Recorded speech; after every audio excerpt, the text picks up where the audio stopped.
You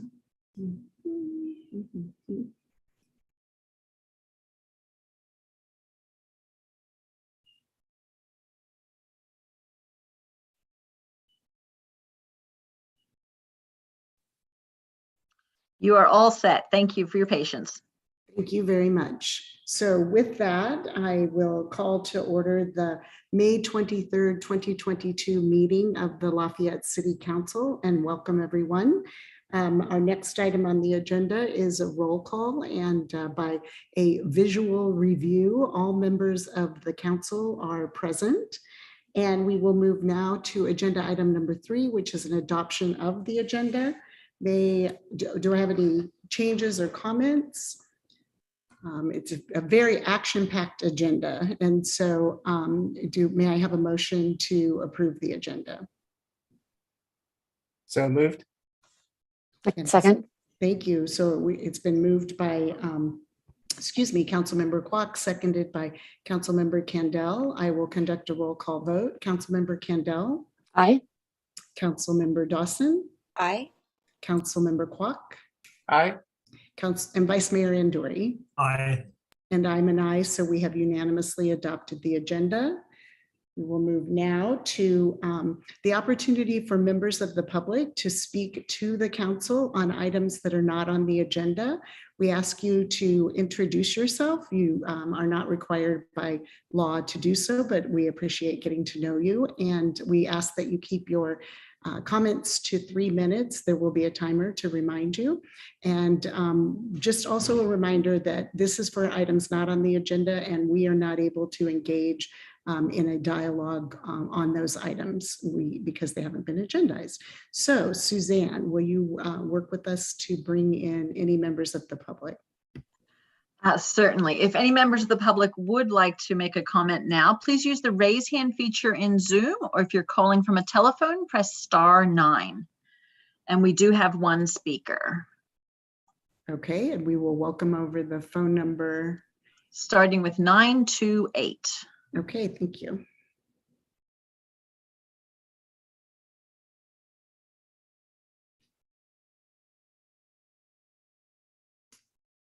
And welcome. You're on mute, but I know it takes a second. No, okay. Hi, good evening. All right, this is John Briggs. Hi, And John. you should be able to see, wait a minute. There you are. You can see me, there we are. Yeah. All Thank right, you. Welcome, Mr. Briggs. okay, thank you. So anyhow, I know this is on the agenda, but hopefully you took a serious look at what Colin Elliott recommended. His idea is to use the BART parking lots and the ADUs to meet the current RHNA requirements. This is on No, an item on the actually, agenda. Yeah, I know. But I'm going to change the subject here. And the reason I wanted to mention this is this will buy us some time if you voted that way, because we are currently working on a ballot initiative that will create a law that is very simple. This ballot initiative is going to say local zoning laws will override all state zoning laws. And we can't get this on the ballot until probably around 2024. So we need to buy some time. Whatever you decide tonight is irreversible. And so it's important not to upzone a whole lot. So thank you for sharing on the ballot initiative, but if you want to come back and make comments on the item, and right now it's out of my head, but E9B, we would welcome you back at that time. Okay. Thank you. Okay. Yeah, That's it was okay. crossing over into Okay. comments on that. All right. Thank Okay. you. I didn't know there was 2 times that I could. Yeah, That's- definitely. okay. And thank you. And so everyone else who wants to make public comment, there will be ample opportunity on all of the agenda items. Thank you, Okay. Mr. Briggs, and thank you for the update. All righty. Thanks. Mayor, there are no other hands raised at this time. Okay, thank you. So we will move now to, as I said, we have a very action-packed agenda, and we are starting off with 3 presentations. And Suzanne, would you please invite Mr. Bob Athade over from the waiting room? or the green room, in keeping with the band theme. Let's see, I don't know why my picture isn't here, but. So as Mr. Athade turns on his camera and joins us, we want to welcome him. And hi, Mr. Athade, how are you? I'm fine, except I haven't used Zoom since we were in COVID. And so I forgot that I had to press the camera, start the video. And you are a resident expert on Zoom, but obviously not. But anyway, welcome over. I did want to, we wanted to recognize you as a council, and we know that you've been having a lot of celebrations, if you will, or a lot of regrets and really, Mr. Athade, how can you do this? You can't leave us. But as a council, we wanted to recognize you. And for the council and those in the audience attending the meeting today, I did drop off the resolution. Yet there you go. Yesterday at the Come Celebrate Bob Athade celebration, and I won't read all of it, but I do want to share some of the highlights so that it goes into the record, and then we'll open it for my other colleagues to say a few words. And so we have all of the whereases, but as everyone knows, Mr. Athade has dedicated his professional life to enriching others through music. And whereas, as a patient music educator, Bob Athade has inspired generations of students, many of whom have gone on to become professional performers or music educators themselves.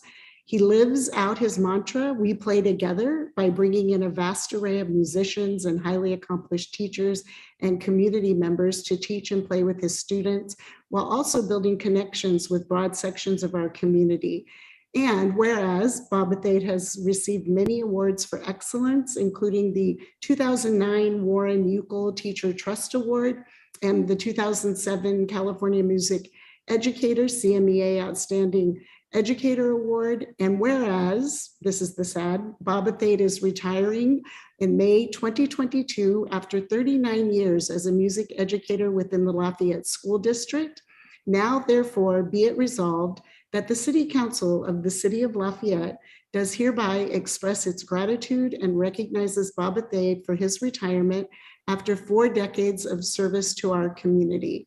And I would say declaring, it's really a day, but Bob has been celebrated and over the last whole weekend, actually over the last week and a half, with the concert at the Res that he worked with others to start, the Jazz Cafe, and the celebration yesterday. And I know there'll be many other opportunities coming up, but yesterday, so we're declaring this Bob Athade Music Weekend. So thank you very much for all of your work and your time.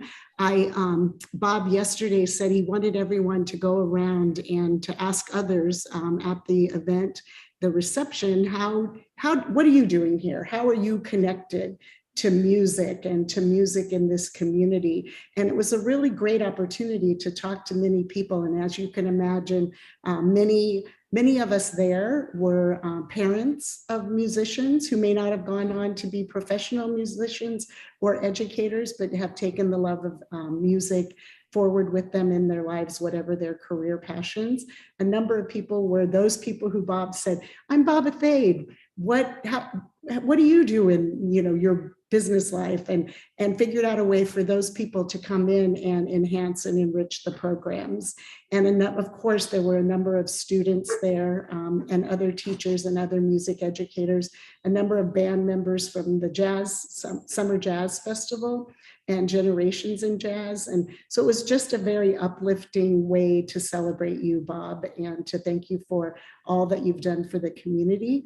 I could turn it around to being very much about how you've impacted my life. We've worked together for a very long time. And as Bob pointed out yesterday, when he started, he had dark hair. I did as well when I first met Bob. And but have still all the laughs and all the fun, and know that you'll continue to go out into the the region and beyond to have an impact on the music education and the lives of students and adults that you come into contact with. So thank you. And glad to call you a friend. So thank you. Thank you, Teresa and council members. I do want to mention that during my darkest times in Lafayette and during my most high times, Teresa's always been there as a friend, a parent, council member, whatever she was doing. Sometimes I would get a call and says, Mr. Thate, we need to talk. And or she just dropped by, so, we all have professional ups and downs. And at my toughest times, she was there and was just kind to me and not judgmental, which I appreciate. I will say that I figured out pretty fast, that's the only time I was quick, that Lafayette had possibilities and that people were interested and supportive.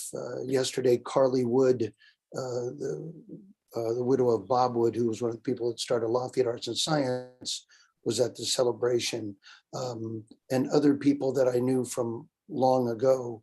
But if you have a chance as a music educator to stay in one city, it really is to your advantage. And so in 1989, after I'd been here several years, a gentleman who I was studying with at Holy Names College in Oakland, was 10 years younger than me, and he said, why don't people in the United States just stay and become the village music teacher? And I'm like, and so it worked out for me to be here, and you just cannot believe how much support and help I've had from all kinds of people. And I don't want to take 2 hours to say thank you, but let me just say thank you to all of you and everybody in Lafayette. And I'm not leaving. The new teacher, Todd Minson, happened to be a student of mine. He's a brilliant man. And Eric Price, who's doing the strings, another brilliant young guy. And they're going to really help to move music ahead. And I hope that everyone just supports live music. It's very important. Thank you. Do any other colleagues, members of the council, want to say a word or two or three? I saw Councilmember Dawson's hand, Vice Mayor Anduri, and then just go ahead and turn on your mics. Just a quick note of immense thanks on behalf of the community and literally generations of kids. My kids in particular, like Teresa was saying, you've impacted our family personally, but community-wide, it's incredible what you've given us. It kind of goes on and kind of pays it forward. So appreciate that, and so grateful for your really service to the community in that way, and our cultural asset you are. So we're not saying goodbye, but see you around, because I know you'll be playing, and we'll look forward to seeking you out and hearing you. Bob, thanks so much. Vice Mayor Anduri. Well, just 3 quick points. First, being the village musician instructor, I hope that one of the part of your legacy will be showing what an incredible impact someone can have when they follow that course. Because I think it's safe to say that you've just been a vital part of the community in building the sense of community. I mean, I'm sure that you've impacted the community far more than you realize. Second point is that you've created opportunities that our children wouldn't otherwise have had. The people you brought into the community, the musicians you brought in to be with our children, and the musicians you brought back to our community to be with our children, it's just been fantastic for them. And then the third thing, it's also inspirational that it doesn't appear that you're slowing down, that you're going to continue to be doing what you're doing, even on a broader scale. So thank you for all you've done. Well, I appreciate everyone. And yes, I'm going to help schools and teachers in need through the Julia Burke Foundation and the Generations in Jazz. And I think Lafayette's moving ahead, but there's a lot of places that need help, and I've already been contacted. So I won't be responding to bells every day and make sure you're in class on time, but I'll be able to just help. And my main thing with all of these educators that I'm helping is, since I've taught 45 years, I've made a lot of mistakes, and I can show you how not to make them. Yeah. So anyway, thank you to all of you so much. I think we're not letting you go just yet. Councilmember Kendall and then Councilmember Block. Yes, you are the most amazing just a village music teacher ever. I'm so impressed with everything you've done. Thank you again so much. Well And said. let me add that as a father whose son Gareth attended, was your student, he enjoyed your energy and your sense of humor. And I, as a parent, attending the many joyful concerts of our children, to see, both your serious side, you're serious about music, and also the fun side. And really appreciate so many decades to a whole generation of our kids. So appreciative. Thank you very much. Thank you. And Mr. Thade, if we could have your patience just a few more moments. We do have some people from the public who would like to say a few words. So Suzanne, if you would help us with that. Certainly. The first person to speak is Rob Sturm, followed by Don Tatson, if you want to speak on this item. And if anyone else would like to speak on this item, please use the raise hand feature in Zoom now. Welcome, President Sturm. Hi, I'm trying my best here to navigate Zoom. Can you hear me? Yes, we can. Super. Hey, Bob, I warmly welcome this opportunity to comment on Bob's retirement, as unfortunately my own travel schedules have restricted my ability to access some of the earlier opportunities to express appreciation. Bob, you have been truly a local treasure and source of pride and joy for our community, the Lafayette School District, and decades of students that have benefited from you. I think I speak on behalf of many when I say that nestled implicitly within the motto, Green Hills, Great Schools, is a special place for you. For those others here, I first met Bob in 2016, so I haven't known him as long as some others, but I was immediately enwrapped by his contagious intensity of his love for music and the true passion for sharing it with students and others. It was palpable and visible. Indeed, his energy was so infectious that I recall fairly vividly, literally leaving him ruminating over my own musical deficiencies and wondering if somehow I might be able to squeeze in time for harmonica lessons, even if simply and solely for an opportunity to someday be able to jam with Bob. Later that summer, I went and visited his jazz camp, and I again felt honored to observe Bob in the mode of figurative and literal maestro. While Gotham City, my hometown area, may have Batman, I felt as though I was observing our very own superhero, let's call him Music Man, bounding from classroom to classroom, instructor to instructor, and student to student. Bob seemingly knew small but important details about virtually everyone that was there and leveraged his recollection and that information to make everyone truly feel noticed and special, including myself, who he had not known for all that long. It is said by others that music is the universal language of mankind, and where words fail, music speaks. And perhaps those sentiments explain the challenges in suitably putting into words what Mr. Thade has meant to the Lafayette School District, the Lafayette community, the broader musical community in general, and most importantly, one of Mr. Thade's preeminent legacies, and I know the value of a time limit, countless former students whose lives have been enriched by and profoundly benefited from Mr. Thade's instruction, influence, and mentorship. So, Bob, thank you for everything. We all look forward to seeing, observing, and hopefully participating in your next chapters and adventures. Thanks for everything. Well said. Thank you. Thank you. Thank you, Rob. I just wanted to mention that our first meeting, he brought me it was like 6:30 in the morning. He brought like a Mac breakfast, but it was from the eggs from his chickens. Yeah. And then he showed me a picture of 6 or 7 famous jazz bass players. He didn't know who they were, but his uncle is one of the most famous bass makers in the world. So we got off to a great start.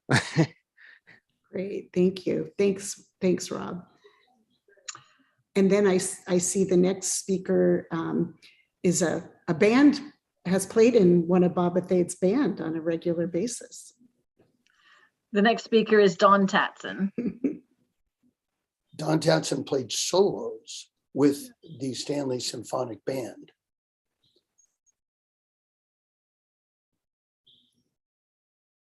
Welcome, Mayor. Or all right, thank you. Once a mayor, always a mayor, and once a mayor 5 times, definitely always Whatever. a mayor. Anyway, so I think I first met Bob probably at a mayor's concert. And before the concert started, Bob came up to me and said, "Did you ever play?" And I said, "Well, I had played in high school and then quit." And so he let me go and sit behind the baritone players. And then I came back several years later and we did sort of the same thing.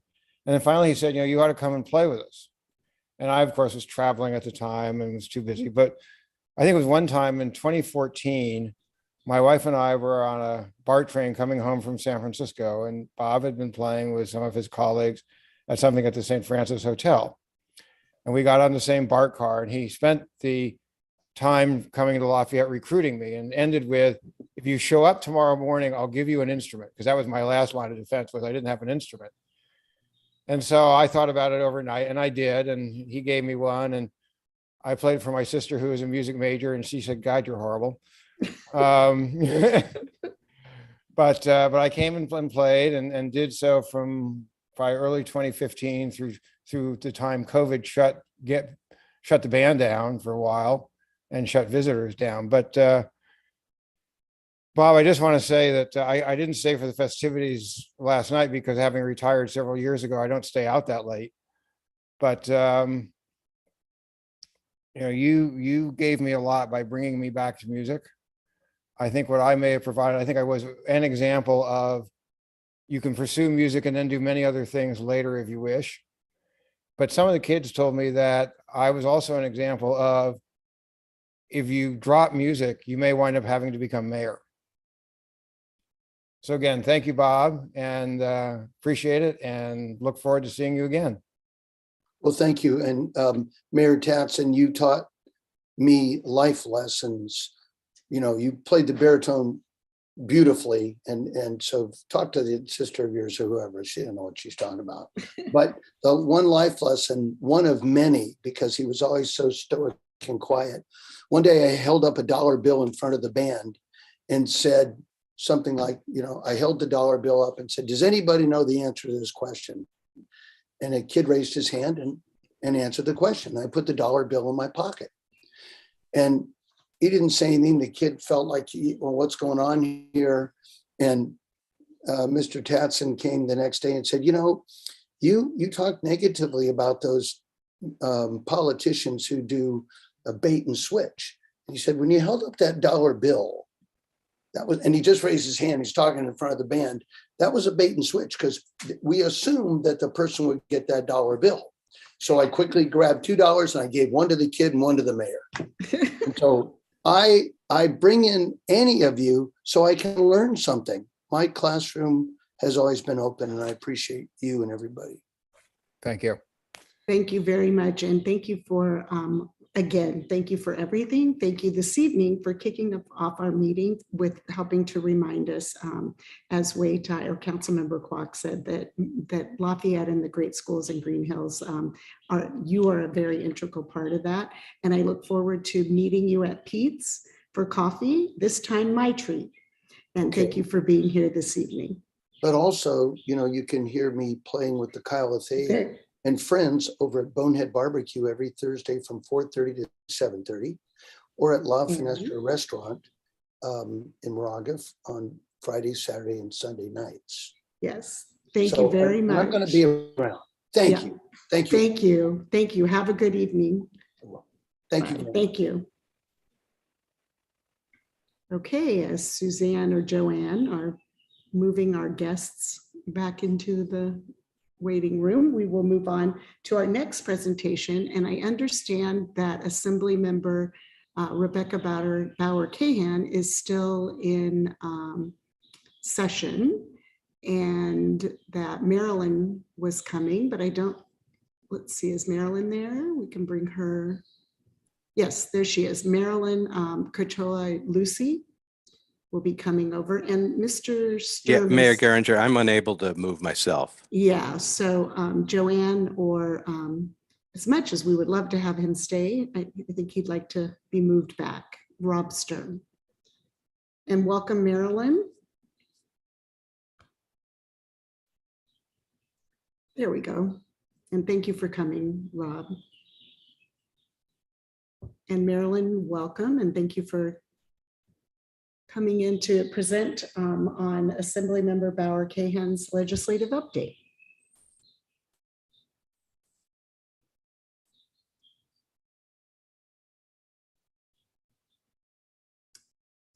Nope, almost.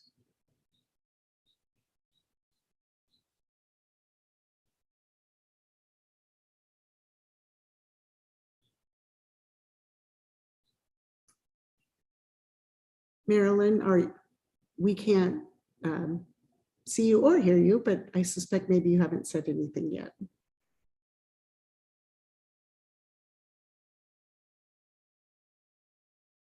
Oh, there we go.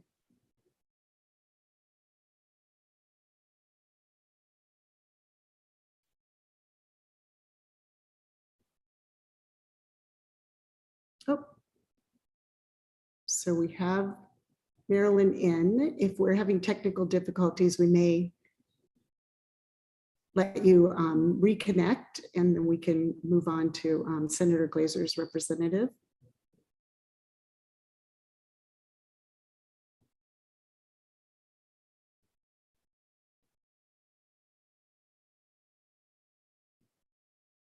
Okay, so let's do this, Suzanne or Joanne, whoever's moving people over. Can you move Senator Glaser's representative, who many will recognize from having just been here a moment ago, Don Tapson. And then Marilyn will get your report just right after we get Senator Glaser's update. Good evening again. Good evening. And so it was very clear that I had no future in music after I stepped down from the council and having played at Stanley. So I went on to help serve Senator Glaser. And it's a pleasure to be here this evening to talk to you a little bit about what's going on in the legislature. Like Assemblymember Bauer-Cahan, he is in Sacramento voting on a large number of bills right now. So I just wanted to give you a brief summary. So at your last meeting, the Lafayette Council adopted positions on 7 bills, and I thought I'd just give you an update as to what's happened with those in the interim. So you supported, as I understand, 4 Senate bills. All of those have now gone to the Senate floor, where I think there's a decent chance that they will be voted on, and then they go to the Assembly, where who knows what happens. You also opposed 3 Assembly bills, and so I won't talk about whether there is any symbolism in the positions on the Senate bills versus Assembly bills. Of those, 2 have moved on to the Assembly floor by substantial margins, where they will be voted on probably this week or early next week. And 1 was held in the Appropriations Committee. That's the one dealing with affordable housing impact fees for the density bonus units. So that probably means that bill will not proceed this legislative year. I then wanted to talk about the status of Senator Glaser's bills. So he had several. The good news is all of those have proceeded to the Senate floor, with the exception of 1 that he authored as the chair of the Senate Elections Committee. But I just want to talk about a few of them in particular. 1 is SB 843, which was a renter's credit. As I have said previously, when I filled out my first California income tax return, I was really happy to get a renter's credit of $60. This was for my 1976 taxes. If I'd been a renter filling out my 2021 taxes, I still would have gotten that same $60. So no adjustment for inflation. So what the senator's bill does is to increase the credit to $500 for single renters and to $1,000 for households. It has had very broad support on both sides of the aisle, and I certainly has a good chance of getting out of the Senate, and I would assume out of the Assembly. And then the governor just has to decide to fund it, because there's real money here in a sense of foregone tax revenue. Another bill that the senator has been pushing is 911, which is going to the Senate floor. This would provide grant funding for public interest media. It is moving forward. Again, there's going to need to be funding. There's another bill, 1012, which basically says that if you're a park district, your rules regarding fires have to be at least as restrictive as the fire jurisdiction or city in which you're located. So you can't have like Las Trampas that were in the Lafayette city limits couldn't allow bonfires if the city didn't. And so that's important to some districts around some cities around the state. The fire camp bill, which we passed last year, is still looking for funding. Hopefully a $90-some billion surplus will allow for that to happen. And there are several others that I won't go into now. There are, of course, bills submitted by other legislators that you didn't comment on, but are of importance. Some of those deal with reproductive health, and when Assembly Member Bauer Cahan or her staff come back, she's been the co-author of some of those, and so perhaps they will talk about those. There's another one that would include a limited unemployment compensation for workers who are excluded from the current workers' compensation scheme, and those are generally people who do not have residence permits, and many others. So I would encourage, so basically we are approaching the intermission period where the Senate will have dealt with the bills authored in the Senate and will pass the ones that pass on to the Assembly. The Assembly will vote on bills authored in the Assembly and will pass those on to the Senate. So please, we appreciate your letters, and we appreciate your letters on the things that will come up before us again in the second half of the legislative session. And I think we have to, the senator has to finish voting on those by August. And with that, I'd be happy to take any questions. Thank you. Are there any questions from council members or comments? Not seeing any. It was very, Council Member Kendall. I do want to have a huge shout out for Senator Glaser. I learned that by taking stands sometimes against his own party and against his own Senate leader, he lost his office like 5 times during his terms. And that shows great strength and great integrity in my eyes. He always voted for what he thought was right and what he thought his constituents would have wanted him to vote on. And I just can't thank him enough for how he's behaved in his term in his office. I also want to thank a huge, profound thanks to him for literally hand carrying the request for the audit of the RENA numbers of HCD. And he hand carried that to every single member on the audit committee and got the emergency audit. And that is, again, it shows great integrity for somebody. And I wish him well on his running for state controller. Thank you. Okay, thank you. Any other comments or questions from my colleagues? Okay, seeing no hands, are there any members of the public who would like to make a comment? I don't. Suzanne?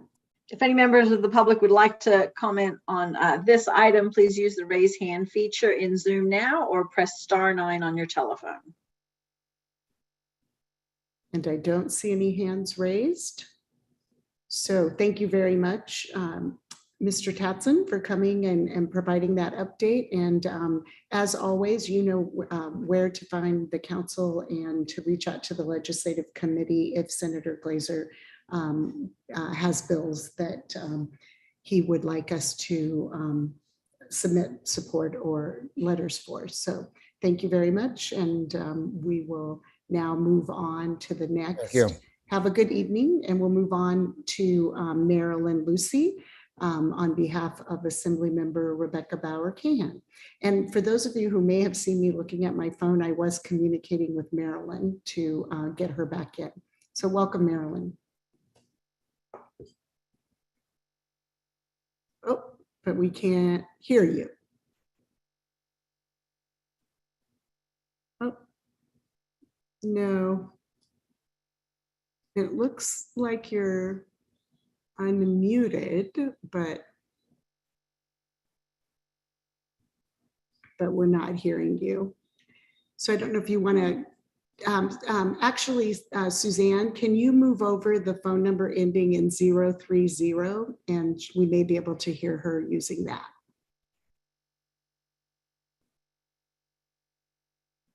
And we'll have you in both places, Marilyn.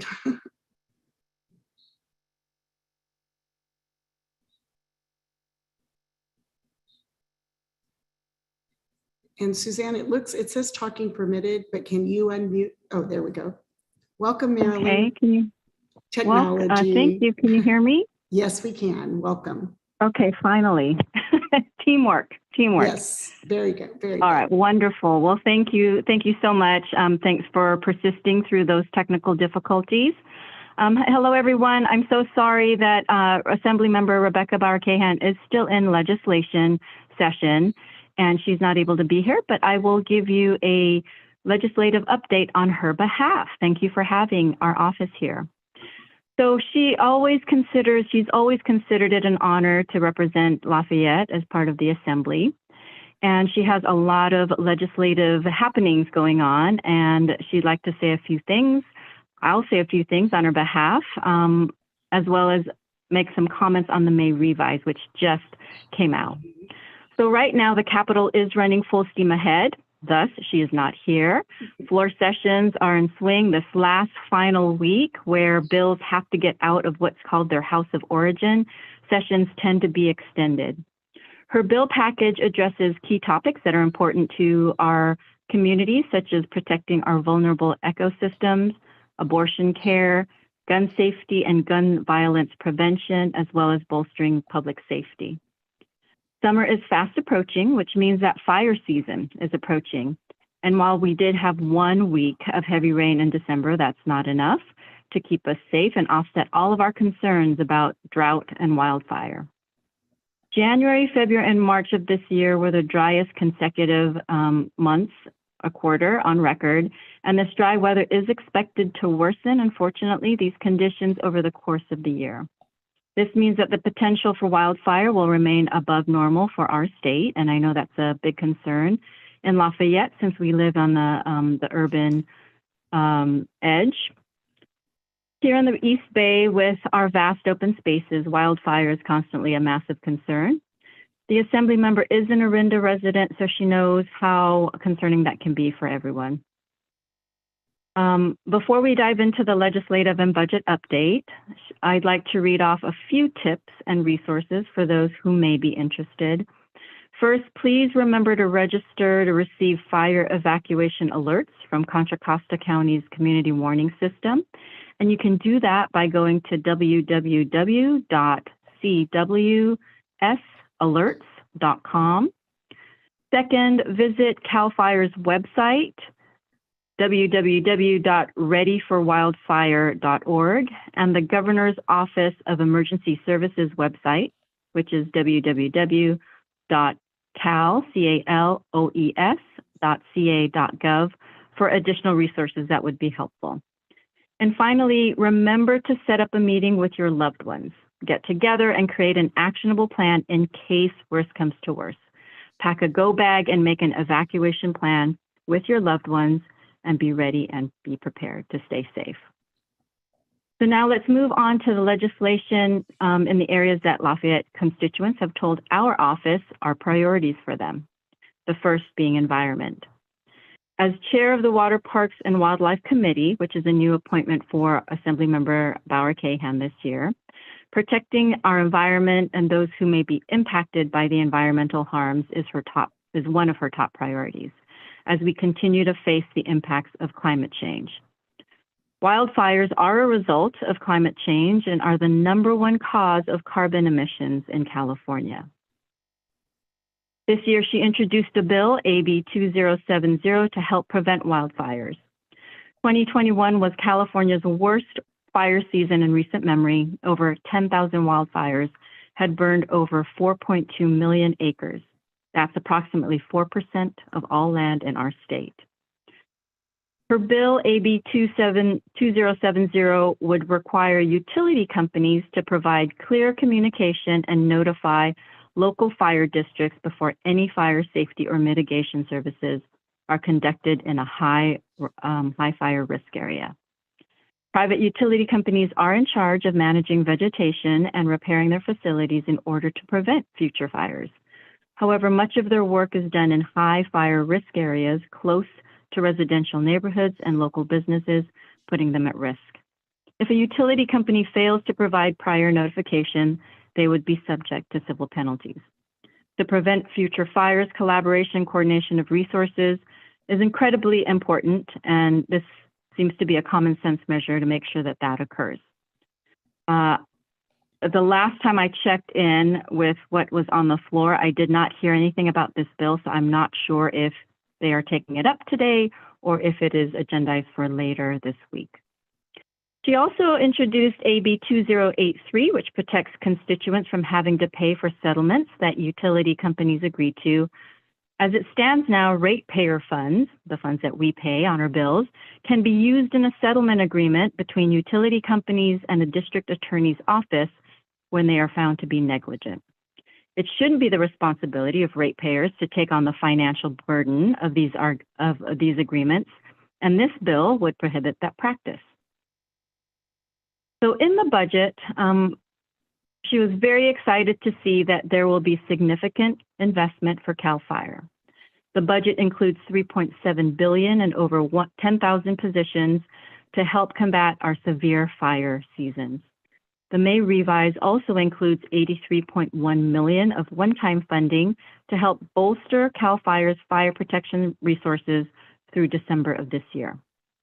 This allows for more fire crews, the expansion of training capacity, and vehicle repair and maintenance costs, among other things. The May revise also proposes over $150 million to help enhance the department's capabilities to meet the demands of wildland firefighting. This includes staffing to support fire crews, direct mission support, and emergency surge capacity and response enhancements, including 4 additional Firehawk helicopters and 10 new heli-tankers. Our CAL FIRE firefighters have battled over a dozen of our state's largest wildfires over the past decade. And we all hope, she hopes, that this budget gives them the support that they need. Climate change is already here, and it's necessary that we, as a state, provide climate solutions so we can help protect our communities. Now, I know that Dawn Tatson had spoken earlier about housing, and as well as someone on public comment, and she would like to say a few things, or have me say a few things on housing. It's clear to the state that housing is one of the top issues in our state. With significant investments at the state level over the last 3 years, more housing should come to fruition. The governor's January budget had proposed $1.5 billion in housing investments, and the May revise adds an additional $500 million to help accelerate affordable housing production in California. This would include converting existing infrastructure, such as underutilized retail space and commercial buildings, into residential use. So that idea of backfill into our centers. There are many in the Bay Area who no longer have to go into the office due to the shift to working remotely during the pandemic and the way that companies have adapted to it. So this change allows us to be more innovative in the ways in which we address the housing issue. Now, during the fall of last year, the Assembly member announced that the city of Lafayette was going to work together to obtain funds from the state budget to begin the design of the safe route to Akalani's high school project, which came to fruition, or at least the funding did, the initial funding. Making sure that our kids are safe as they bike or walk to school is important for our communities, and she applauds the Lafayette City Council and all the helpers and the volunteers for their continued efforts to improving safe routes to their schools and bringing that project. While the window for budget asks for this year has closed, please always stay in touch with our office if we can be of help with any future projects. In closing, the Assembly member would like me to relay that her Sacramento office, as well as her district office in San Ramon, we maintain a very busy schedule, but not ever too busy for our constituents to come in and talk and for us to hear what your needs are. So whether it's talking to our constituents about bill proposals or hosting town halls on a variety of issues that are important, we are working tirelessly for you under her direction. We've been able to help thousands within our community to receive their unemployment and disability benefits from EDD, as well as navigate some tough systems to get resolution with DMV or the Franchise Tax Board. And that's one of the jobs that we're here to do with you, for you. So please reach out to our office if you need help.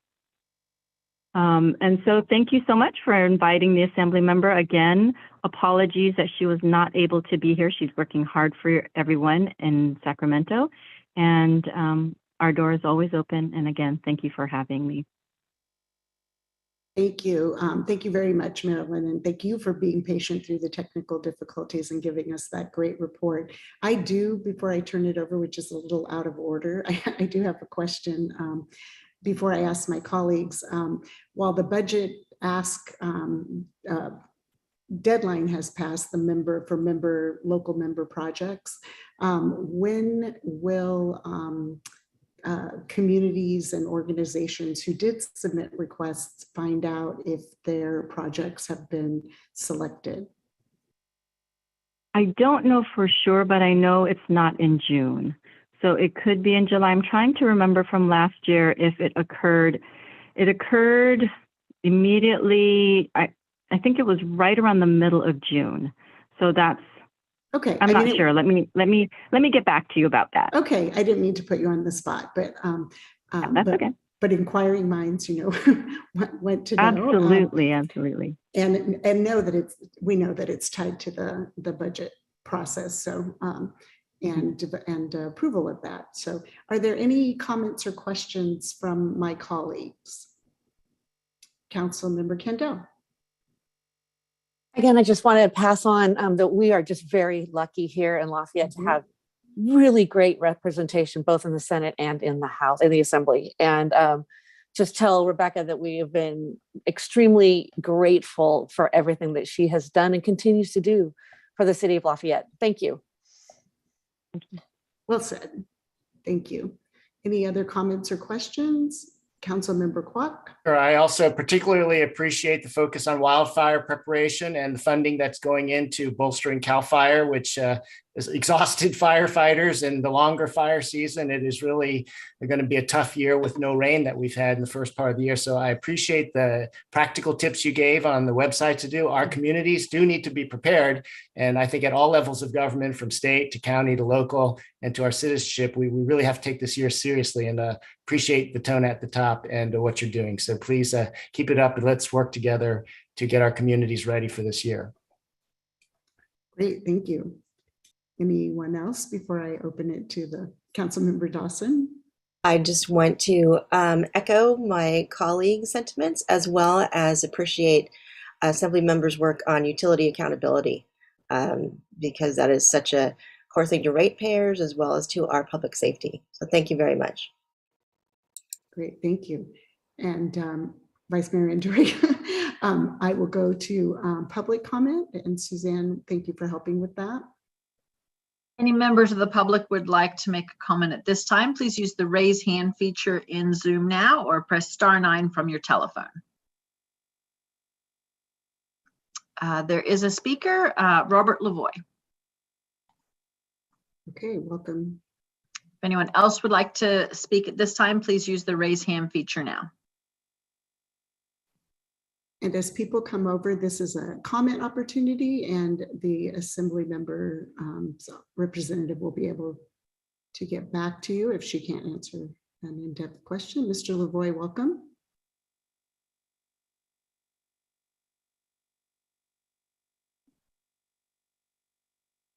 Hello there. Welcome.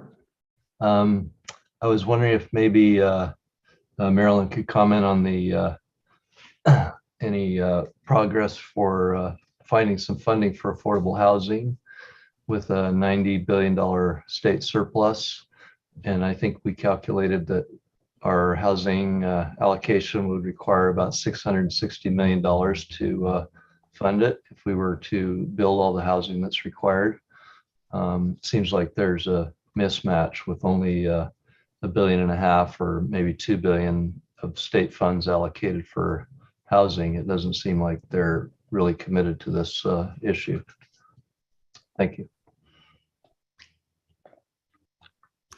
I can't, on behalf of the Assembly member, I'm not prepared to comment on anything specific, but we always welcome an opportunity to talk with you. If you could call our office and we can talk in more detail, I can get, you know, your ideas and what questions specifically you'd like to ask, and then find the answer to it from our Assembly member and relay that to you. But our office number is 925-244-1600, and you can call and ask for me, and let's set a time to talk, and we'll get that answer. Great, thank you both. Thank you. Mayor, there are no other hands raised at this time.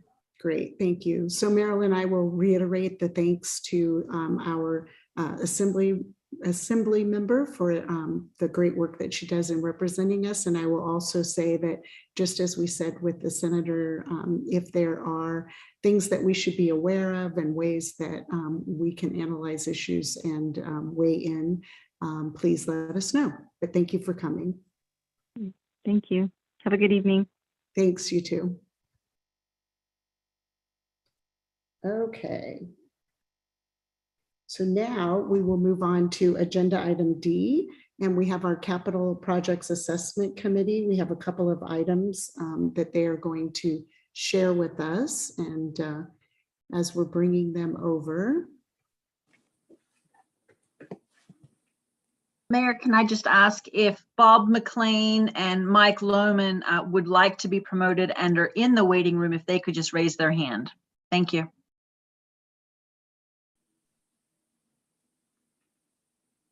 They do, well, I see, oh, there you go. Bob MC raised his hand.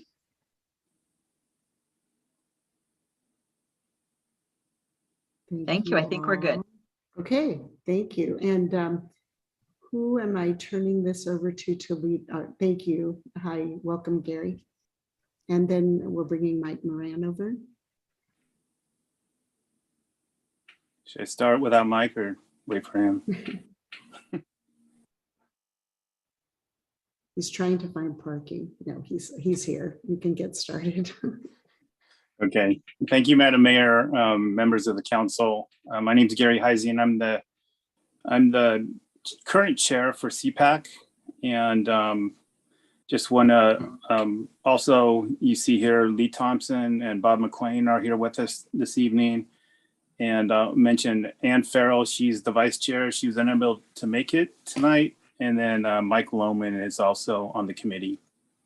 So before I start, just want to thanks to staff, and also a special thanks to the council member liaisons, Candell and Dawson. They were at every meeting we had this year and helped guide us and participated in the good conversation that we had. So as you know, the Capital Projects Assessment Committee, or CPAC, meets every year to provide guidance and oversight for the city's capital projects. This year we met to talk about not just the projects next year, but the 5-year program as a whole. And as a part of that discussion, there's a focus on maintaining the city street pavement condition index, or PCI, at a level of 76 or near 76 as best we can, which is a good level. We have good streets and we're really keen on keeping them that way.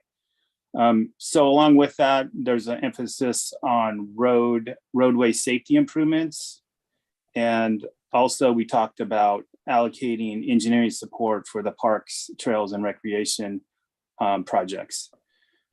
So a large topic of our discussion during these meetings this year revolved around the adopted Vision Zero policy and how the allocation of funds work with trying to achieve that goal with Vision Zero, that real important safety improvements near schools.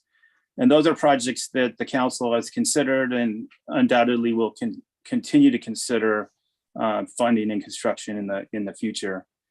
So although we were in favor of these safety improvements for active transportation users, the committee pointed out some trade-offs, and this was the lion's share of the discussion was the trade-offs to how we fund the Vision Zero safety improvements while yet keeping our streets up to par, and actually better than par, up at 76 PCI, because there's a balance there. We don't want to, while safety is important, we still needed to. We wrestled with that, how we keep the street maintained at a high level.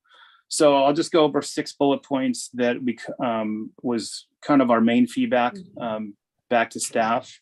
And starting off, number 1, the committee was in support of the proposed 5-year capital improvement program. Obviously, the whole program funding dependent, and that's where we veered off into a robust funding conversation. And then second, safety for all users is important. We did acknowledge that when we had that discussion about the Vision Zero projects. And we were definitely in favor of funding the safety improvements around the schools, as well as the improvements, bike and ped safety improvements at the traffic circle at Olympic and Pleasant Hill Road. And in that discussion, the Palos Colorado's mitigation fee from the project in Moraga was brought up. So that was posed to us, and we were in favor of that, of using that money, but we wanted to point out the trade-offs, and I'm going to touch on that right now. One of the big things, I mean, since that money is mitigation funds for that project, most of the traffic will be funneling through Lafayette to 24 on Moraga Road. And what we noticed, as Mike has proposed in the 5-year program, is that there's some major improvements to Moraga Road in 24-25 to the tune of $3 million, about 3.3 to be exact. So, we kind of wrestled with that, talked about it a bunch. And yes, while we're supportive of using that mitigation money, we were brainstorming of what we would use to pay for that Moraga Road improvements, as well as other improvements in the capital program. And one of the items that we talked about was the Loma Linda Fee and Finance Authority, the LFFA funds. And we talked about, okay, those are potential sources of revenue for paying for those improvements down the road. And we just wanted to make sure the full council was aware, and we had that good conversation with the 2 liaisons, but this is the opportunity to make the full council aware of that decision. If you use the mitigation money, you're gonna have to figure out what to do in the future. And that's all cash flow. That's all a cash flow exercise. And we recognize that, but we were still supportive of using that mitigation fee. Also, the committee is aware of the projects located in the downtown area, the Moraga Road, Mount Diablo Boulevard, First Street, Oak Hill Road, and Deer Hill Road. Those were deferring or proposed to be deferred until the downtown specific plan is updated, just in case any of those corridors are changed with that specific plan update. Also in the future, we were asked, this hasn't happened in the past, but we were asked hey, would you be okay if, reviewing our plans, looking at our projects from a technical perspective? And we were supportive of that. And I think it's a good opportunity to utilize this committee to its full extent, because the majority of us are licensed civil engineers able to practice in the state of California. So why not tap into the resources that are here living in our city? So we were all up for that, and we'll surely be able to participate and help staff out in the future. The last bullet is that we're aware there's some projects in the PTR projects that are in the program. And it was noted that, hey, while these are the projects envisioned at this time, it's all dependent on funding and PTR priorities. So while they're there, they may be the same projects, or they might be tweaked a little and might be swapped out for another more high priority project. So that, in a nutshell, is our quick report. That concludes the presentation, and we'd be happy to answer any questions. And there's at least 3 of us here on the screen if you have any questions. Great, thank you. And are there any questions or comments from council members or the vice mayor? I do want to thank all of you for the work that you do. And I know that we regularly heap lots of praise on our and gratitude to our commissioners. And I know that I believe I understand that this committee comes together on an sort of as needed basis, not on a regular every month basis. So we very much appreciate you taking the time. And we also appreciate your willingness to provide your expertise as we move forward on our projects. So very much appreciate that. I don't see my colleagues raising their hands. I will go to Suzanne to see if there are any members of the public who want to speak on this part of the presentation, which is the annual update. So Suzanne. Yes, thank you. The first speaker is Jamie, followed by Lauren Herpick. And if anyone else would like to speak on this item, please use the raise hand feature in Zoom now or press *9 on your telephone.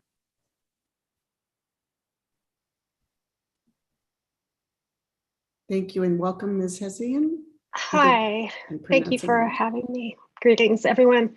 So I'm just going to pop in and ask the question, whatever happened to putting the Vision Zero task force together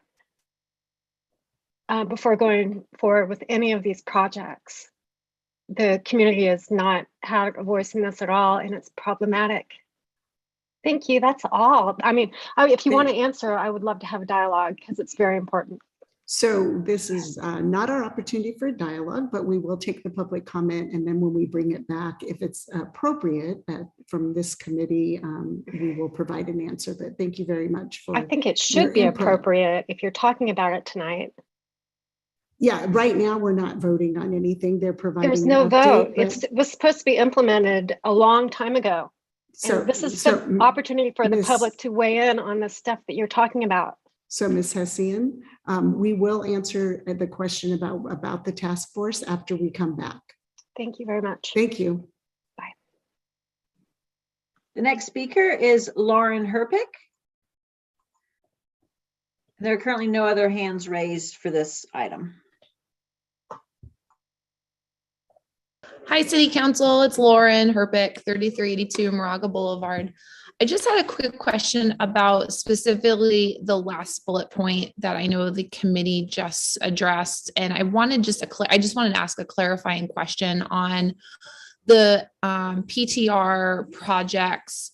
So is that being sort of placeholdered until PTR prioritizes them and has funding, or are they kind of put on hold, especially for any downtown projects while the downtown specific plan is being worked on? So I just wanted that clarifying question because I would love to see more downtown parks projects, but wanted just to see what's causing it to not kind of come up on the priority list. So that's it. Okay. Okay. Thank you, Ms. Herpick. We will, same thing. We will bring it back after public comment and answer them all at one time. The next person to provide public comment is Robert Lavoy. And if anyone else would like to speak on this item, please use the raise hand feature in Zoom now. There are currently no other hands raised. Thank you.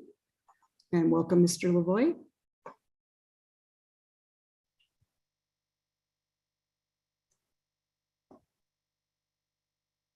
Hello again. If you have an opportunity to explain a little more about the Moraga Road improvement project for 3.3 million.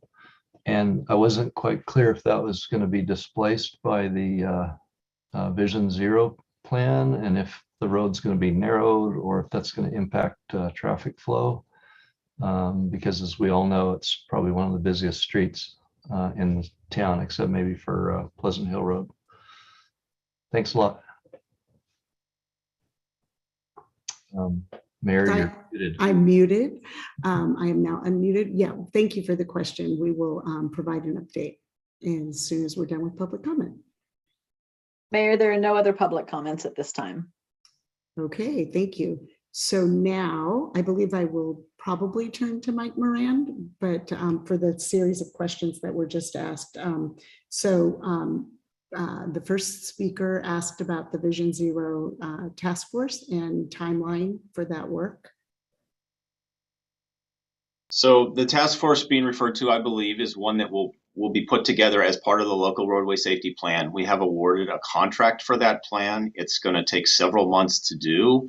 And we have a transportation planner that is supposed to start with us June 13th. So it will not start until that person comes on staff. So it will be, several months after that before a plan would be before the council for adoption. And part of that early part before it comes to us, we'll be forming a task force to work with that on that project with the That is consultant. Correct. Thank you. Yes. And then the next question is about the item, and I don't know if this would be Gary or you, Mike, but what is the status on the Parks Trail and Recreation projects? Yes, Chair Heising said it correctly. We essentially have placeholders. I've talked with Jonathan out at Parks, Trails and Rec, and also the chair for Parks, Trails and Rec Commission. And they've had discussions, but their projects flip around based on their priorities and their funding streams. So although these projects that I list in my 5-year program, which will come up as part 2 of this item, if you will, or D2. So you'll see a little clearer those. Those are all identified as projects that PTR would like to accomplish.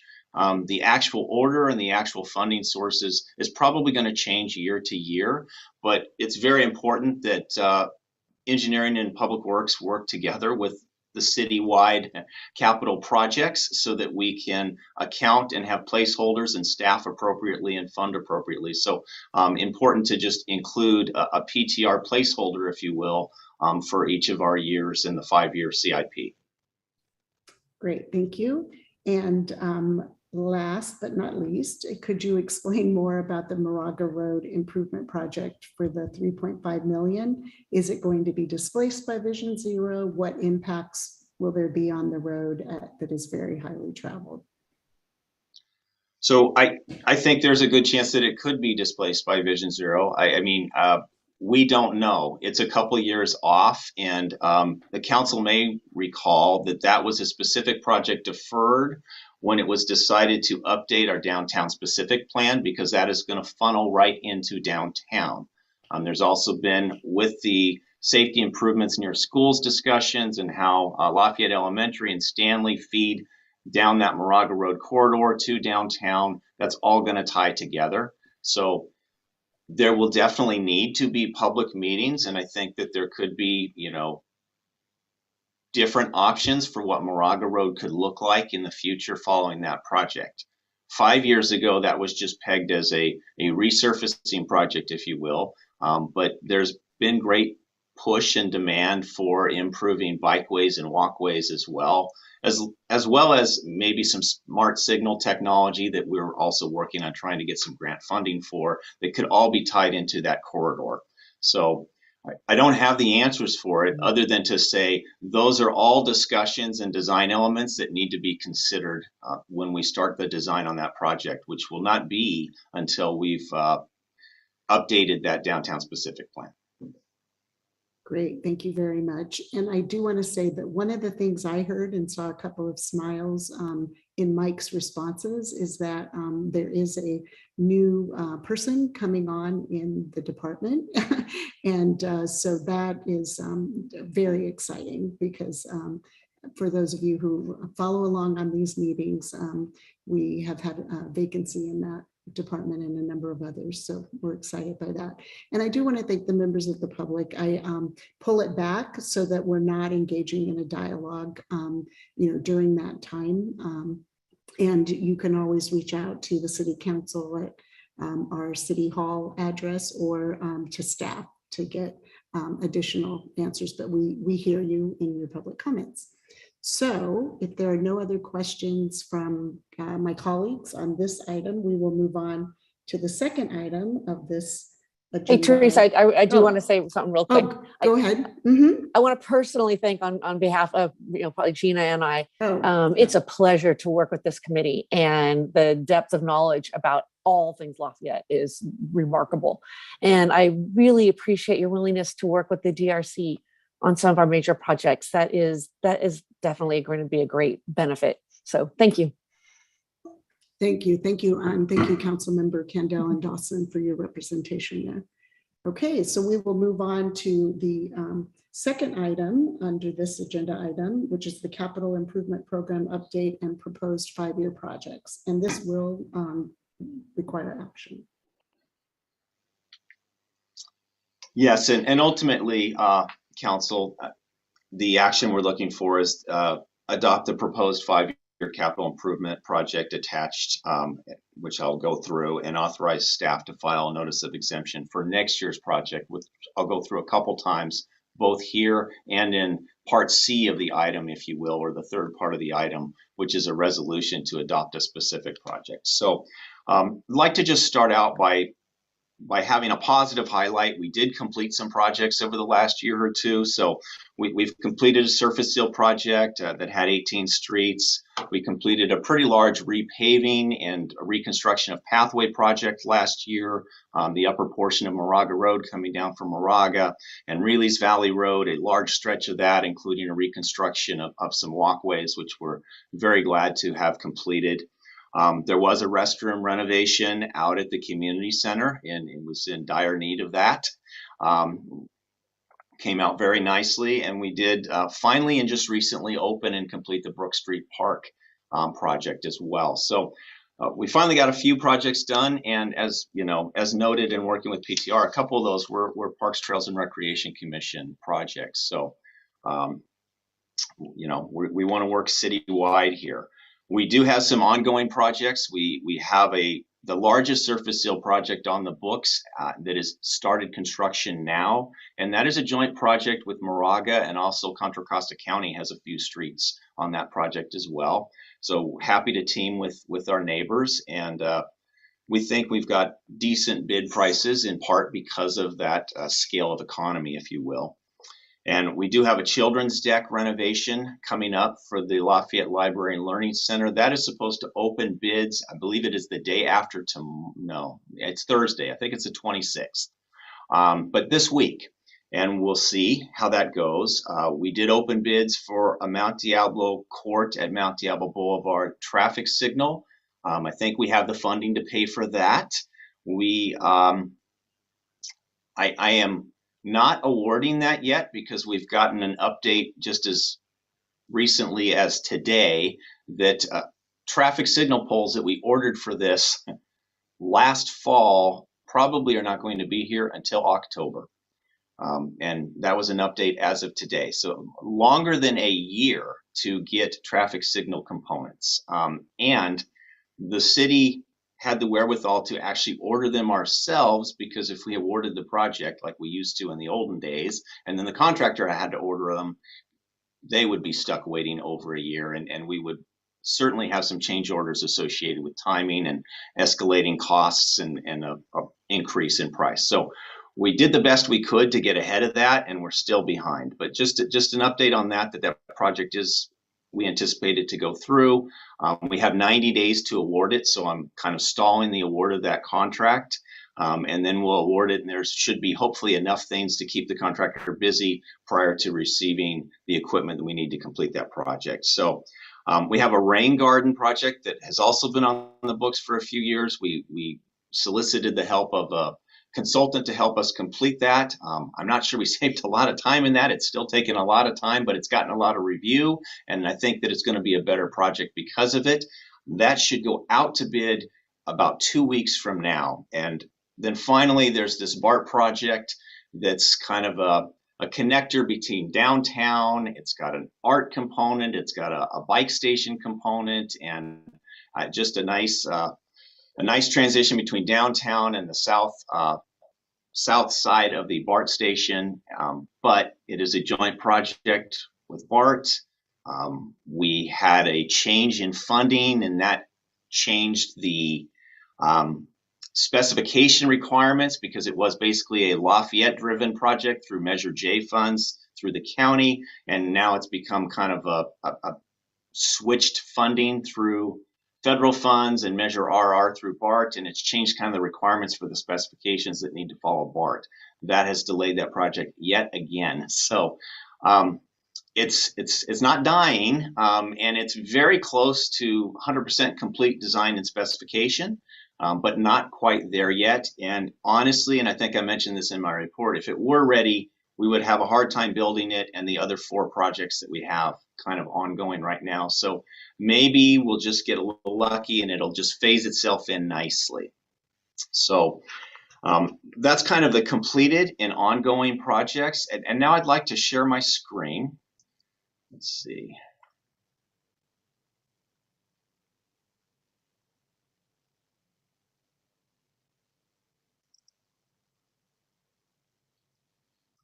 Okay, and what you should be seeing is the 2022-2023 project list. Are you seeing that? Okay, great.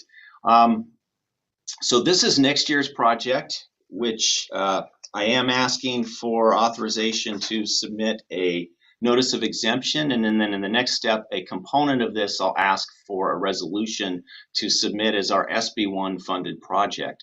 But I did want to point out that Olympic Boulevard here, I've got Olympic Boulevard, St. Mary's Road in a couple different sections, in Glenside Drive. That is our pavement management project, if you will, proposed for next year.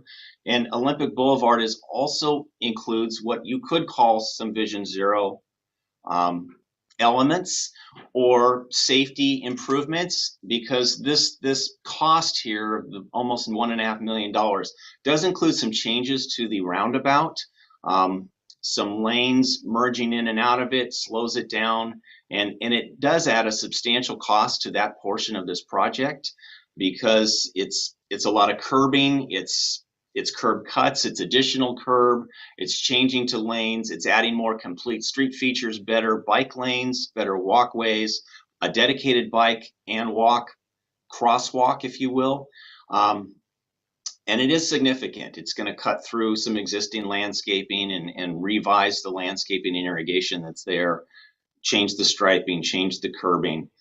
So it is a substantial cost. If this were just a paving project, it would be much less than this. So I wanted to point out that of these 4 streets sections listed up here, that one does include some Vision Zero elements. And to get to that funding, it does take some of the funds from that Palos, Colorado's impact fees.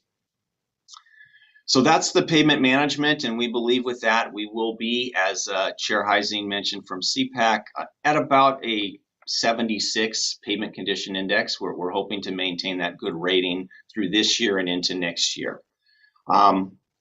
Other improvements, we've got a section of Pleasant Hill Road pathway. This actually came up last year, and we had a small grant. You'll still see the $60,000 in grants to help this, but the scope of that project has changed to be a little more extensive. and it was going to require some design work. We were hoping to lump that in with Release Valley Road pathway improvements last year, but it's going to take some bigger changes than what we were going to do rather than just reconstruct the existing pathway. It's probably going to change the alignment. It's probably going to require some tree removal. It's probably going to require a guardrail and be a little more extensive. So that's why we've packaged that here. We've also learned that there's a Release Valley Road pathway reconstruction section that we need to do. And let's see, I've noted here, because I had a question on this from Vice Mayor Anduri, that this is between La Caminita and Angelo. It's a section about 540 linear feet on Release Valley Road. That is, we have a retaining wall that's supporting that walkway that is failing. So this is something that needs urgent attention. So that's why we put it to next year. And it would nicely package or pair with the Pleasant Hill Road pathway section. So the next item here is safety improvements near schools. The council's very familiar with this. Staff has already brought 3 schools to you for discussion and approval of funding. And all 7 schools have now been to Trans-Circ, but the remaining 4 have not been to council yet. So this 1.3 million is staff's ultimate ask for all 7 schools of kind of the quick build and the safety features. So it basically just over doubles the amount that the council had authorized for the first phase of the first 3 schools, if you will. So happy to take any questions on that. Finally, I've got pedestrian bike safety improvements design. This is the one thing that I don't have it as a project per se, but this stemmed from a comment at a recent council meeting when we were talking about School Street. And the comment was we should really work on a permanent design, and this followed the discussion on School Street and using essentially sticks and paints to delineate a bike path. But we talked about, in the grand scheme of things, it would be nice to put in a permanent landscaped, grade separated, multi-use pathway from the vehicle traffic there on School Street to serve particularly Stanley Middle School and Lafayette Elementary, but also to connect the Lafayette Moraga Trail and the First Street Trail and basically all those users to downtown. That would get you all the way up to basically the theater at Plaza Way there on a protected pathway. So that's $200,000 that I don't have funded from a specific source. Happy to take this as, you could take this as a placeholder, and I believe ultimately Tracy would have to present this as part of the budget. And I think that might be on the next meeting or the following one. But it would be another $200,000 we'd have to squeeze out of somewhere to work on that design, and also design for and it's been suggested a design for Stanley Boulevard, some of the pathways and improvements over there, which is over by our high school. So those are the 2 areas we could use a designer to look at more extensive multi-purpose pathways and safety for pedestrians that is not specifically covered even in this 1.3 million, which those are the quick action items, or quicker, I will say. So finally, Buckeye Fields. That's the patio. This year, that was the priority given to me by PTR. Again, that could change, but as they know it, that's what they're going for. So that is next year's projects. The following year, I have just various streets, and these streets change because we look at our pavement conditions every 2 to 3 years, actually do field surveys, and there's a consultant through MTC that evaluates these so that we have consistent evaluations through not just our county, but really I think it's the 9-county Bay Area. So I have just a placeholder for various streets. The Parks, Trails, and Rec know that they're going to be in need, or are in need already, of updated heating, ventilation, and air conditioning system, as well as a roof. And I don't show it here, but you're going to get some overflow from that BART project or one of these other projects that will also continue into this fiscal year when we're doing construction. So although I'm showing basically just 2 new projects, I'm sure we'll be working on probably twice that many. The following year is what we anticipate to be that Moraga Road project, and that's when we're hoping to have a updated downtown specific plan that this would seamlessly tie into. And that's when we would have to have those discussions on, are we going to change the lane configuration? Are we going to be able to dedicate more use to active transportation users, those that are walking, biking, rolling, whatever? And this is the year, as mentioned, that I would anticipate requesting the La Miranda Fee and Finance Authority, which are basically impact fees that we've been receiving over years, to help supplement this, nearly $5 million cost fully loaded. So we anticipate this is going to require community discussions, Transportation Circulation Commission issues, maybe work studies or town hall meetings to some extent, because as noted already, Moraga Road is a very busy corridor. It has congested traffic now. It serves schoolways. It's access to and from the freeways, the downtown shopping centers. It's a very critical roadway in our city. So that's what I anticipate there. Just moving to the next couple years, Mount Diablo Boulevard, same thing. It's going to follow. It's just in phase that's going to require some maintenance by that time, but this would follow the specific plan. Same discussions probably for 26, and I'll share also 27 now.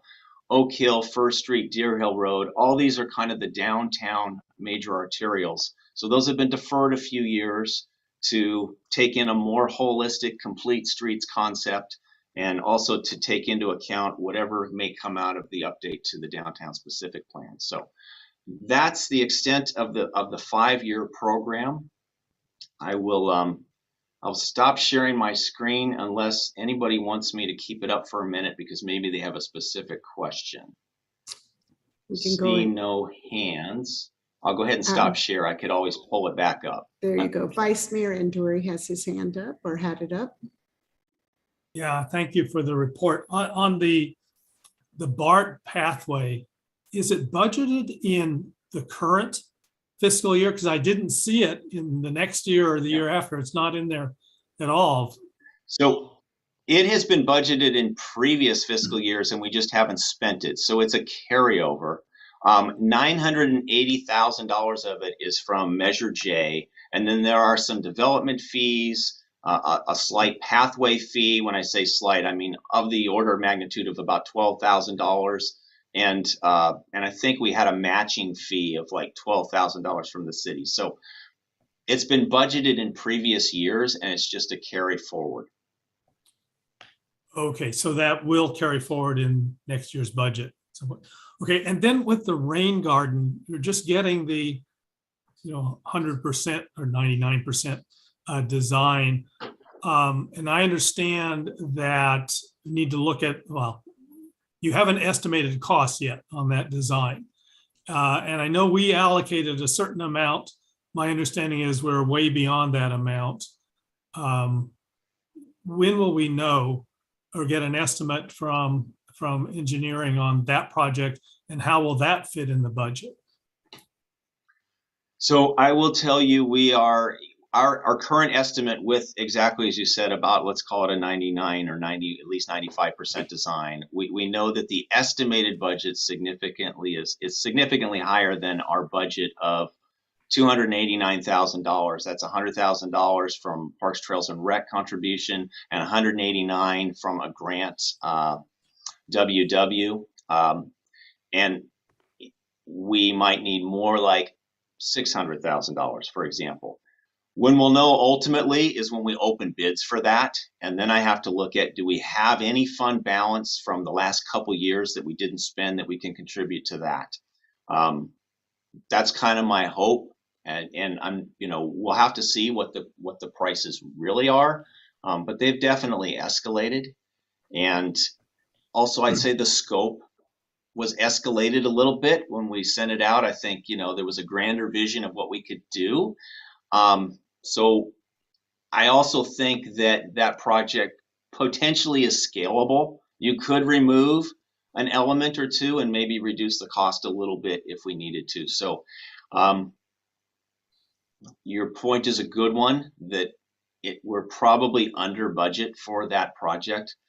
but I'm not going to know until basically we open bids how much, and then I'll have, we'll have to look for funding here with our finance team, and then have the discussion with the city council, certainly prior to awarding it, and likely at that same time. Thank you. Thank you. Any council member Kwok? Thanks for the report, Mike. I had a question about year one, which was the one that had the monies coming from the Palace Colorado's impact fees. And I just wanted to clarify two questions there, trying to go back and remember how much the total bucket of funds was from Palace Colorado's. And in the previous council meeting, we did vote to allocate certain funds to Vision Zero, as well as to, I believe, engineering staffing and your department staffing purposes. And I'm just trying to understand whether maybe could you pull that up on the screen of just for all of us to be able to look at the same document. That's fiscal year 2022-23. Perfect. And I'm focusing on the $950,000 and the $1.3 million that you're focused on, and just trying to recall what portion of this have we previously approved as a council? And I think you referenced that part of the 1.3 we previously approved, but you're asking for additional approvals from that bucket. But the 950, was that previously approved, or is this a new ask to be, asked to be released from the Palace Colorado's impact fees resource bucket? Yes, thank you for the question. So the answer is, of the 1.3, the council has approved, I believe it's $608,000. So there is still the balance of that has not been formally requested, and this is the first you're seeing that balance ask, if you will. The 950 has not come to the council at all. It just became a part of, again, what was Olympic Boulevard was going to be a resurfacing project, and with discussions about roundabout safety improvements and complete streets and Vision Zero elements. When we looked at this, we have requests to make those improvements and make those changes. That really increased the cost substantially, and I don't have another funding source for it. It's Vision Zero type of improvements, if you will. So the only funding that we've talked about for Vision Zero use, that's not, the only new funding, if you will, that's not our standard bread and butter maintenance funds, is the Palace Colorado's impact fee. So we're essentially requesting the total of all those fees to be spent right here on your safety improvements in your schools and your Vision Zero components of the Olympic Boulevard project.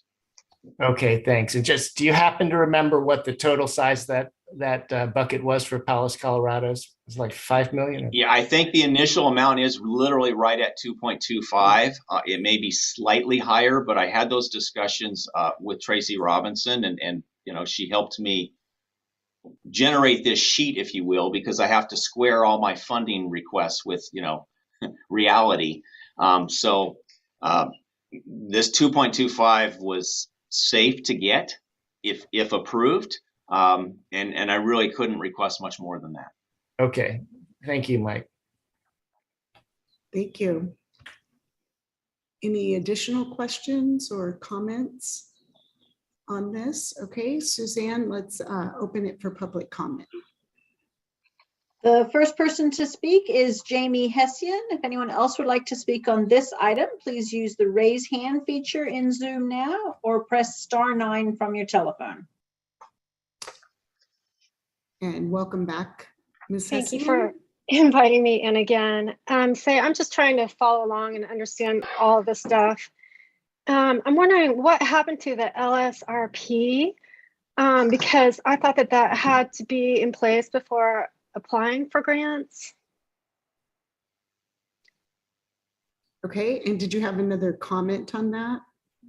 I don't. I'm just trying to figure out the derivative of, all of this stuff and how it works. And that's what I understood was supposed to be the initial component. So Mike, do you want to respond to that?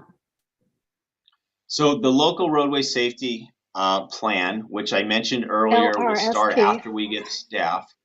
It is a requirement for some grant sources like the Highway Safety Improvement Program. I'm going to be very honest.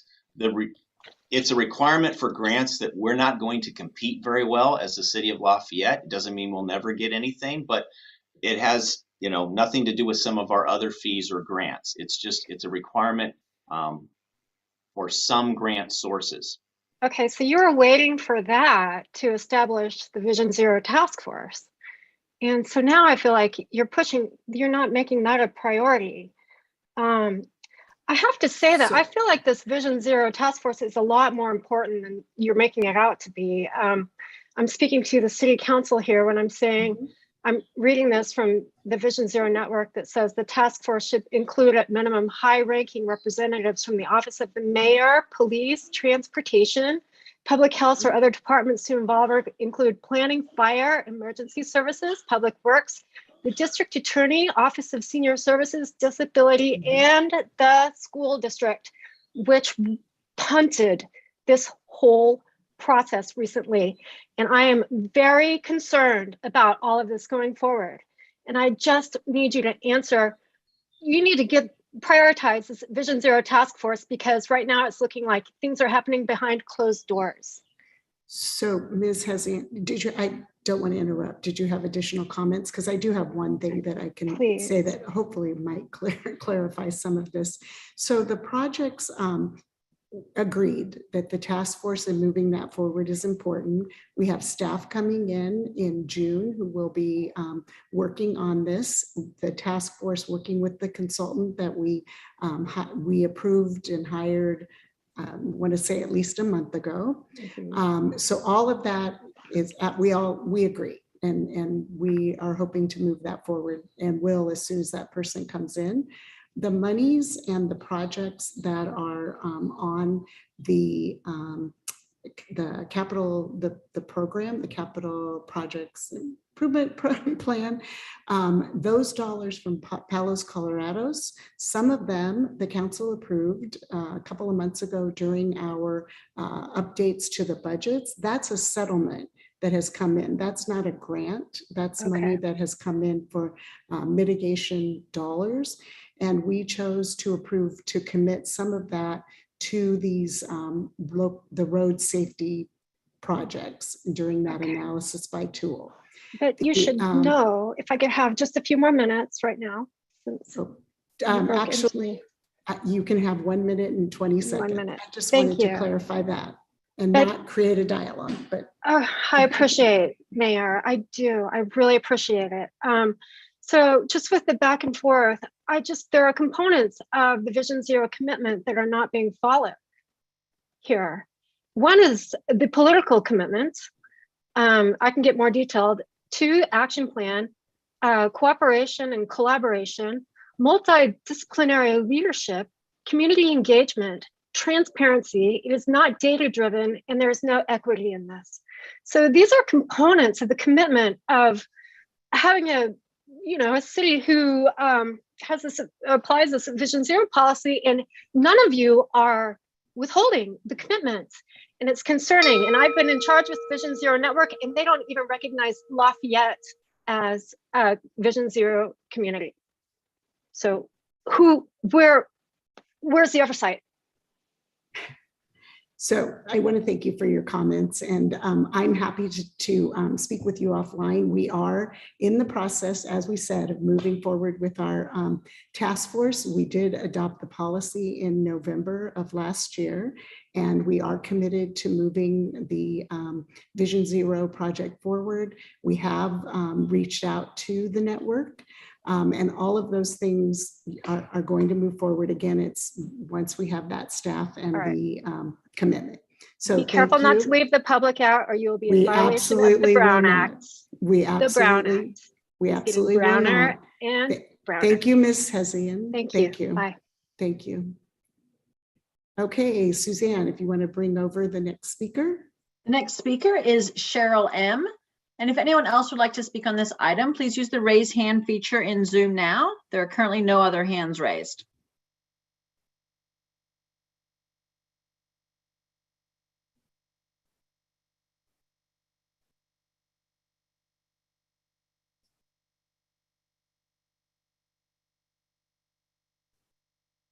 welcome. And I see that you were unmuted, but may have, welcome.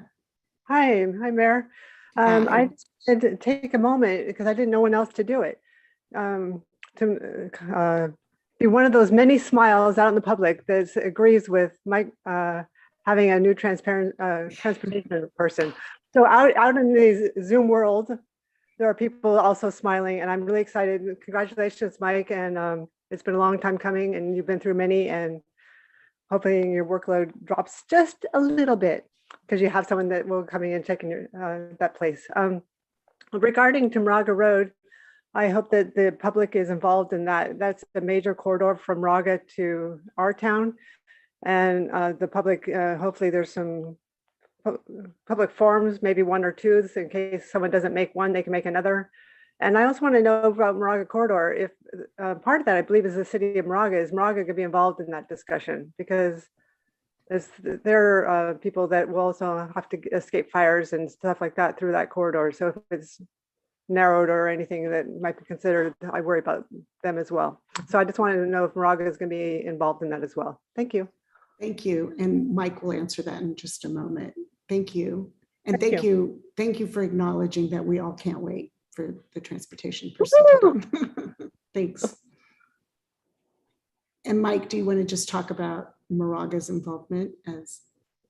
So I've actually already had discussions with my counterpart in Moraga. They know that this is a project that's coming, and more formally, Lafayette, Moraga, and Orinda are working on an update to an action plan, and we anticipate that Moraga Road will be redesignated as a route of regional significance, similar to Pleasant Hill Road that we have in Lafayette right now, which will, basically make it so that it will always be any routes of regional significance.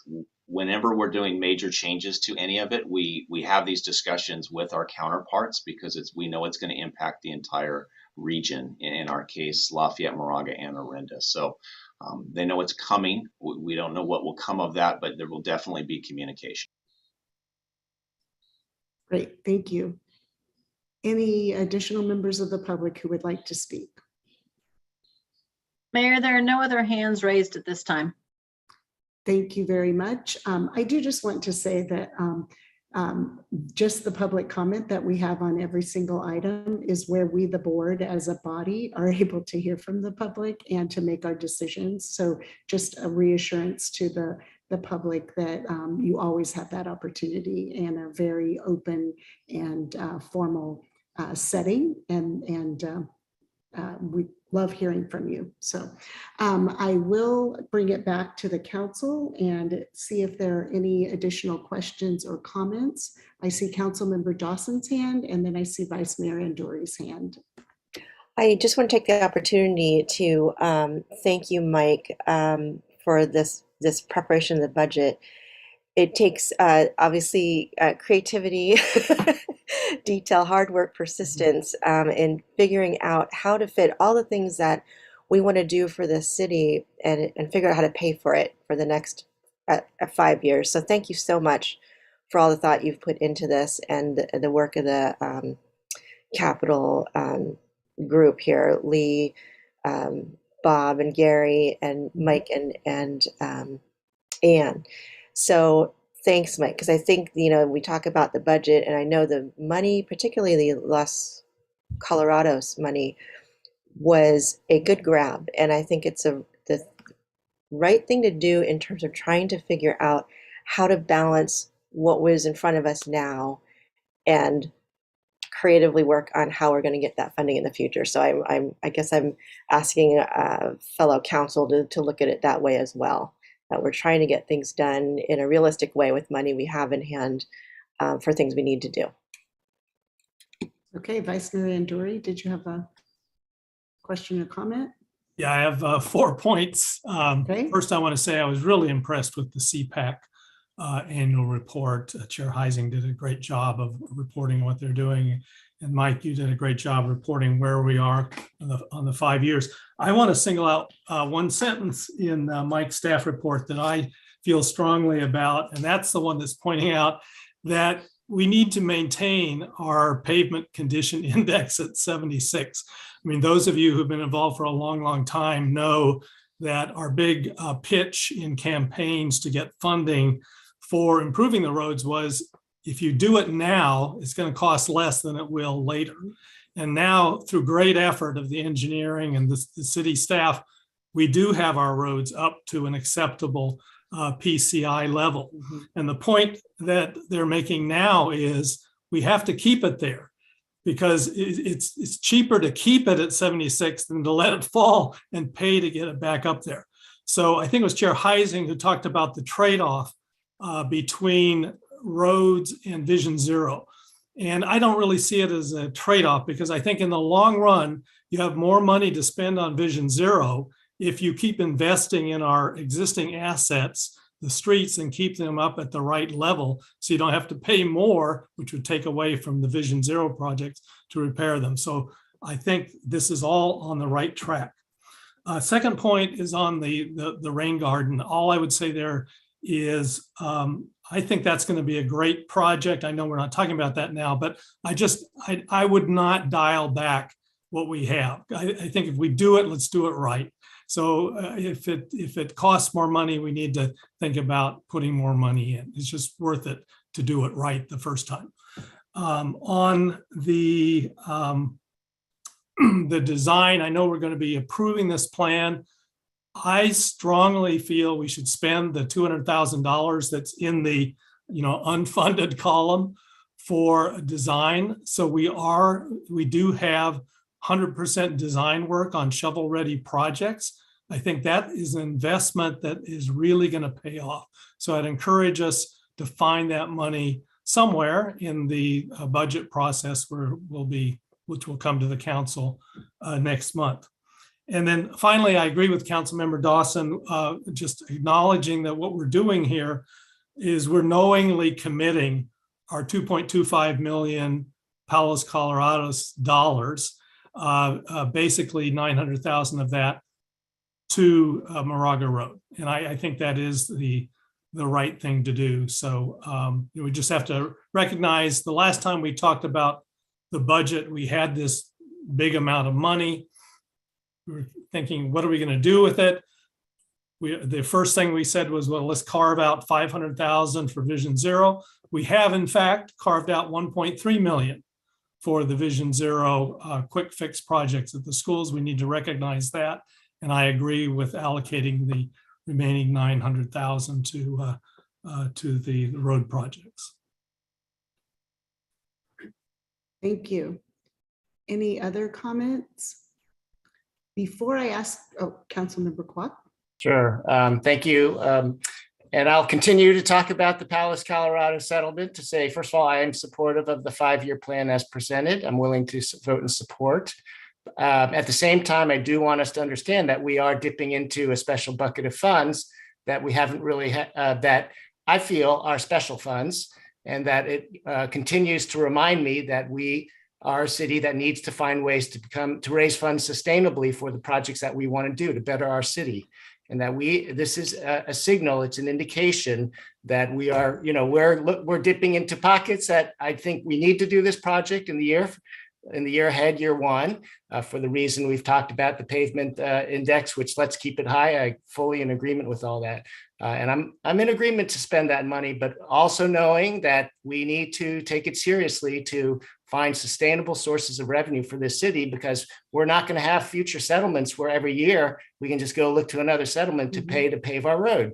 So we can get by one more year, but then we do need to ask the public for its help to sufficiently fund our infrastructure.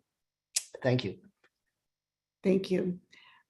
Before I ask for a motion, I wanted to ask Mala or Mike. We have 2 items, excuse me, the adopting the 5-year capital improvement program and allocating the funding per staff's funding sources. And then the second one to authorize to file a notice of exemption for those projects. May we vote for those all at one time? Yes, you can make one motion and approve. Okay. Thank you. So do I have a motion to approve the 2 items? Councilmember Kendall? Sure, I propose that we adopt the proposed 5-year capital improvement program. And then we also authorize staff to file a notice of exemption for the 2022-2023 capital program projects. Thank you. And a second. Councilmember Dawson. Fitting, we have the two members of the committee. We have a motion by Councilmember Kendall or liaisons to the committee, and second by Councilmember Dawson. I'll conduct the roll call vote. Councilmember Kendall. Aye. Councilmember Dawson. Aye. Councilmember Kwok. Aye. And Vice Mayor Andori. Aye.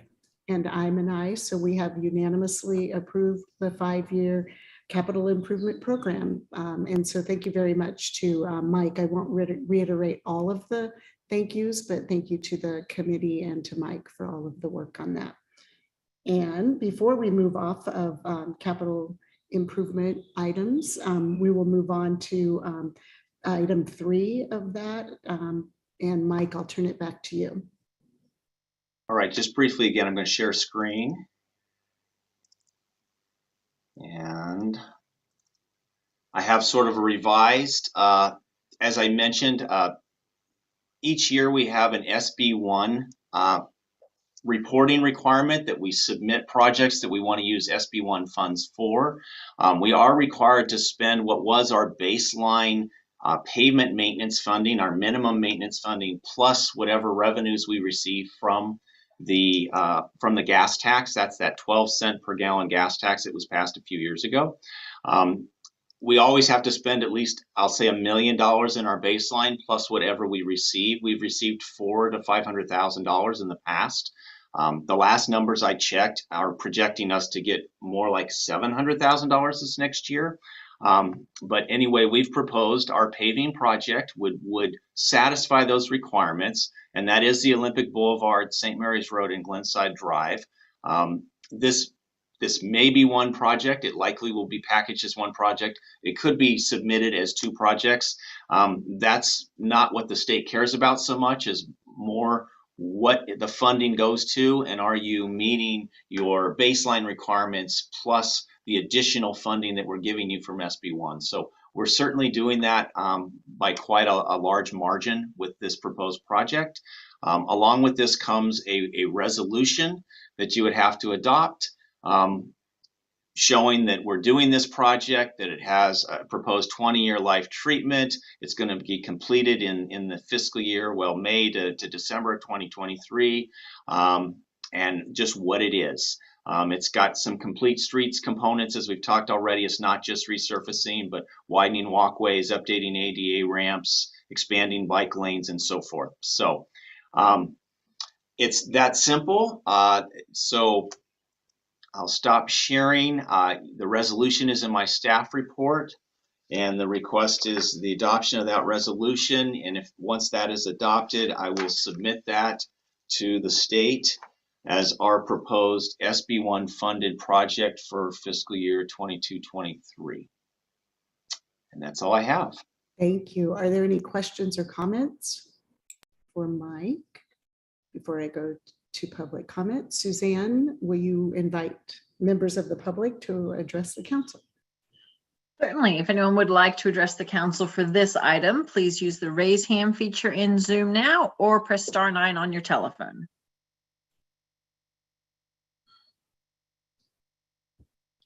There is a speaker. I'll bring in Janet Thomas. If anyone else would like to speak on this item, please use the raise hand feature or *9 now. There are currently no other hands raised. Thank you. And welcome, Ms. Thomas.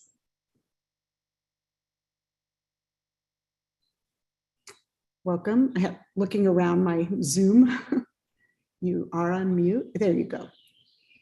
Good evening, and I'm not sure that this is the most appropriate time to speak, but I was prompted by something Ty mentioned.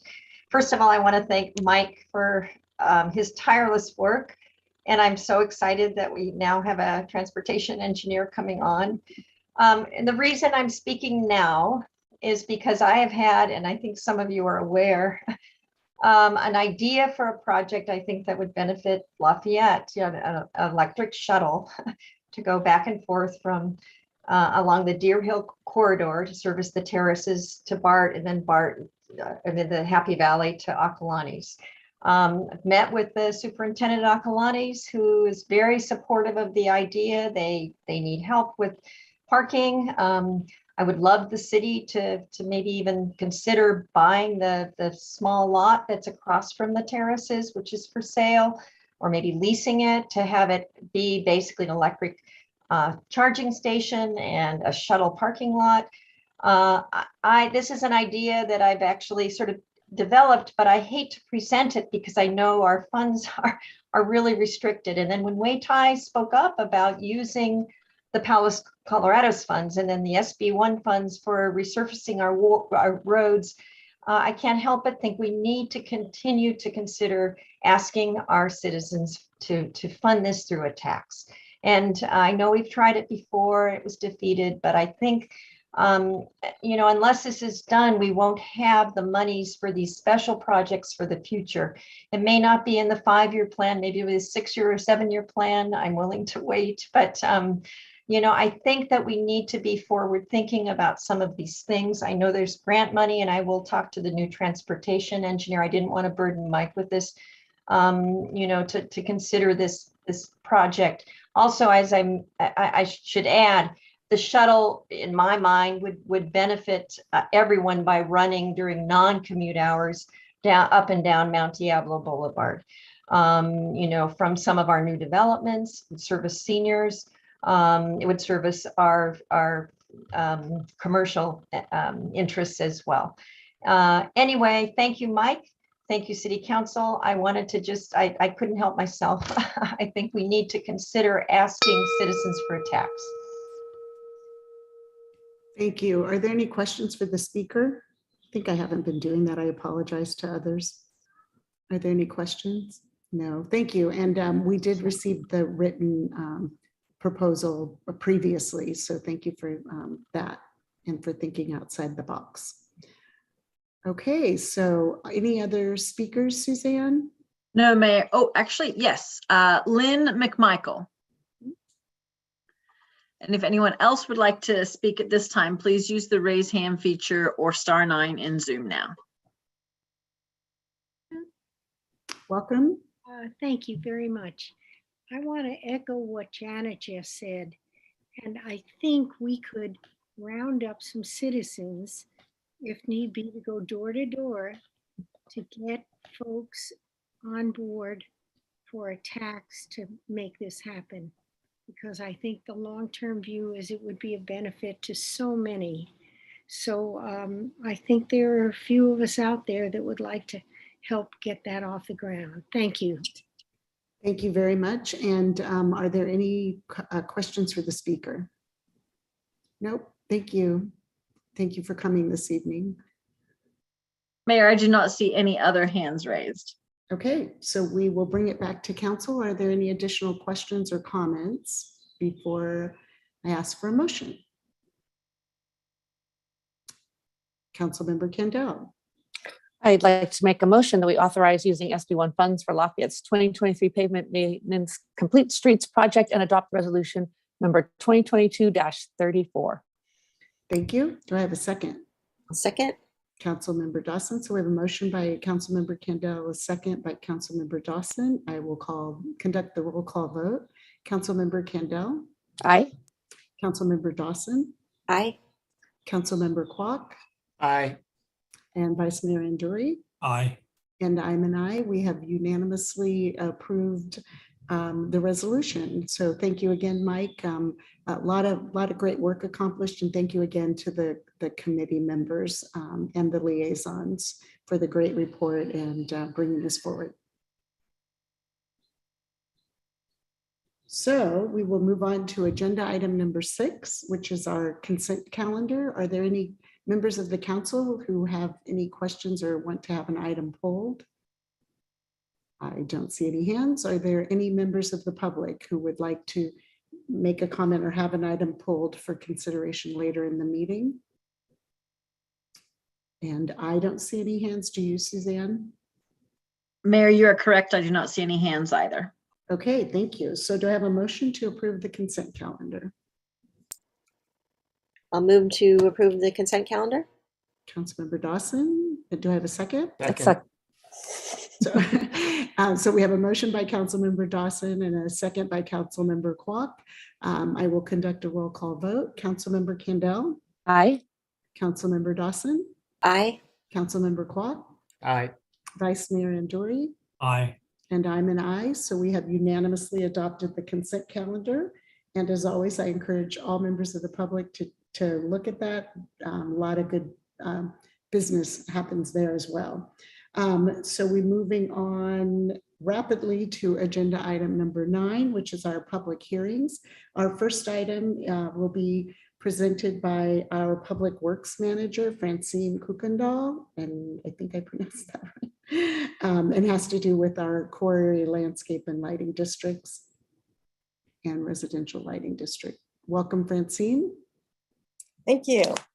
The item before you at this time, Madam Mayor, council members, is the fiscal year 22-23 property tax assessments. The first item here is for the core area landscaping and lighting district. As you're aware, this public hearing is a requirement of the annual approval process. The resolution must be passed to collect the property tax assessments. And if you'd like any details, I can certainly share those with you. Okay, thank you. Are there any questions or comments from council members? Not seeing any, I will open the public hearing and ask Suzanne to please invite members of the public to provide comment.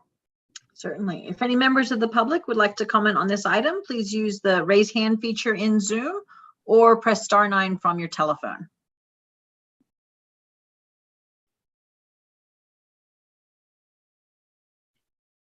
I do not see any hands raised.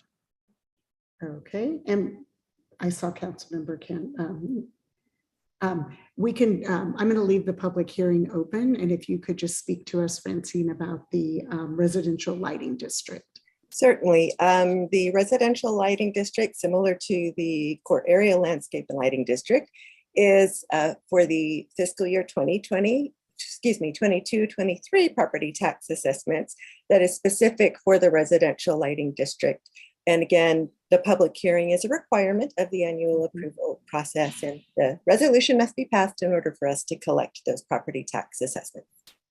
Okay, thank you. So Suzanne, will you please invite any members of the public to speak to item 2, the residential lighting district assessments? Certainly. If anyone would like to speak regarding this item, please use the raise hand feature in Zoom now or press *9 from your telephone. I do not see any hands raised. Okay, thank you. I will bring it back. And do any members of the council have any questions or comments on either item? I don't see any. I would like to request a motion and second on the core area landscape and lighting, and we'll do the votes separately. I would like to move to adopt resolution 2022-27, confirming the engineer's report diagram and assessment for fiscal year 2022-23 core area landscape and lighting district 1979-1. Thank you. And do we have a second, Council? I'll second. Thank you. So we have a first motion by Councilmember Kwok and a second by Councilmember Kandel. I will conduct a roll call vote. Councilmember Kandel. Aye. Councilmember Dawson. Aye. Councilmember Kwok. Aye. Vice Mayor Anduri. Aye. And I'm an aye. We have unanimously approved that item, and we will move to the second item. If I could have a motion for the residential light. Oh, sorry, Vice Mayor Anduri. Actually, before we have a motion to vote, perhaps to prove that there actually is such a thing as a stupid question, let me ask on this one. We're going through all this process to raise $12,000, as I understand it. Is that? For the residential district, yes, it's 12,000. For the core area, it's a different amount. Okay. Have we looked into how much staff time it takes to do this, and whether there may be a more efficient way? I can certainly check on whether or not there's a different way, but my understanding is that the law is written in such a way that it requires these certain steps that we must go through.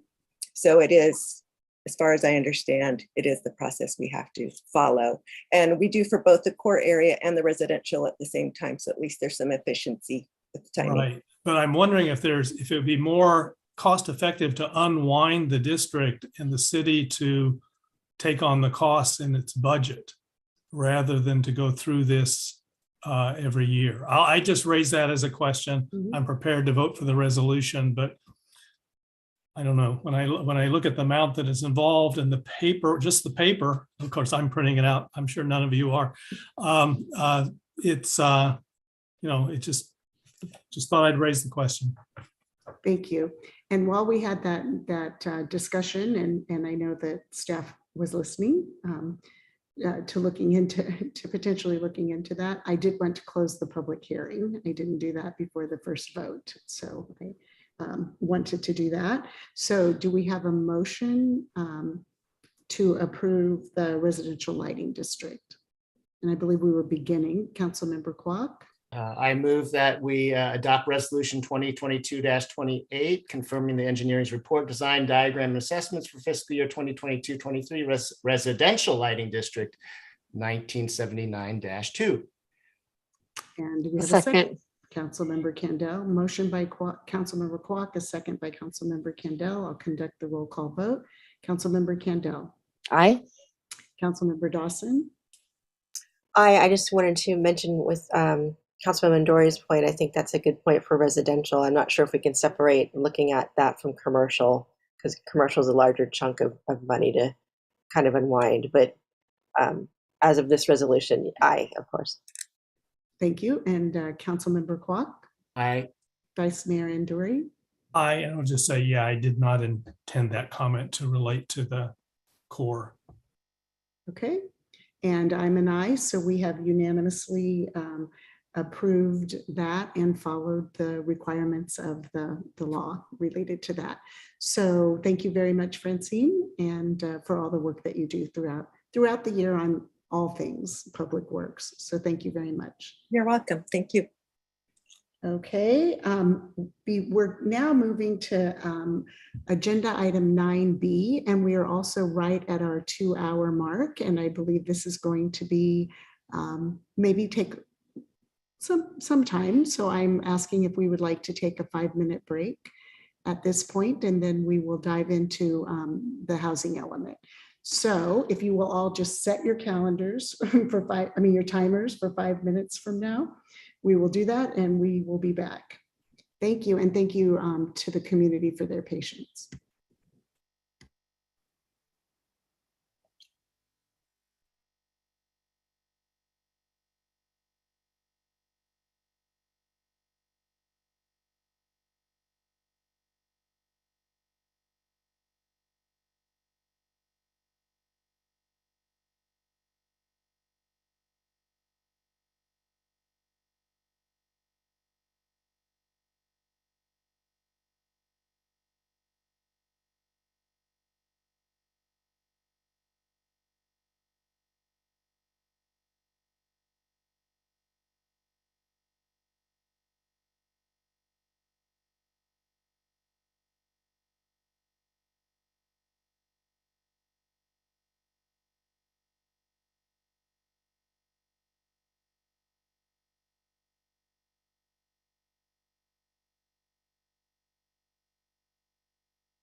Welcome back.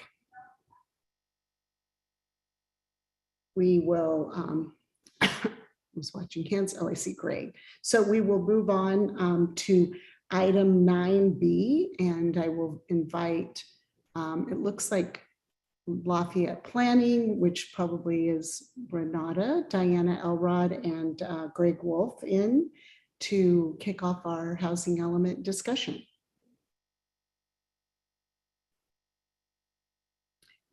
And while everybody's getting ready, just reiterating the process that, that we follow in our meetings, which is to receive the staff report.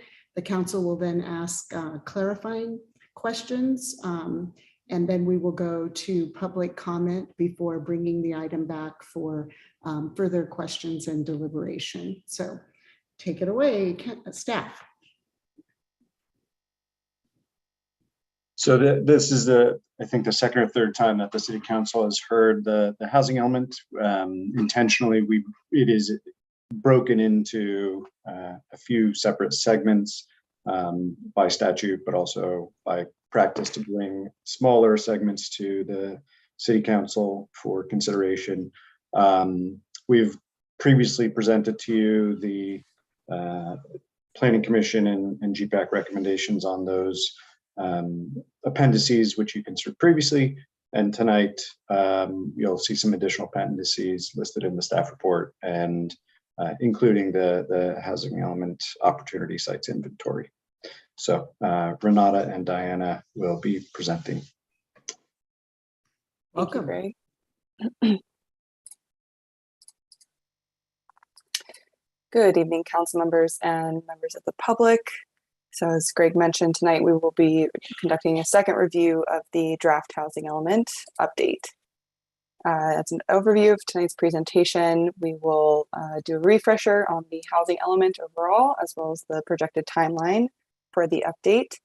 We'll discuss what was the comments received at the prior city council meeting, and then we will go through the remaining housing element components, the housing resources and sites inventory, the review of the prior element, and the public participation narrative tonight.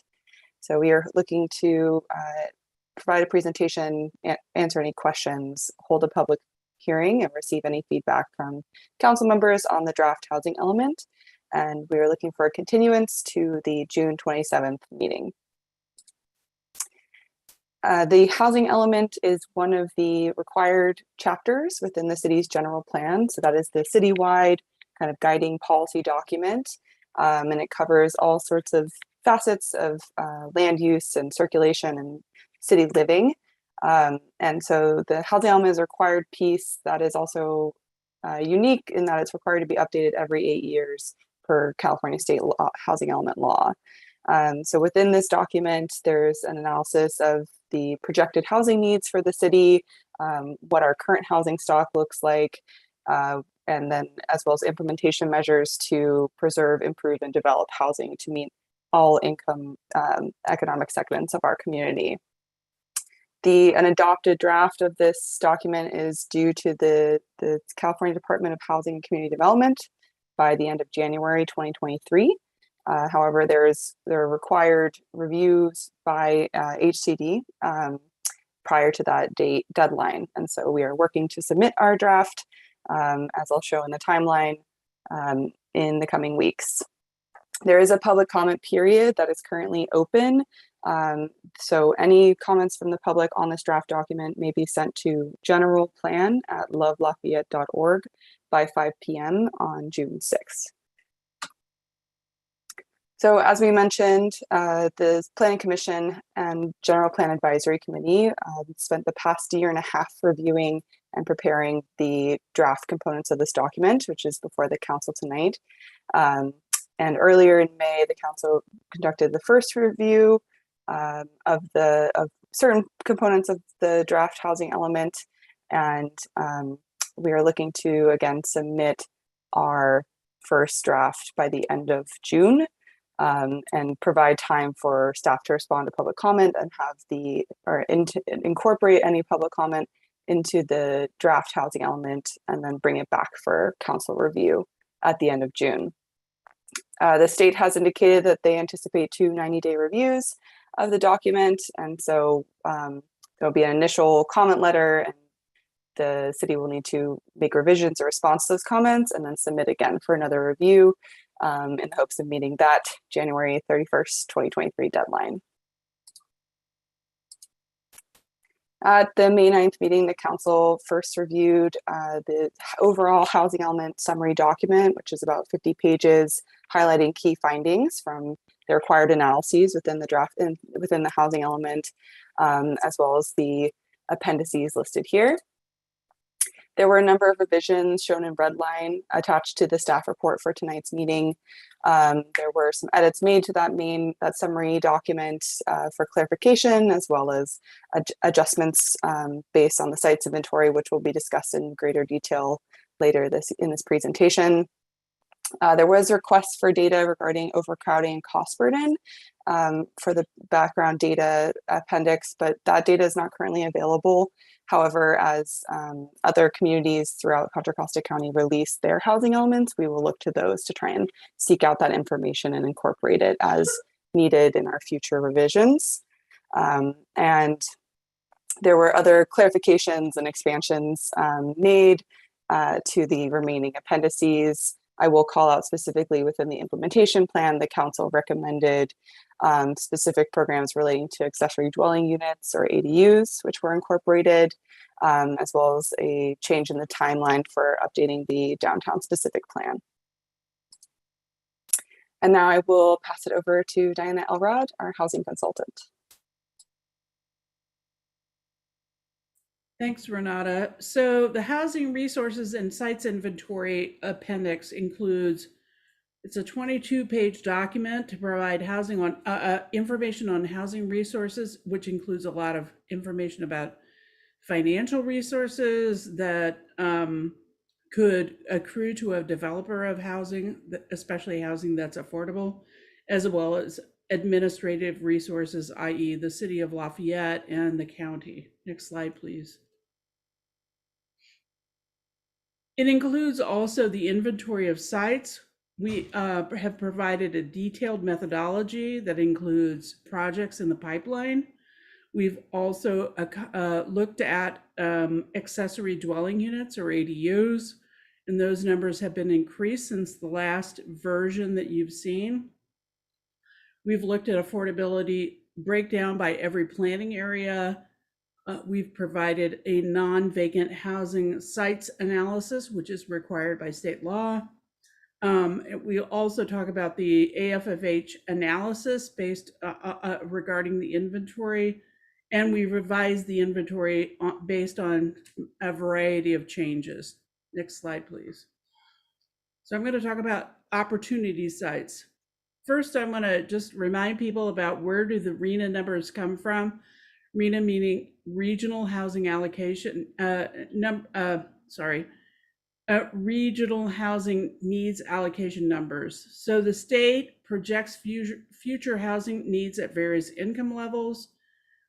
They're assigned to the region, which is ABAG, and then ABAG assigns them to local jurisdictions. So Lafayette has to find a way to accommodate those through enough land zoned at appropriate densities. Next slide, please. So in the fifth cycle, the RHNA allocation was just 400 units.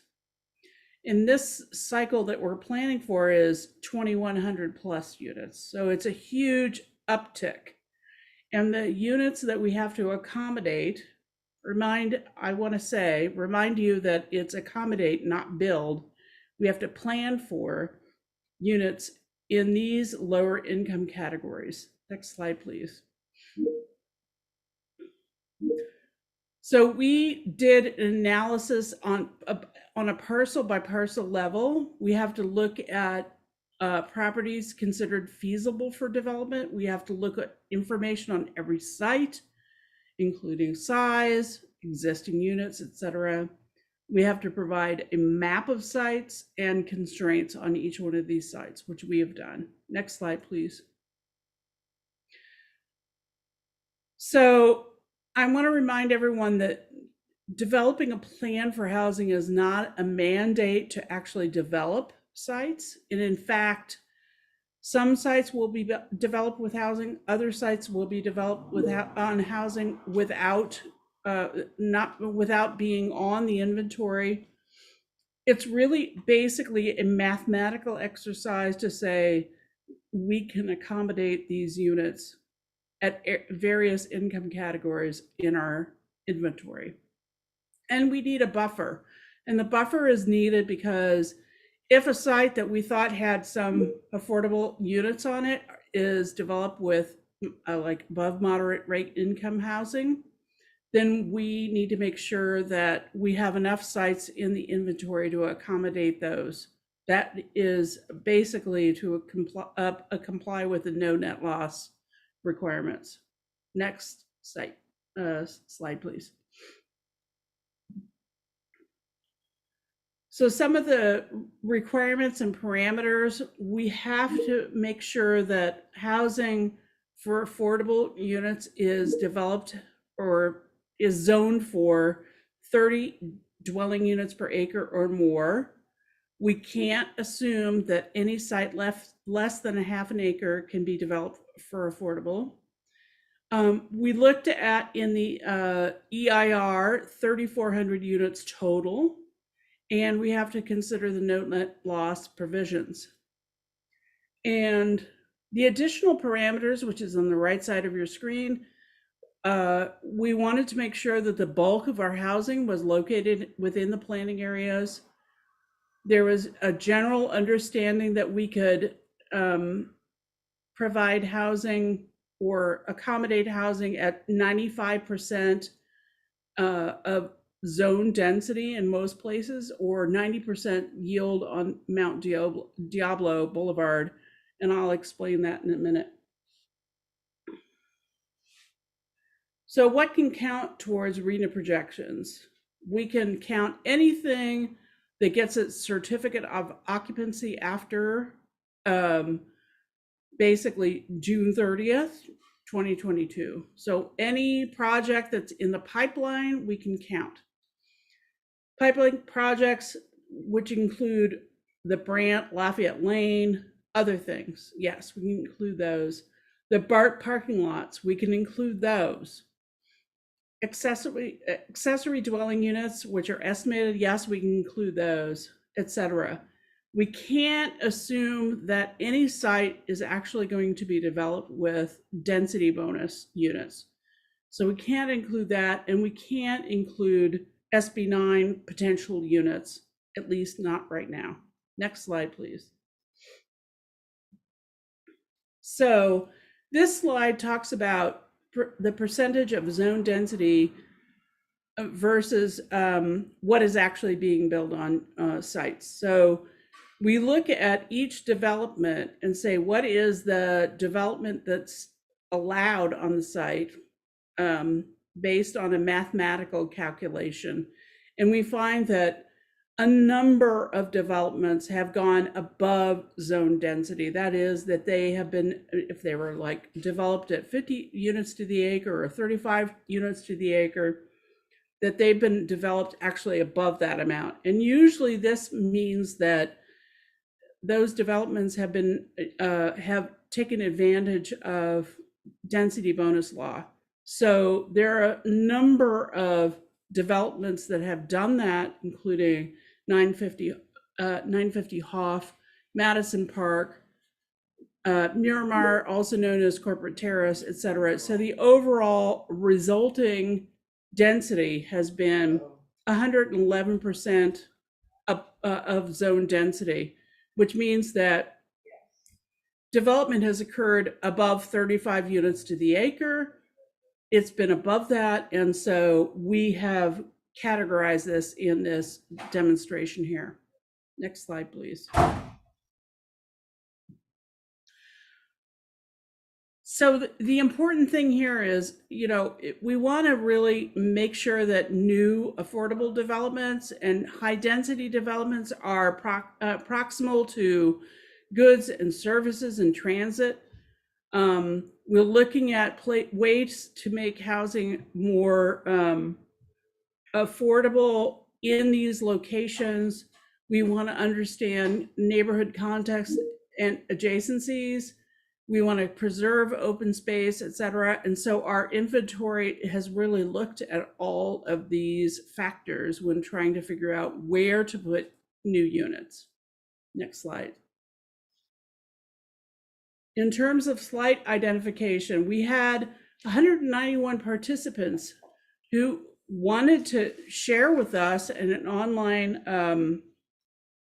interface the sites they wanted to see in the inventory. This resulted in 194 sites in total. Some of those were duplicates of staff sites, but some were not. We went through all of those. We reused some sites from the last housing element, and many of these sites were identified by GPAC and staff. And we got feedback from HCD on which are the best sites to use and what we would need to do in order to include certain sites. So the state criteria really helped us assess realistic capacity. And that included parcel size, existing land uses, proximity to goods and services, transit access, environmental constraints, and what is the likelihood of the existing use being continued in the long term. Next slide, please. We've talked a lot about the buffer and what is the purpose of a buffer. So we have 2,100 units or so in the inventory that we are required to accommodate. The buffer means units above that amount that we can assume could like fill in for, if we have a site, for example, that has, we've identified with, let's say, 100 units of lower income, but it goes for all above moderate income or market rate. We need to make sure that we have enough capacity to accommodate those 100 units that we've lost because they become now market rate in the inventory. So if a site is identified for housing that is developed for non-housing uses or less than expected density, or with a different affordability mix, we need to make sure that we have enough capacity in the existing inventory. My goal in kind of advising the city is to make sure that we don't have to, in the middle of the cycle, like 4 years from now, realize that we don't have enough units capacity to accommodate lower income units that we have to rezone. So the whole purpose of this exercise is really to make sure that we don't need to rezone. Next slide. So in terms of the past performance, you know, we had a RENA allocation of just 400 units. We're at 21 something hundred units now. So it's like 5 times as many. We've always had a historic underproduction of very low and low income units. That's because it costs so much to produce those units and there's not enough money to produce them. Next slide, please. So again, I want to talk a little bit about buffer considerations. We need to really understand and think about whether or not we want to have a robust lower income buffer, regardless of like moderate income or above moderate income. We can't necessarily count certain sites for affordable in the inventory, et cetera. And there are more constraints on site that suit affordable housing. We need more backup sites that meet the criteria. And that's the biggest concern that I have, is making sure that we have enough sites that can, you know, fill in if some sites get developed with something other than affordable. Next slide. So here we have the draft inventory, and we provided a number of spreadsheets in the the agenda where people can actually play with this stuff and figure out. You can modify column B and column L Column B is, should I include this site? Column L is, what should its density be? And that's a way for people to really play with this. So everyone in the community can do this. Next slide, please. So in terms of the GPAC recommendation, they wanted to include the 11 acres of De Silva site, which is site 9-1, which is down in the bottom, and include De Silva North. They wanted to exclude Deer Hill Corridor, and they wanted to include sites in areas 1 through 6 and 13 with no change to density. They wanted to project 240 ADUs at a distribution which is slightly different than what we're doing right now. And they wanted to include the BART parking lots at 75 DUs per acre at 95% realistic capacity. So here is a summary of that. On the right-hand side, which I think is most important, we look at especially the very low and low income buffer together is about 29%. Next slide, please. The Planning Commission recommendation is slightly different. They wanted to exclude the lower, the southern De Silva site.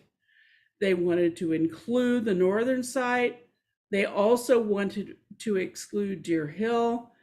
And they wanted to split the northern half of areas 1, 3, and 5 and upzone them to 50 DUs per acre, but leave those that are fronting on Mount Diablo at 35 units to the acre. At the time, we were really looking at a much lower ADU number of 112 units over the 8-year cycle. The distribution would have been 30, 30, 30, and 10% above mod. So it would be a different distribution of ADUs. And the PC recommendation would have been to include the BART parking lots at 80 dwelling units per acre with 95% realistic capacity.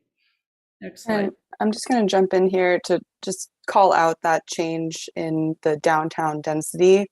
So because the Planning Commission chose to exclude that De Silva South site, which was approximately 11 acres and would have yielded about 300 units, it kind of triggered what we call that in GPAC the balloon effect, where you squeeze one area, those units have to go somewhere else. And so because of that, Planning Commission got very creative and identified this potential solution, which would result in upzoning, but tried to be responsive to public comment, seeking to retain that street front character on Mount Diablo Boulevard, retain ground floor commercial space, but had, as a result, had to upzone certain areas and went above the state mandated 75 units to the acre at the BART parking lots.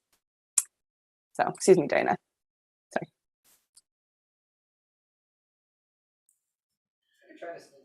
So originally we thought that we could only get 14 units per year as ADUs, but the change in guidance has been both in the number of units we can project as well as their income distribution. I think, right, do we have a next slide?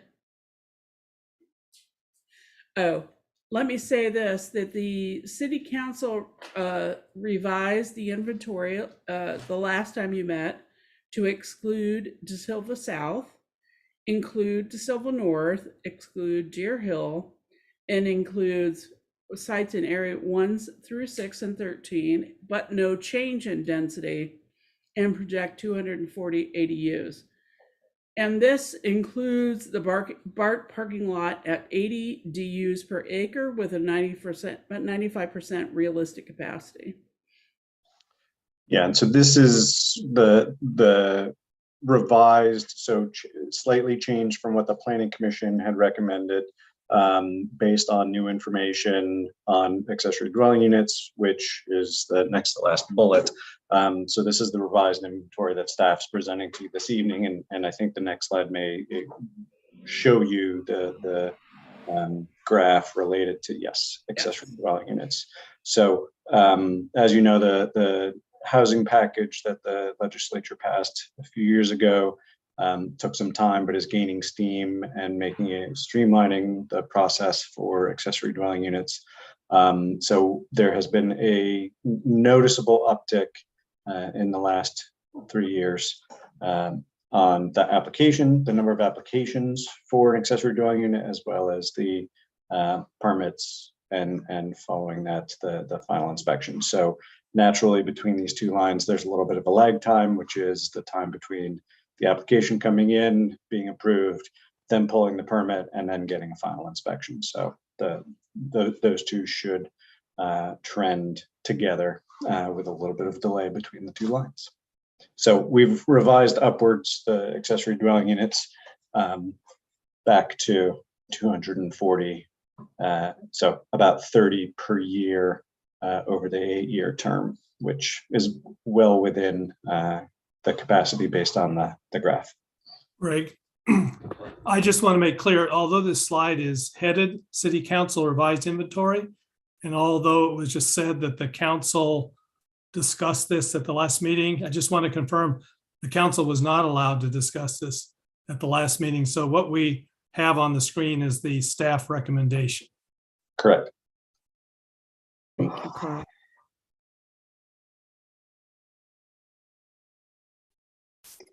So as part of the Appendix C, there's also a breakdown or overview summary of where these units ended up being allocated across this inventory.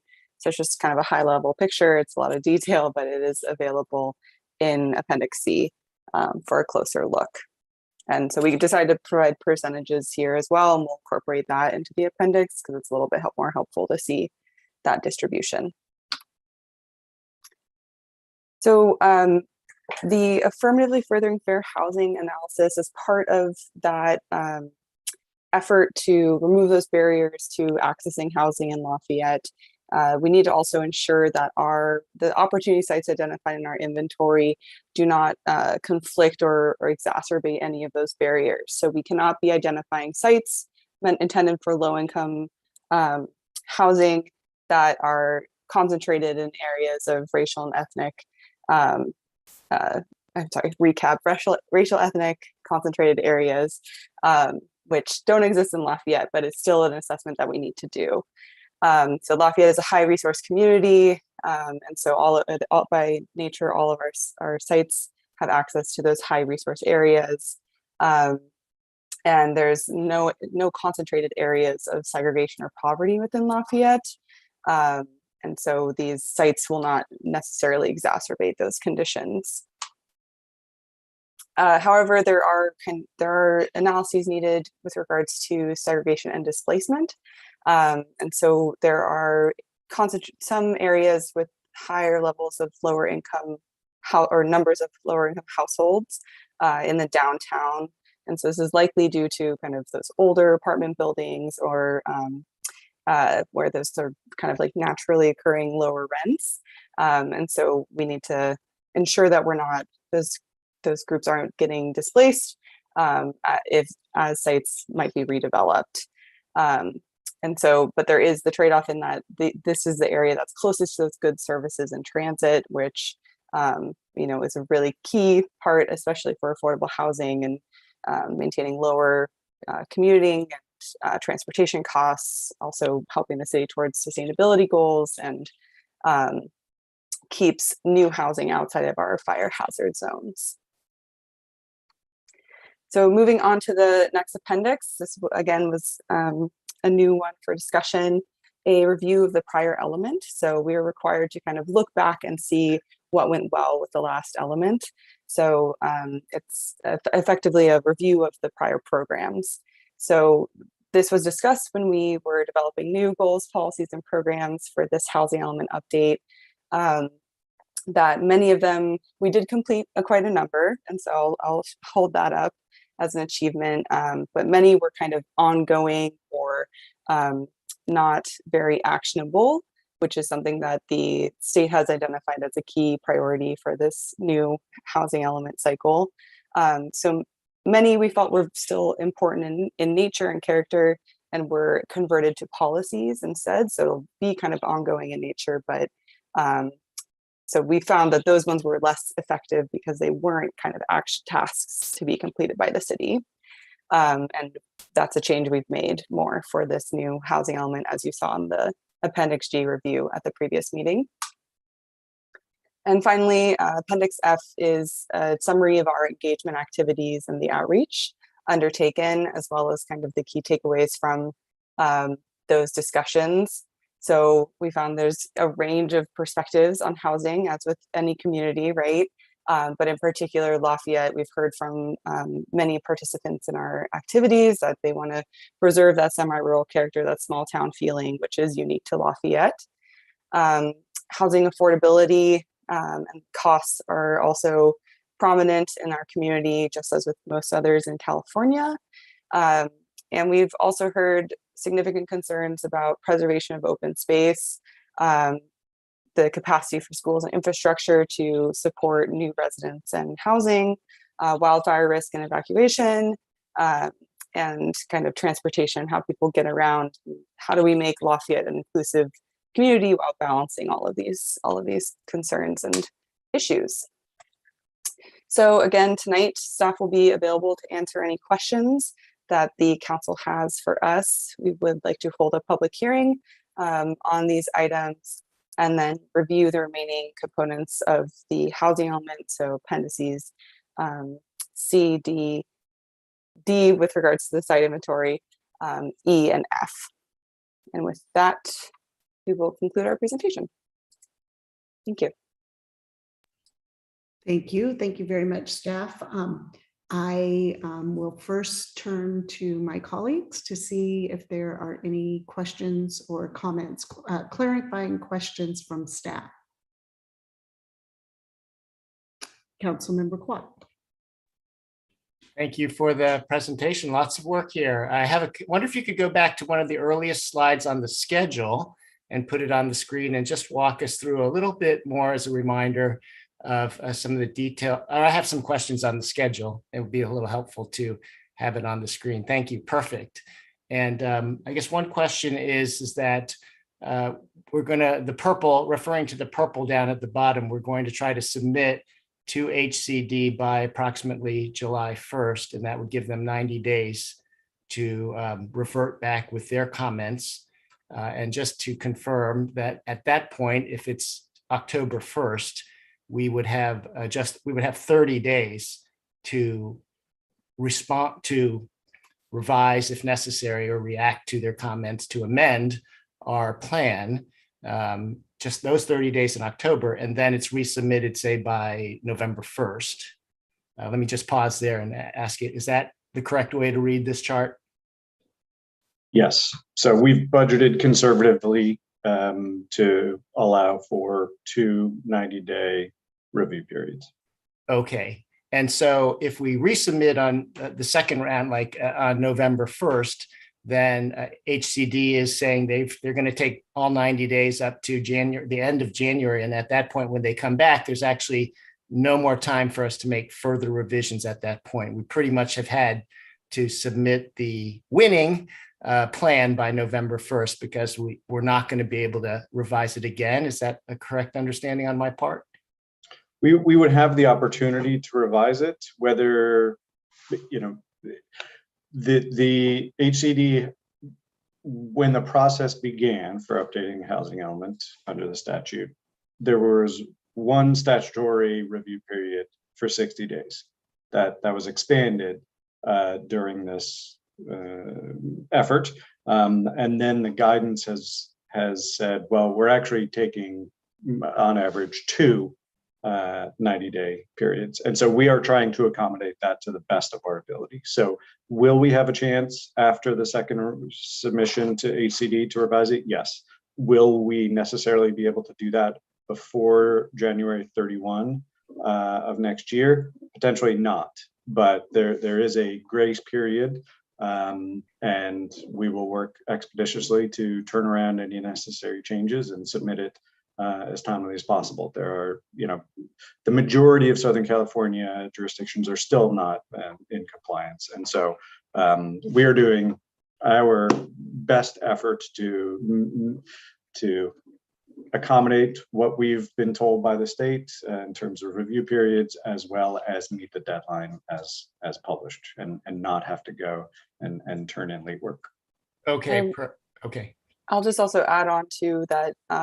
It's not our intention to turn it in and then kind of sit with our hands folded and wait. I've heard from other jurisdictions, from planners who have, reach out to their reviewer and, are there any questions? Are there issues? So hopefully, if anything were to come up, we could have advance notice to start preparation before the comment letter is released. So trying to work with the reviewer to avoid a situation where we get, a big letter full of surprises. That's really helpful to know. And I know that in our many presentations so far, we've talked about these 2 90-day review periods, but I can't remember where I've read, I've heard 60 days on the second one, and I can't remember, is that just my hoping, or is that somehow, was that a change, and would they on the second review reply in 60 days, or is that's not, I thought I read it somewhere, but has anybody else read it somewhere? I haven't seen that published, but in a webinar and guidance from HCD, they said best practice would be to plan for 2 90 days. And, okay. and they in that same, here's how to succeed with a housing element,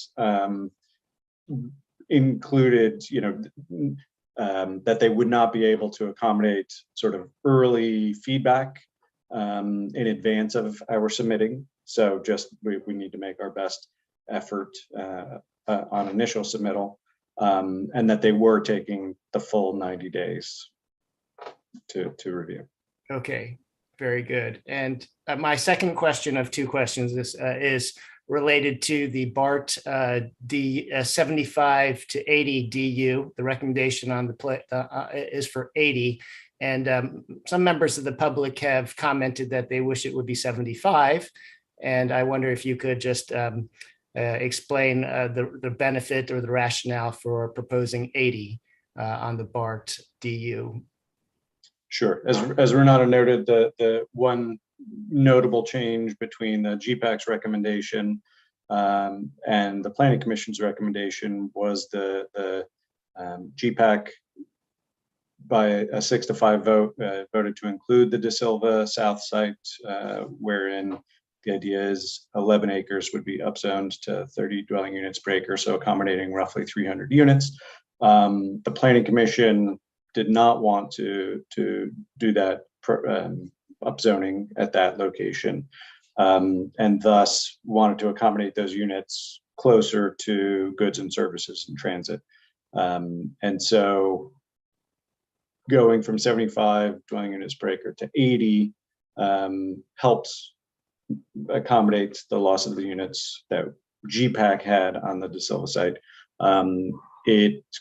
I think the numbers show that we would meet our RENA at 75 dwelling units per acre. However, the buffer would be reduced. And so the Planning Commission was cognizant of that buffer and recommended 80. Thank you. Vice Mayor Anduri. I'm going to have a follow-up to Councilmember Kwok's question, but first I want to thank staff, Greg and Diana, for reaching out to me, and because I had expressed some frustration at the last meeting, and I really appreciate their reaching out and having a long conversation with me about the elements of these plans. So thank you very much. I also want to disclose that I had a long meeting with Guy Atwood and Colin Elliott, which was helpful as well.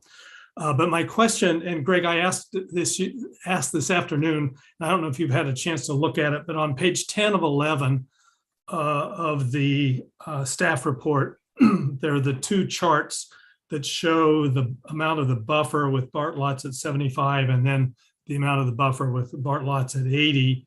And then down below under number 8, it says provide for a buffer for low and very low income, and it uses different percentages than either of those charts. Have you had a chance to look at that to see which one, what the numbers should be? I did look, wasn't able to discern where the parenthetical numbers came from. They're not part of the 75 dwelling units per acre table above, nor the 80. Going back to GPAC and the table that the Excel worksheet and the solution that GPAC recommended, those are not the numbers nor PC. So I would strike the parenthetical numbers and rely on the two tables above. Okay, but the average is still 29%, which isn't the number in either of the charts. Correct. The charts do not reflect the average. No, they do. They do have an average. At 75, it says the average. Oh, I'm sorry. 28%, and at 80, it says it's 31%. Yes. So do we know which one it is? So the tables are correct. So the Excel workbook included in the staff report matches the BART lots at 80 DU to the acre table on page 10 of 11 of the staff report. Our apologies for. Okay, so for 8A, it should read average VLI and LI buffer of 31%. 31%. Correct. Okay. All right. And then, so that at 75%, it's an average of 28%.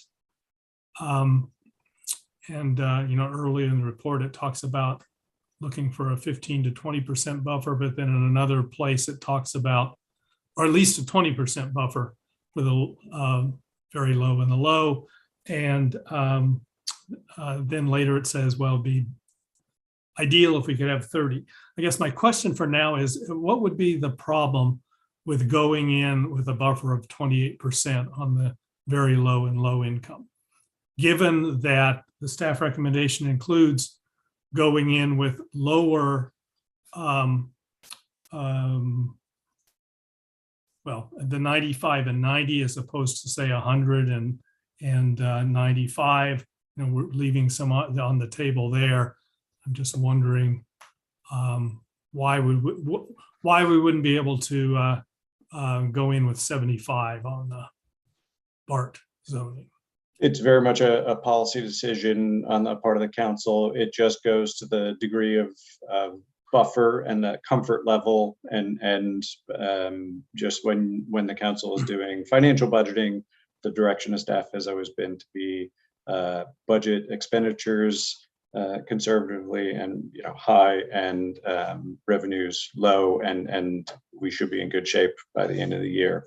And so that is somewhat our approach here as well. So you'll note that the allocation across any of the given sites, we've not concentrated our eggs in any one basket by allocating like 100% lower income, anticipating an affordable housing project. Rather, we've allocated across all of the sites generally with the allocation that the arena has been allocated to us, which is an acceptable practice pursuant to HCD. So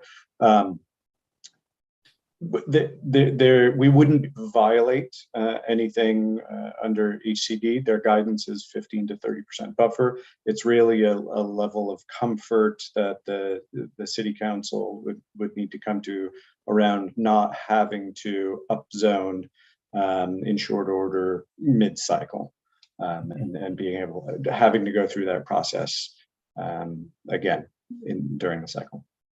And another question, I really appreciate the additional analysis that went into the ADUs, bringing that from the 116 to 240.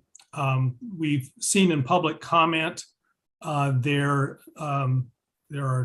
received public comment asking that we look at a higher number, and I'd like you to comment on how comfortable you feel with the 240, and if you could provide any analysis of the public comment numbers, that would be helpful. So based on the data we were able to pull and illustrate in the graph that was in tonight's presentation, I'm comfortable with defending the 30 dwelling units, 30 accessory dwelling units annually over the term. To go above that, I think we would have less reliable data to project higher numbers. It may ultimately prove out, but there has been clearly some pent up demand, which we're seeing. But that upward curvature of the graph will start to moderate as that pent up demand is starting to be satisfied.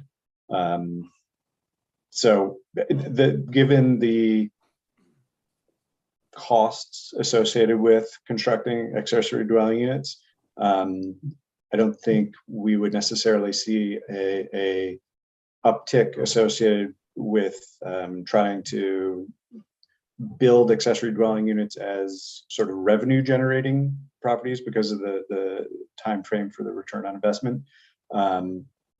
So I don't see them necessarily as that, but certainly based on the trend we've seen, I think 30 can be presented to the state and that they would be accepting of it. And last question, I just want you to confirm that what the staff recommendation includes is no upzoning in the downtown. The only upzoning in the staff recommendation is the state mandated BART lots and one property in the west, the De Silva North property. Correct. Thank you. Councilmember Candell. Sure.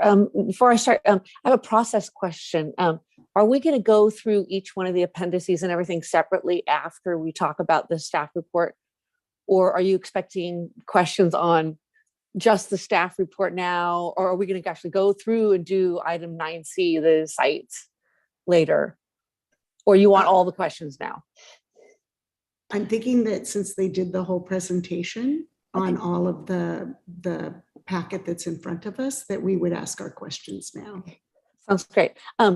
So yeah, so back to the BART. I remember hearing that we could maybe possibly up the buffer, not the buffer, the yield on the BART up to 100%.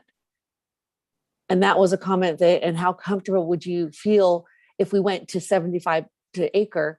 Whether we upzone it or not ourselves is a totally different topic, but just let it keep it at the 75 in the law, but then up the yield to 100%. Would that be too hard to justify? I think that remains to be seen. To be certainly, I think we're taking a conservative approach, but modestly conservative with respect to yield. I mean, I think we've demonstrated through the data of the projects over the last 10 years that I believe it was 5 years actually, that we're seeing projects exceeding the zone density. We don't have that track record for 75 dwelling units per acre for BART property. And there's a competing desire on the part of the community and the city to accommodate substantial replacement parking. There's going to be costs associated with that. So it's not a large discount off of 100%. But I think we would be, the NEDA would, HCD would approach us and say, what assurances do you have that it would be built out at 100%? And that question goes away at 95. Sounds fine, great. All right, so now I'm going to go to the actual draft housing element itself, 9B. And action 1.3 on page 31. So it would be H31, right? Or actually just page 31, here we go down. And I just want to say, this whole housing element, wow, it took a year and a half, but it's in really great shape.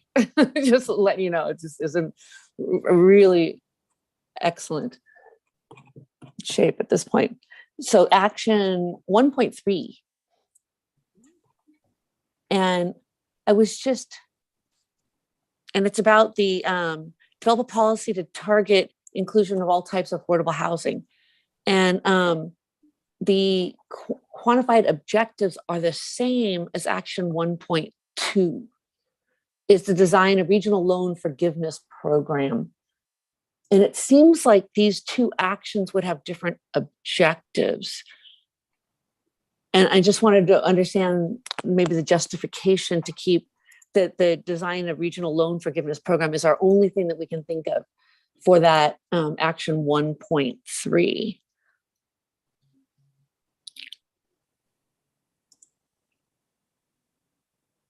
Diana, I'll ask you to chime in. You What's had which appendix are we talking about? This is just in the actual draft. It's okay. also in the actions one, but it's in the actual draft. Oh, there okay. it is. Yeah.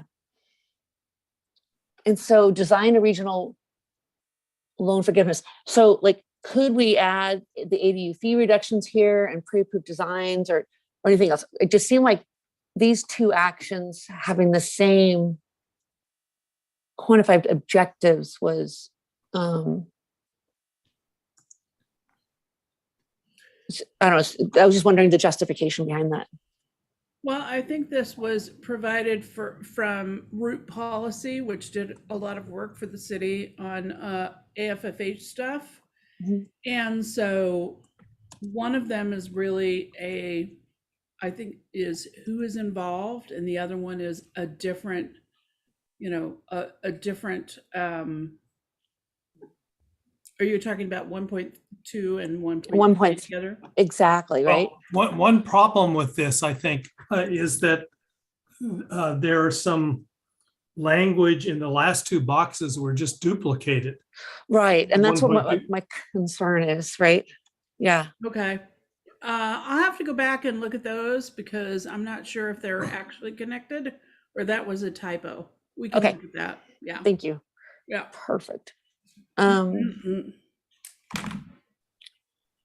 So I remember on one of the other things in the actions, is there, remember we were talking about housing vouchers and how we think that maybe people that are owners in our public aren't educated enough on accepting them, or maybe there's a little pushback against them that they shouldn't be doing. And there was a thought of having an education program to educate homeowners on housing vouchers. And where should that go? And it's not in our actions. It should be in the AFFH actions. Am I correct or not? I didn't see it. We definitely can put it in there. Okay, I'll note that we want to try to find a place to add this. All right. Okay, in a couple different places, we have the wording, we're going to do something to the maximum extent feasible. And so I'm an engineer and I'm not allowed to write specs like that because it's not testable. Because my concern is that what the city thinks is feasible versus what the state thinks is feasible, they could possibly be different things. And if that's the case, should we probably change that language to be something that is more easily wouldn't be so confused possibly on both sides of people interpreting these things. And so maybe that's a Mala question. There's maybe a way we can think about changing maximum extent feasible, but define what that is somehow. Yeah, and I will invite Mala to speak to that as well. You heard in the presentation and in what you've read, the state has found past housing elements and programs to be a little, the outcome, the deliverable to be a little more amorphous. And so has directed cities to basically have quantified objectives to the maximum degree feasible. Not everything is going to come down to numbers, essentially mathematics, and it unfortunately it's not an engineering solution to the housing problem. And I was thinking civil engineering for the CFP. So I think we'd be hard pressed to make the have all quantified objectives be empirical. And you will have competing priorities. One being, having a satisfactory or a budget surplus to be able to respond to a natural disaster, for instance. So if you were to commit those monies to paving roads, you could pave more roads, but you've now lost that rainy day fund for an emergency. Same would go for housing. So okay, well, we can work on that later. Okay, well, but we know that we've strived to empiricize, to use a term, where possible. Cool. All right, now on Appendix B under restraints on page B22.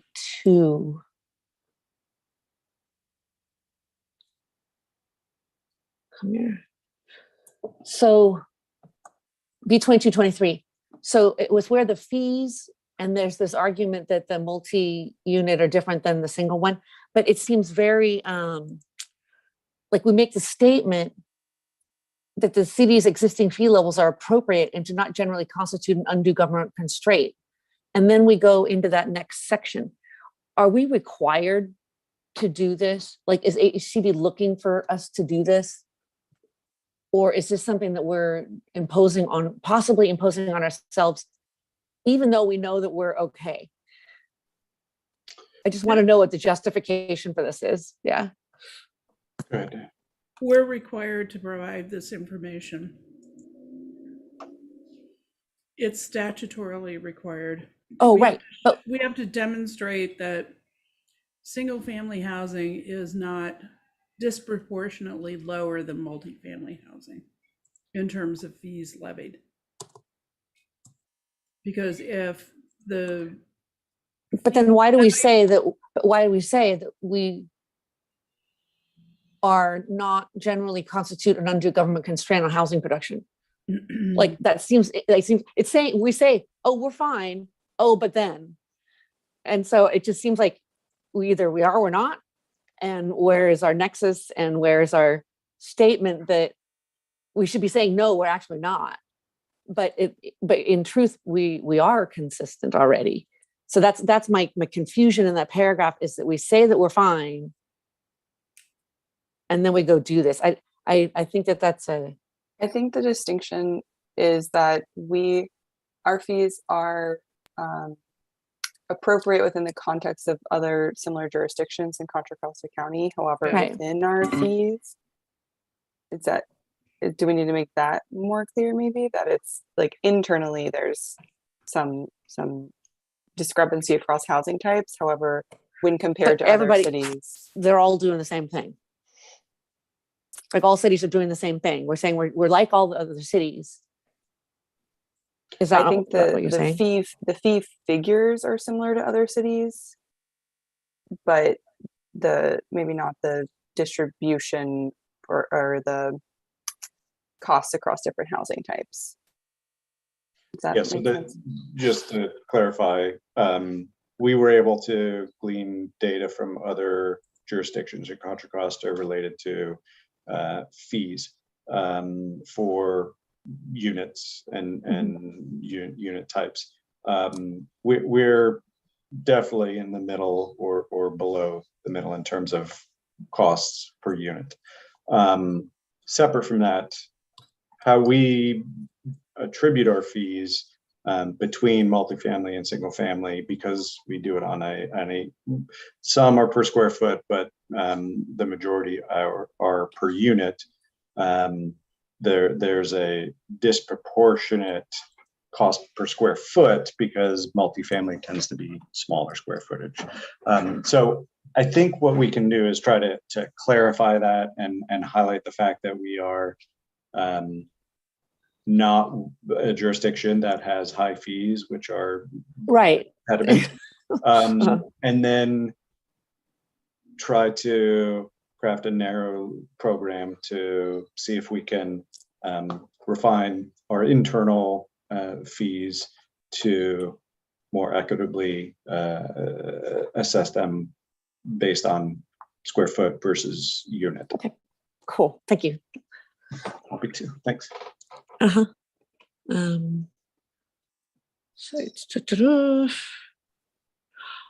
then on our sites, I know a lot of comment was coming in about using BART, or from, especially, from the letter from East Bay for everyone, and inclusive Lafayette, they've all said that we may not be able to use BART. We don't really go into, if, to say what we'll do if we get to use BART, right? Because we kind of have a thought of what we're going to do if we get to use BART. We're going to try to get on the list. We're going to, get an MOU, whatever, all these things we're going to do. And we don't go into that here.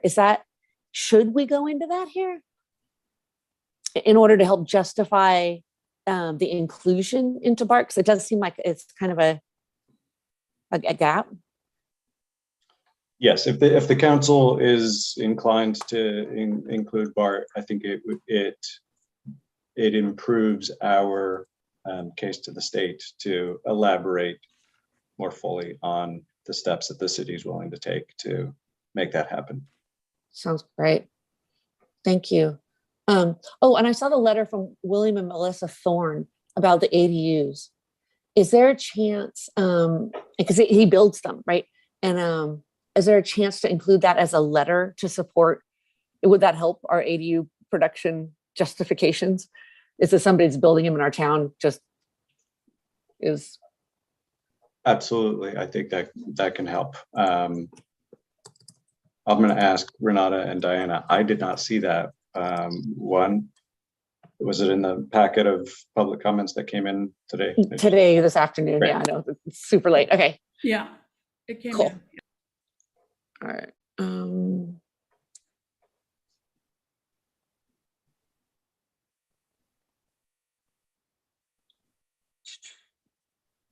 Okay, so under the AFFH actions, and we're thinking about making a height action. And my question is just a simple one, is that's item 8.2.a. Why do we need to relax our height? Because everybody gets unlimited waivers and concessions, right? And so we can't, even if we raise our heights, it doesn't matter anyway, because they can just go beyond it no matter what.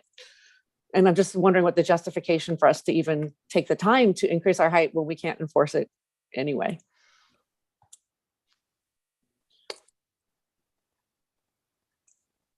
And unfortunately, this is not again, kind of a clear mathematical solution to it.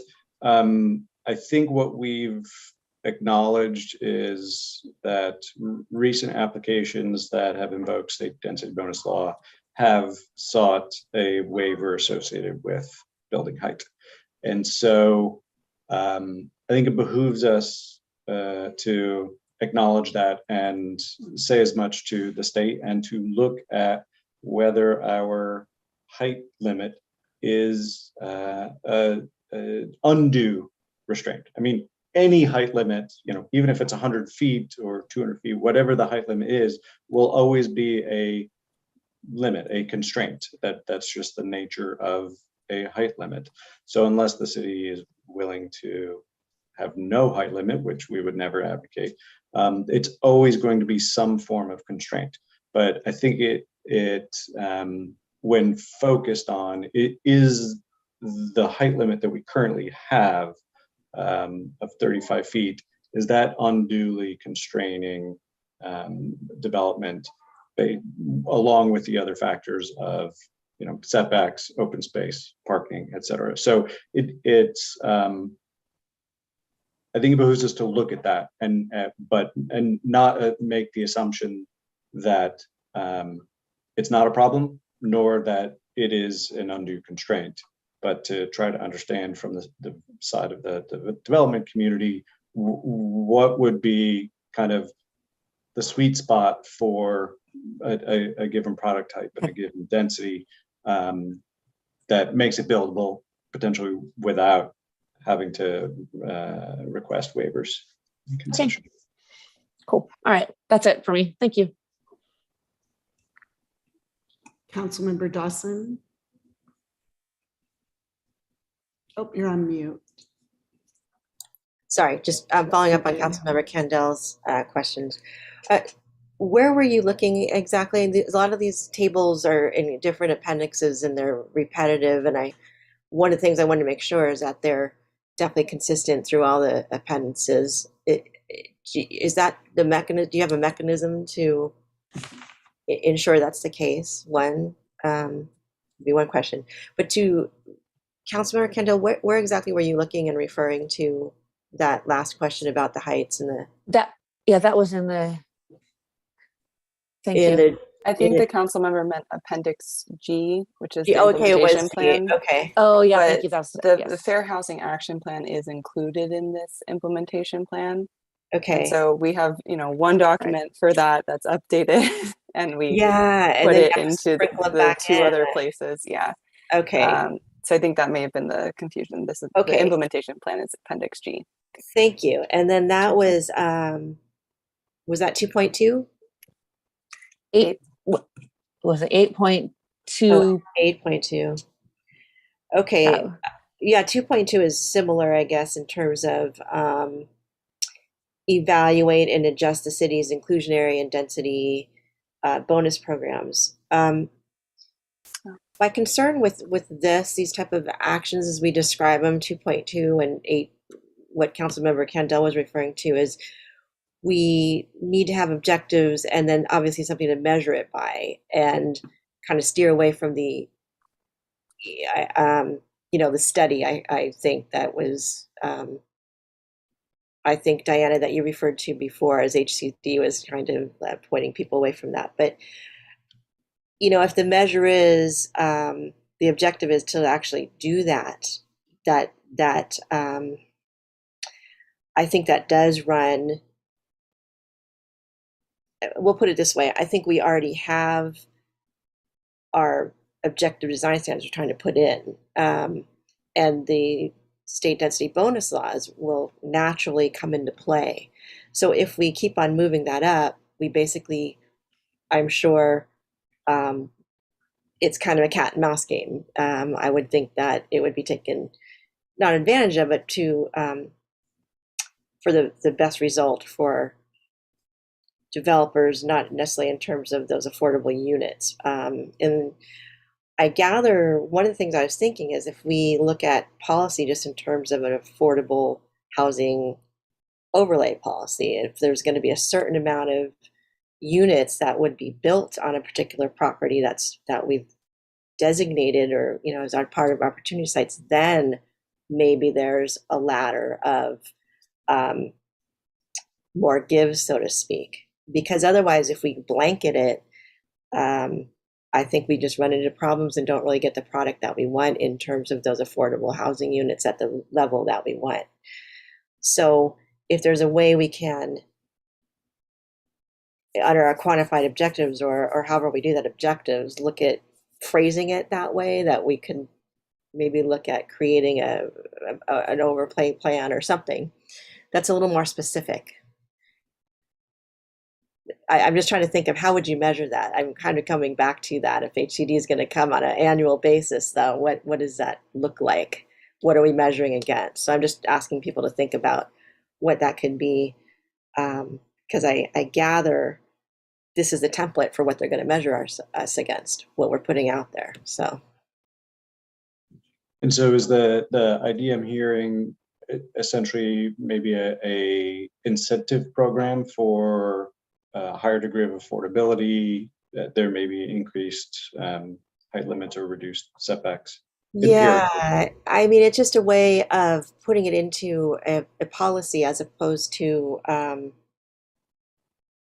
specifically that we actually get something for it that is going down the path that we need to go down anyway, that we're going to be measured against in terms of achieving very low income and low income housing. So. Okay, we'll look at it and see if we can come up with a numerical objective standard.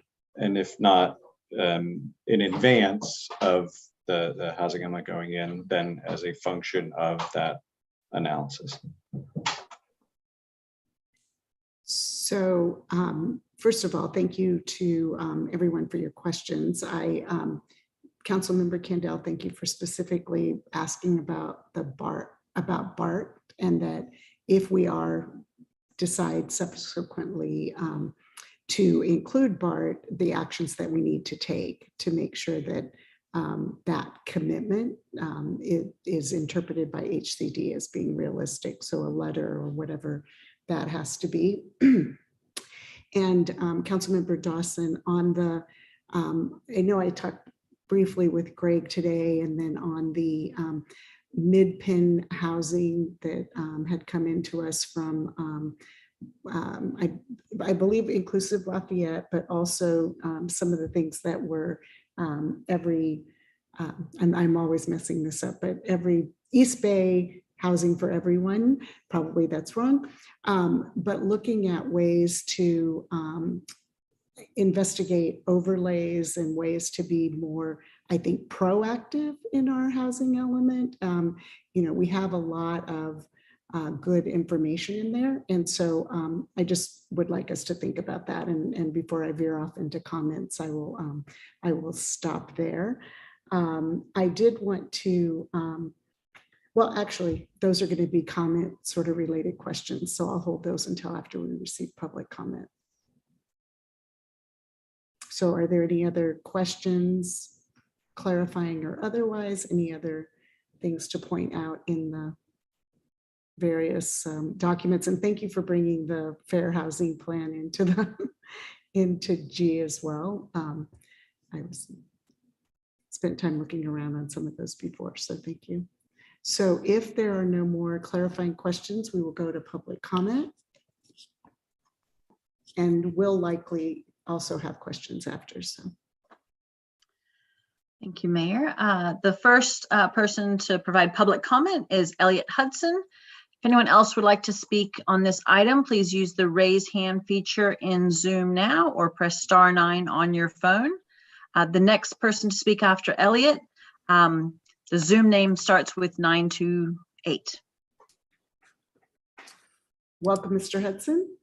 Good evening, Mayor Geringer and members of the City Council. The draft housing element for this meeting is improved in very substantial ways, and I thank the council for directing those improvements. It now references the language of the vision and mission statement, and it brings the recommendations for zoning more in line with the long recommended positions of your citizens advisors, Mr. Elliott and Mr. Lavoy, which are now being recognized to be reasonable. We're closer, but we're not yet where we need to be to protect Lafayette while still complying with state law. One of the most important things you heard tonight, which was further clarified in response to questions from Councilmember Kwok, is that we actually have two meaningful periods for conversation with the HCD. Councilmember Kwok said asked if we only had 30 days between the two periods, but at that point, we're not creating from scratch. We are adjusting a proposal that will already be reasonable based on HCD guidelines and actual approvals granted by HCD. There will also be time after the second 90-day period for reasonable adjustments. And as Ms. Robles said, there will be outreach to HCD even during the review periods. So there's no reason to follow this faulty line of logic that we should overzone now in order to avoid the possibility of adjustments years down the road. We need to go to HCD with the positions that best protect Lafayette and then allow for these 2 90-day periods for those conversations. So there are still a few things that I would like to see changed in the draft. First of all, the community characterization is still not accurate. Comments about the desire for more affordable housing and the cost of housing overstate that position, as you know from your surveys. The housing is personal statements need to be adjusted because the only meaningful statements are not from people who are currently seeking housing in Lafayette, but also from people who've worked hard in the past to gain that housing. The stories that are submitted need to reasonably balance the statements from your residents, not just those cherry-picked by staff. With respect to the actual numbers, I again refer you to the work of Colin Elliott and Mr. Lavoy. They have been proven to be right on many points staff previously resisted. With respect to BART, you should keep it at 75 units per acre and a yield of 100%. The ground floors will be suitable for low income and very low income. The current staff recommendation increases the size and density, which will be opposed and hated by everybody in the neighborhood and will unnecessarily increase the mass of a building that is entirely inconsistent with the nature of Lafayette. I'm almost done. Okay, thank you for wrapping up.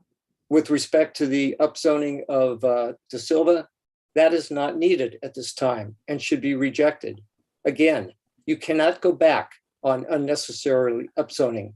The city should not forfeit valuable negotiating options in the future. So again, thank you for the improvements so far. Please listen to Mr. Elliott and Mr. Lavoy.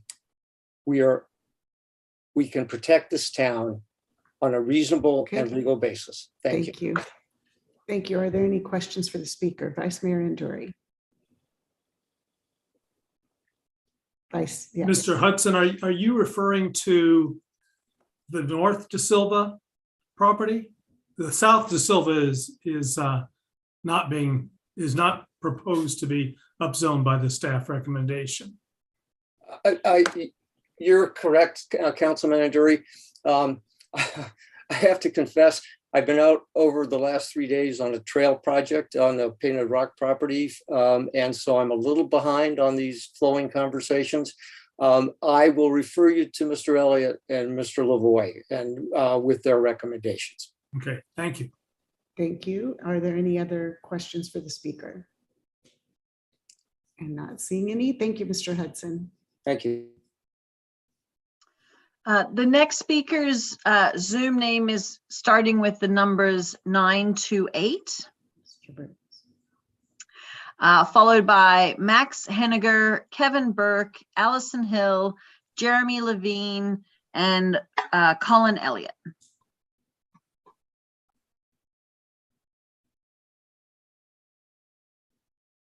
Welcome, I believe, Mr. Briggs.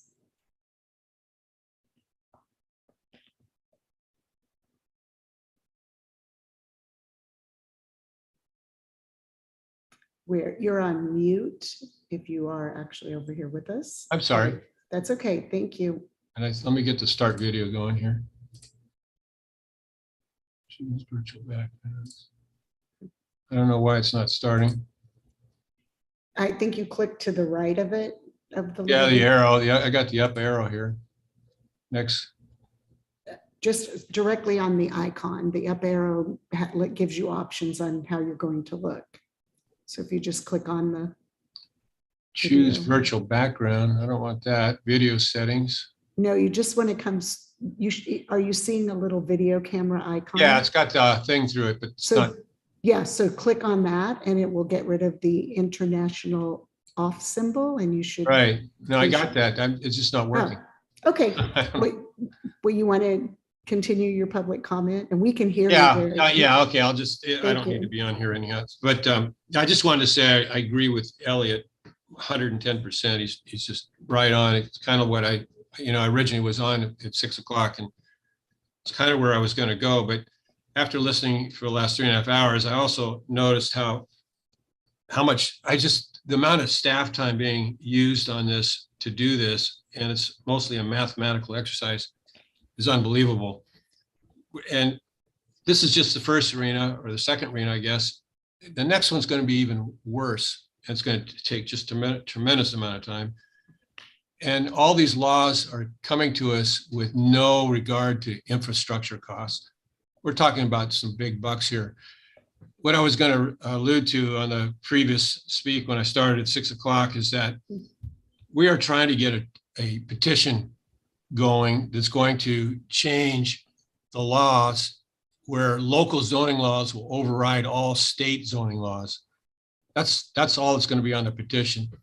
And so what I want to do is just kind of implore that, or hopefully the council will in the future back this initiative, because it's going to eliminate us having to spend so much staff time doing mathematical exercises and get the zoning back to where it belongs, which is local control.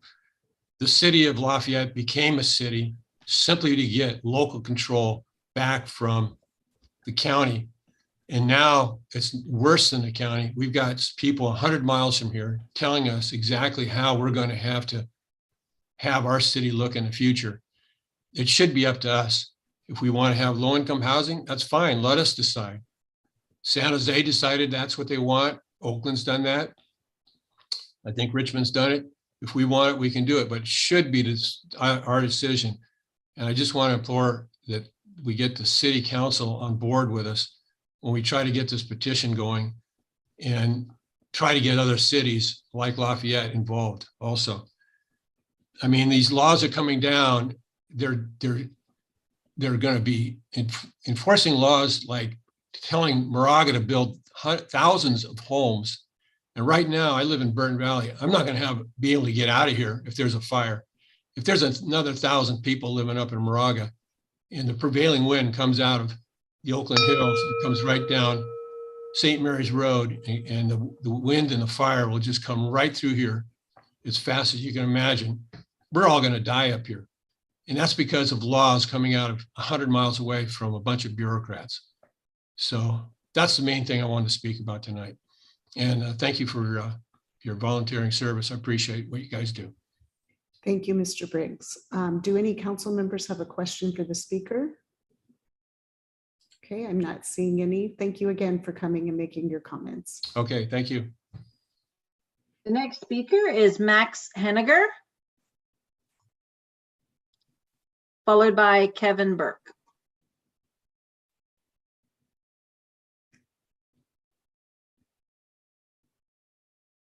Welcome, Mr. Henniger.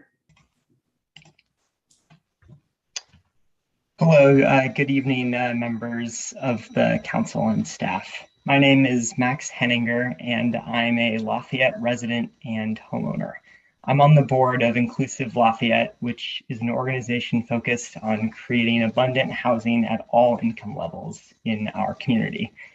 First, I want to thank staff for putting this first draft together amid a rapidly changing regulatory environment. I know there's a lot of critiques that come from all members of the community, but I just want to acknowledge that it genuinely is not an easy task, and we appreciate the hard work, and it's noticed. I'd like to focus my comments tonight on how this current draft could be improved to promote greater housing affordability. I work full-time in affordable housing, so this is certainly an interest of mine, along with the rest of the board of Inclusive Lafayette. So as you know, about 45% of our total units must be affordable for households earning less than 80% of the area median income. That's 45% of the new 2,114 unit target. And the current draft assumes that we're going to be able to hit that threshold without any major new policy changes. And we want to flag that as not feeling very realistic to us, because right now, if we look at the housing that has been created over the last 8 years, only about 4% of that new housing has been built at income levels in that range. There are definitely examples where you've got density bonus, where you can get up to 15%, but generally, when you just take the totality of what's being built, it's far lower.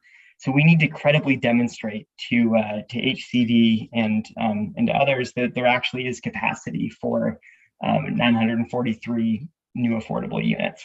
And we really appreciate, I heard one comment on the council earlier tonight about there being an interest in a new affordable housing overlay. I think that would be a great idea, and we'd love to work with staff and council on that. But we think there's an opportunity to do even more. And we'll just note a couple of ideas.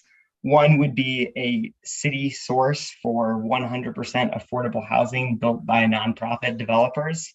Even though there's a lot of state money out there for affordable housing, generally they like to see that local sources are being leveraged. So this would go a long way to getting there.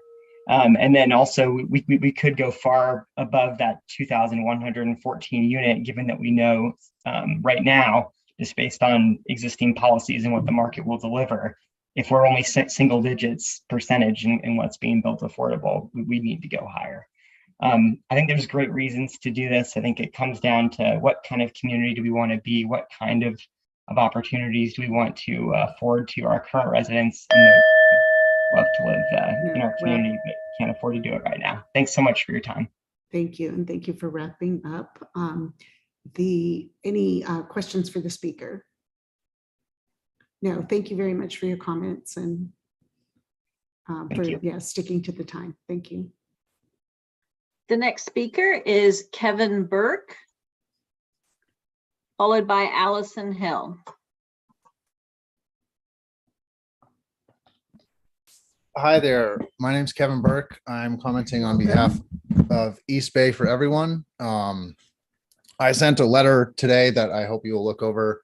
But just a bit of background. I grew up in Alamo. Most of my friends, including several from Lafayette, and my brother and sister that I grew up with no longer live in the East Bay because they can't afford to both raise a family and afford housing. So I'm very interested in Lafayette and the other cities in the region's ability to produce more housing. I just want to give a bit of a reality check right now in Southern California, who's far ahead of this process than Bay Area.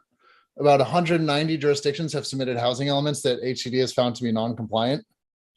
HCD is finding basically the same things over and over again with each city. They're not producing a map of realistic sites. They're failing to affirmatively further fair housing. And that's why they're rejecting these sites and sending the cities back to the drawing board. I think based on what you've submitted in the draft, Lafayette is preparing to walk into the same issues that these cities are walking into.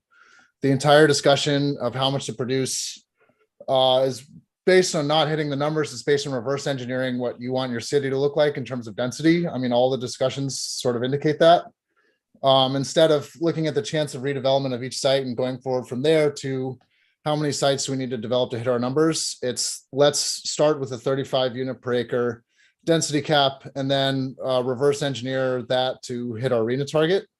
I want to make 3 points. So basically every site is included, assumes a 45% below market rate ratio. This is way higher than anything that's been developed in Lafayette by the market before. Also, thanks to Assembly Bill 1397, every single non-vacant site that was present in your last housing element must permit development at 20% below market rate. So you have to explain to HCD and explain why a developer would build 45% below market rate when legally you have to allow them to build only 20% market rate. There's no explanation of why or how that's going to happen. I don't see any evidence that that would happen. Developers generally don't build 25% extra below market rate out of the goodness of their hearts. You didn't do any analysis of parking requirements and governmental constraints. Site F is a stone's throw from the BART station. To build that site, a developer would have to consolidate 2 lots and also figure out how to build 22 parking spaces on a 6,000 square foot lot. I'm just going to tell you now that's not physically possible when you consider stairs, a driveway, pillars, a ground floor entrance, and potentially ramps. That site is just not feasible given the parking minimums that you have. You should consider adjusting the parking minimums. The BART site is also not realistic. I have a letter from BART staff today saying that rezoning the site enough alone is not sufficient to get it in the work plan for the next 10 years. HCD places very high weight on letters from the property owner. In this case, they're also going to conclude that BART is not planning to develop on that lot. You need to go above and beyond and provide additional investment to BART to show them that you're going to do that. Finally, I just want to say that Lafayette, Southern California cities are starting to get sued, like South Pasadena, for example, is getting sued. And the suit is going to ask to suspend Lafayette's ability to approve non-housing permits and grant a judge approval to permit housing applications until you adopt a housing element. Finally, it's going to allow anyone to build unlimited density as long as projects offer 20% affordability. This is known as the builder's remedy. I think you want to avoid that. And if you do want to avoid it, I suggest you get serious about your site inventory. Thank you very much. Thank you. And thank you for wrapping it up within that time frame. And are there any questions for the speaker? And I'm not seeing any. Thank you, Mr. Burke, and thank you for your written comment, and thank you for coming this evening. The next speaker is Allison Hill.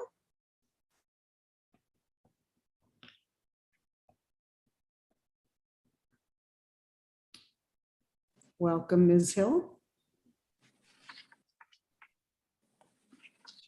Good evening, Mayor and City Councillors. I'd like to thank you and staff for all the work you're doing on this difficult project. And I'm really addressing my comments to a lot of the other comments I've heard during this whole process. One of them is I moved to Lafayette X years ago, 20 years ago, 30 years ago, because I loved it then and I wanted to stay just like that. I've lived in Lafayette 53 years and it's changed a lot in that time, mostly for the better. And I wouldn't want it to be the way it was in 1969. But, you know, that isn't practical. And change is just change. Change is not good, change is not bad, but change does happen. And this wanting to freeze Lafayette in time is not reasonable in my view. The other thing that really concerns me is when I hear people saying that our elected representatives are not doing what we elected them to do. And these are generally people who do not approve of the housing element and think we should perhaps just say no to it. I know many people, and they are homeowners and people of my generation, or maybe a little younger, who strongly support more housing in Lafayette and affordable housing in Lafayette. Unfortunately, they are less vocal than those opposed to it. The other concern is that the city is required by state law to fulfill these various housing requirements, and there could be severe penalties if we do not meet those obligations. The population of the state has doubled in the time that I have lived in Lafayette. The population of Lafayette has increased a little, but not very much. But what the state has is a serious housing crisis everywhere. And especially with affordable housing, we all know Lafayette is not affordable. I'm really concerned about the rapidly increasing homelessness of many people, including families with children, including seniors. I've read that statistics saying as many as 50% of homeless people are over the age of 50, which is fairly heartbreaking. So the state housing laws are an attempt to correct this situation by requiring that all areas of the state adjust their zoning regulations to make it possible to build the needed housing without unnecessary barriers and regulations. And I applaud your efforts to do that. Thank you. Thank you, Ms. Hill. Are there any questions for the speaker? Thank you very much for coming this evening. The next speaker is Colin Elliott, followed by Patty Battersby.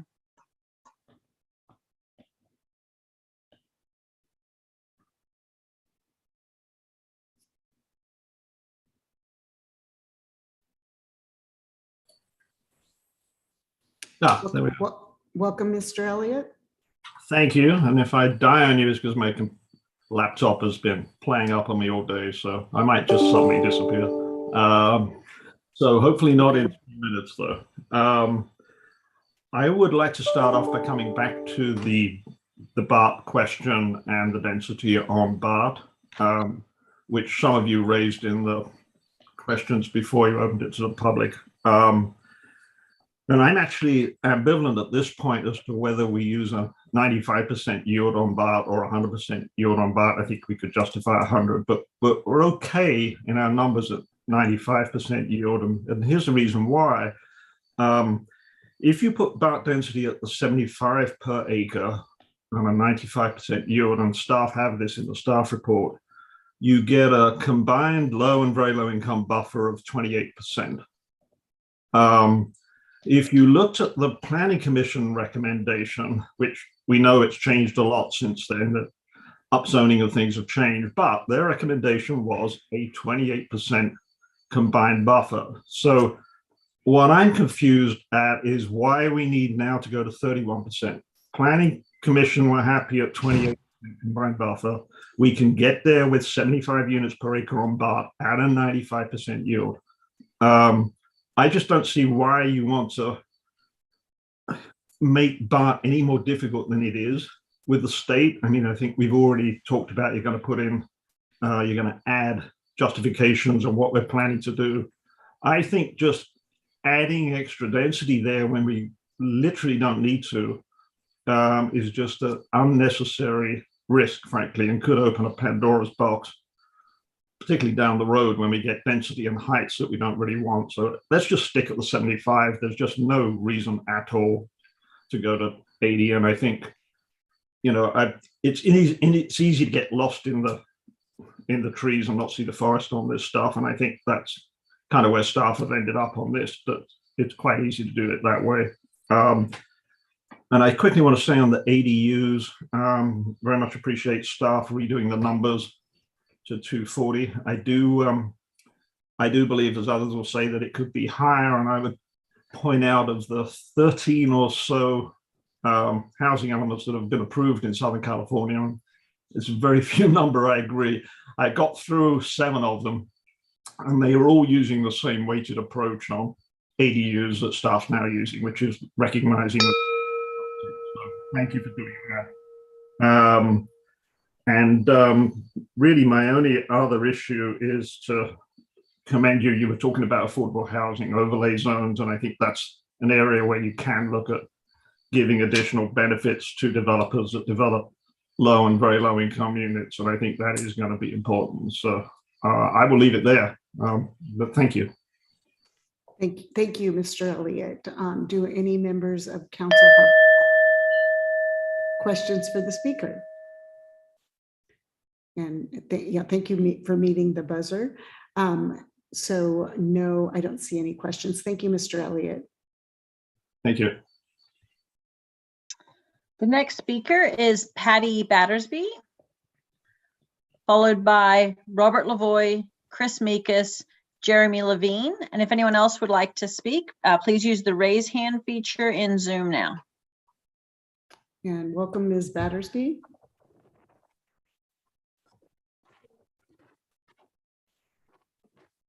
There we go.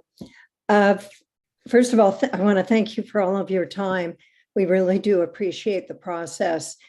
The main thing that I'm really concerned with, and my neighbors in the Glen are really concerned about, is maintaining the semi-rural residential character of our town. And I think that taking the easy and conservative approach is not the way to go at this point. What we have been proposing, and I really am supportive of Mr. Elliott, Mr. Lavoy's proposals.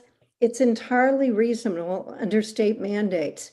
And we're nowhere near where Southern California has been with the lawsuits. So I want to really urge council, let's take a strong approach on this. We have review periods, and I think it's very, very, very important that we do a very strong representation of the city. I think that the BART density needs to be limited to what is required by state law. I think that you do not upzone the downtown, as the Chamber of Commerce believes it will destroy the district. And in terms of ADUs, we've done a tremendous amount of research utilizing all the tools that the city of Lafayette has. Recently, we just realized that there's a red line housing element draft dated May 13th, and it shows that there are 20 ADUs that have been applied for through probably May 13th. We're not exactly sure of the date. And if you look at that, we're dealing then with 60 per year or 480 for an 8-year cycle. we've talked to architects, we've talked to residents, we've checked the tax assessor records, and we really feel that the ADUs have really been undercounted with the contractor and material shortages. There have been holdups with the city and really with the county, I think, is what we've been told by architects and by people that are doing it. And the other thing that we want to make a point is ADUs, we contacted many people that are building them, and they're being built for family members. And so no rent or very paid. And so this should add tremendously to the VLI and the LI numbers that you've projected. So I really, really want you to urge you to look at those ADU numbers again. We feel that you can justify up to 60 per year, which is 480 over an 8-year cycle. And I think that that's really, really a great way to. Thank you. Thank you, Ms. Battersby. Are there any questions for the speaker? Okay, thank you. Next speaker is Robert Lavoy.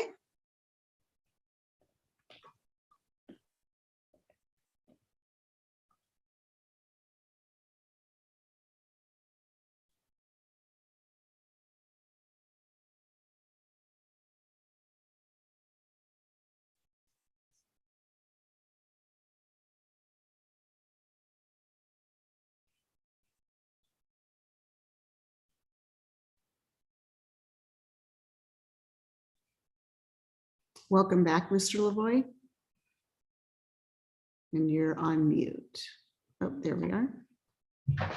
Thank you. Everything's very slow all of a sudden.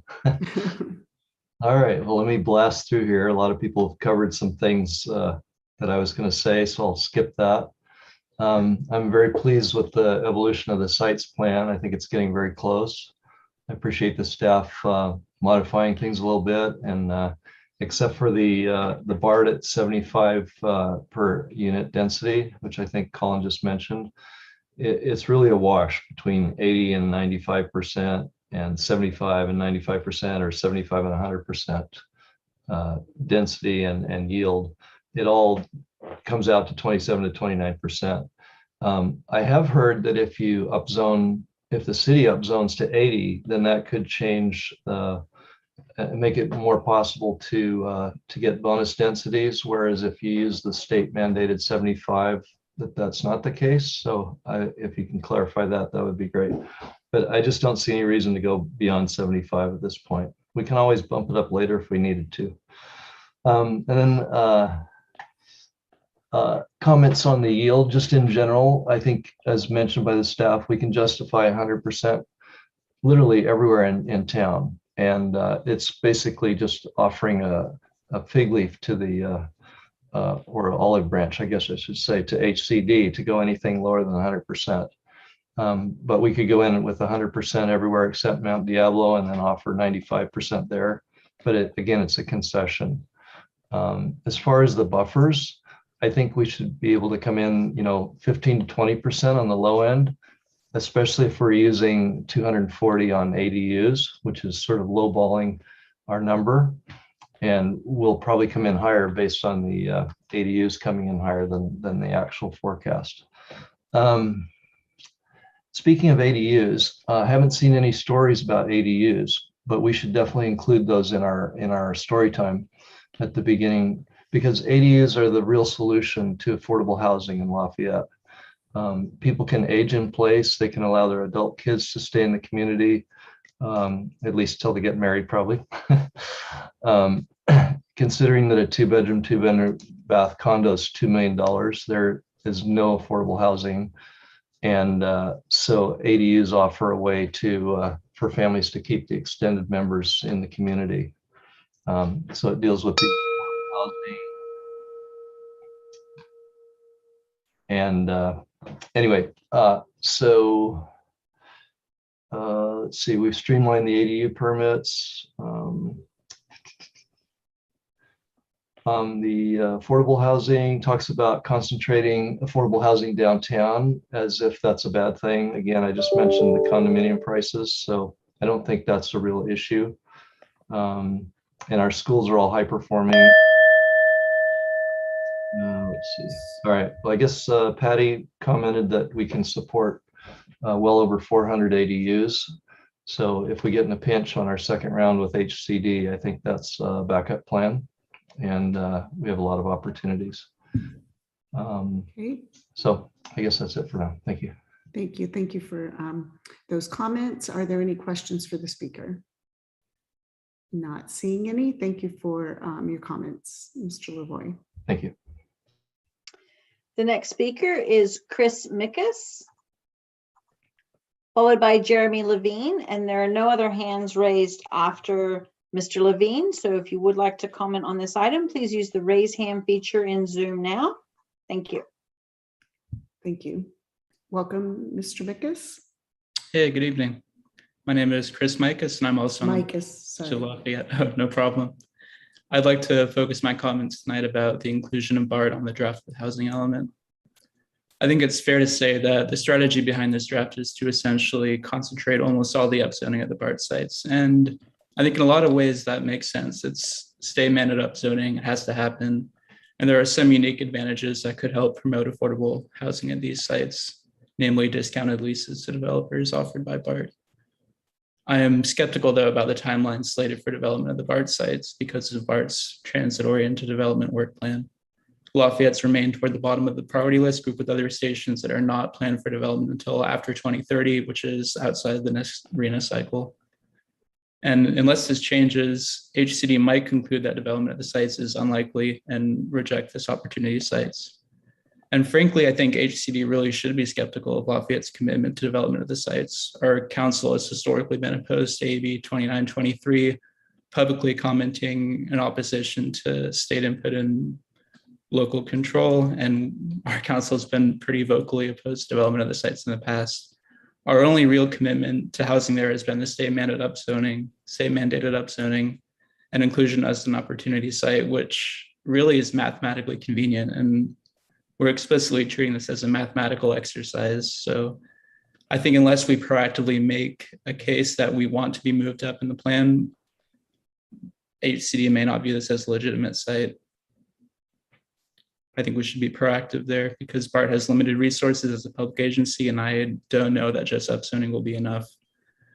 I'd also love to see more public details about the city's communications with BART, which HCD about the BART sites. It seems like there's a bit of a gray area between what Lafayette needs to do to make BART development feasible and what Lafayette needs to do to show HCD that we are actually committed to development of the BART sites. And there may be public information there, but I haven't seen any yet. And if there's a convenient place to find that, that would be great, very helpful. I think this site's really critical to our housing element and the future of affordable development in Lafayette. So to the extent that information can be made public, that would be excellent. Thank you. Thank you. Thank you for the comment. And are there any questions of the speaker from council members? Thank you, Mr. Mickus. I'm losing it on pronunciations at this point. So, but thank you for your comments.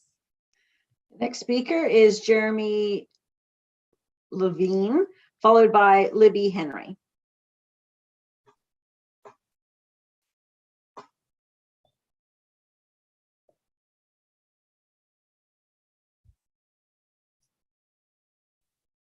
Welcome, Mr. Levine. Hi, I have a prepared speech, but first I want to say I think it's a real shame that the housing element seems to be being treated like a purely mathematical exercise. The city requested thousands of hours of the community's time to give public input, surveys, workshops. We gave you our vision.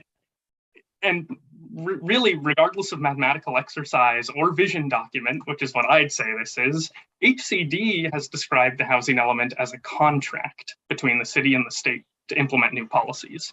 So, prepared speech time. On March 8th, Inclusive Lafayette sent a letter outlining our vision for the housing element. We had a lot of policy recommendations which were informed by our core philosophical tenet. people can only be included in a community if they are able to live there. People cannot live in a community without homes for them.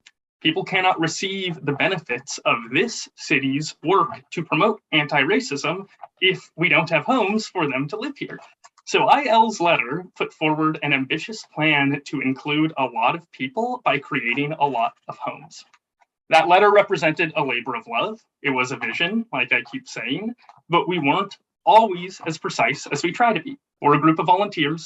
We didn't consult with anyone before we sent that letter. We wrote it all on volunteer time. So I'm going to address a few concerns I think that people have that I think are pretty valid. The first one, our vision for upzoning. We want gradual change everywhere along the Mount Diablo corridor. Some upzoning on the BART lots, the De Silva property, and all of the study areas downtown. I understand radical change could potentially really change our downtown's character, but I struggle to imagine increasing allowable building heights by half a story, or increasing density by 10 acres on all of Mount Diablo would be so bad. We envision incremental growth of dense mixed-use neighborhoods on both sides of Mount Diablo corridor. We currently have Mount Diablo zoned at 35 feet. Not everything is 35-foot story, 35-foot tall things. It happens gradually, and we hope the city will incentivize mixed-use stuff. Now, I know some people are concerned that if we upzone in downtown, it'll upset the jobs housing balance. Lafayette has lost a few hundred jobs in recent years. However, I have yet to see anyone present evidence that new housing actually displaces jobs. Like, has there been a study? Has the Chamber of Commerce presented research? Has staff? Right now, the one thing I know is that the city is losing jobs under our status quo zoning rules and regulations. So does keeping the status quo seem like it's going to help? There's one other important, I don't know what's going to save the jobs housing balance, but I know that the status quo isn't working. One last really important concern, which is financing. Inclusive Lafayette thinks it's really important that the city finance affordable units. I'm going to finish if that's all right.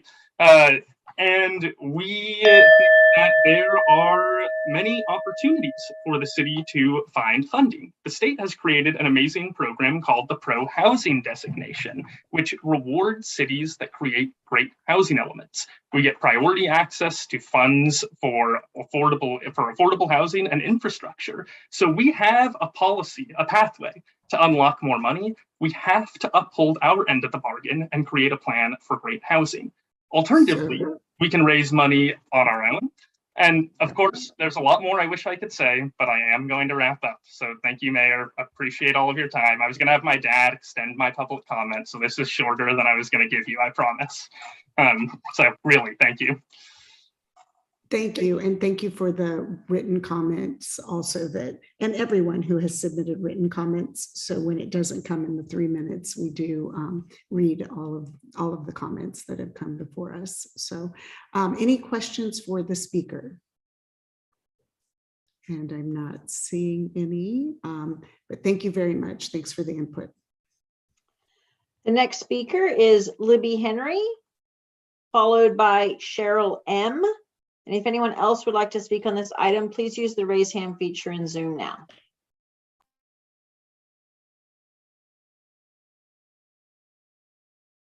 Not seeing her yet. Oh, there we go. Hi, Ms. Henry.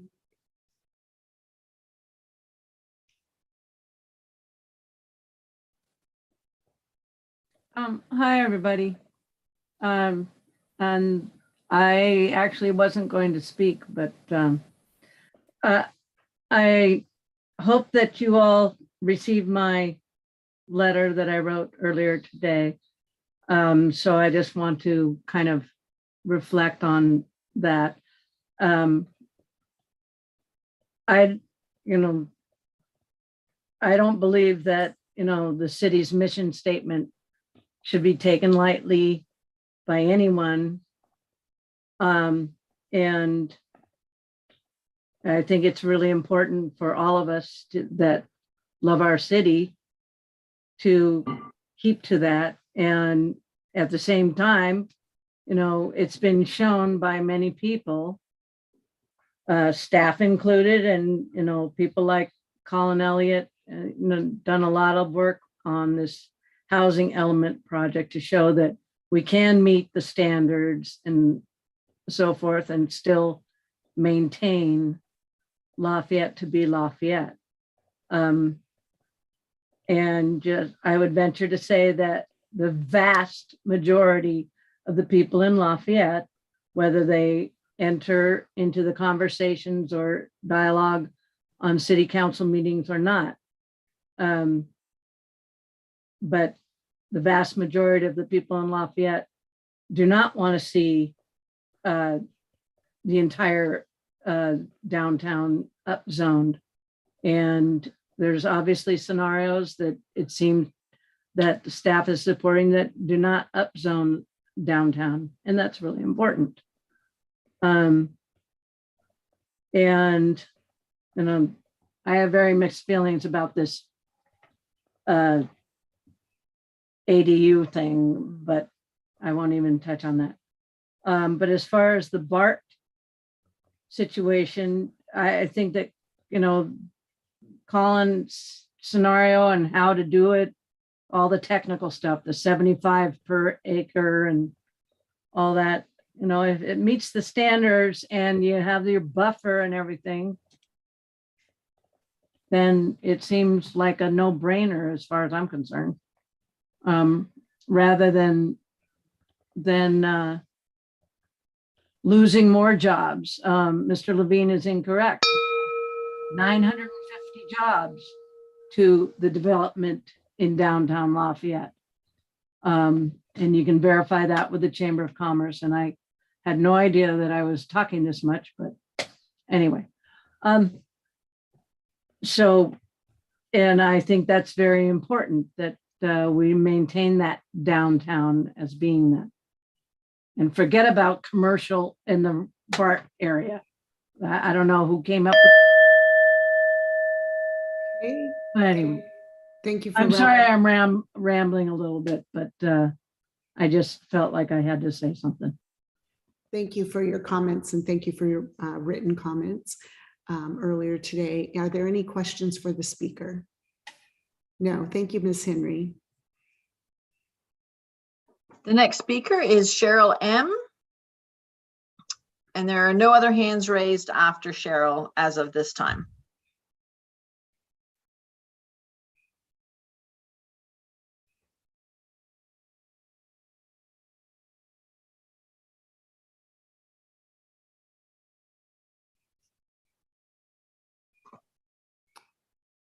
Cheryl, do we extend the invitation? Oh, there we go. Yes, she's coming in now. Thank you.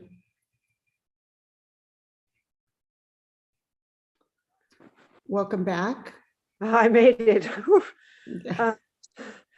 I just wanted to give a couple of comments. There was a speaker, I believe her last name was Battersby. And I just wanted to keep it short by saying I echo a lot of what she said without having to repeat it all. I just say I echo what she said and agree with it. I support the 75 and not necessarily upzoning BART at this time, keeping it at 75, which is what the state requires, so that we don't have to downzone if we don't, we can't downzone later. I support the concept of waiting a little bit and seeing what HCD reports back to us during that after the 90 days and letting staff ask questions and as she had stated and having a good discussion during the review period in between the two 90-day times. So I just wanted to put those comments out there. I support the chamber and their thoughts on the downtown. We don't want to lose the service industry and have to drive to other towns in order to get car repairs. And we've worked so hard to build a very vibrant downtown on the east and the west side and downtown. So I support that as well as not upzoning that right now. So thank you for that. And support Colin and Battersby. Thank you so much. Thank you, Cheryl. Are there any questions for the speaker? And thank you very much. And thank you for your comments. There is an additional person to provide comment, Christine R. or Kristen. No, Christine. And if anyone else would like to talk on this item, please use the raise hand feature in Zoom now. Good evening, City Council. My internet is not so great, so I'm just going to do voice only here. I have been listening all night, and obviously coming from the GPAC, I was very involved in everything from the very beginning, although these are my own personal comments. I would really like to encourage right now the City Council to select the sites as recommended by staff and Colin Elliott. I also think that BART should actually be set back to the 75 dwelling units per acre. However, that's what the state law is, and I really believe that the GPAC did have a good recommendation, a strong recommendation for keeping that at 75 dwelling units per acre. I also wanted to just talk a little bit about the ADUs. I really feel that this is the best way for us to create truly affordable housing.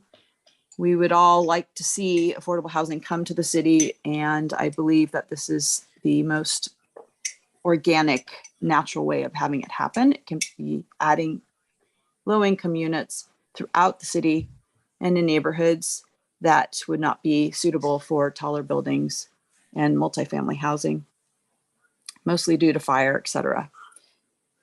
I just wanted to give an example of how an ADU would work really well for a low-income couple. My parents, for example, are retired.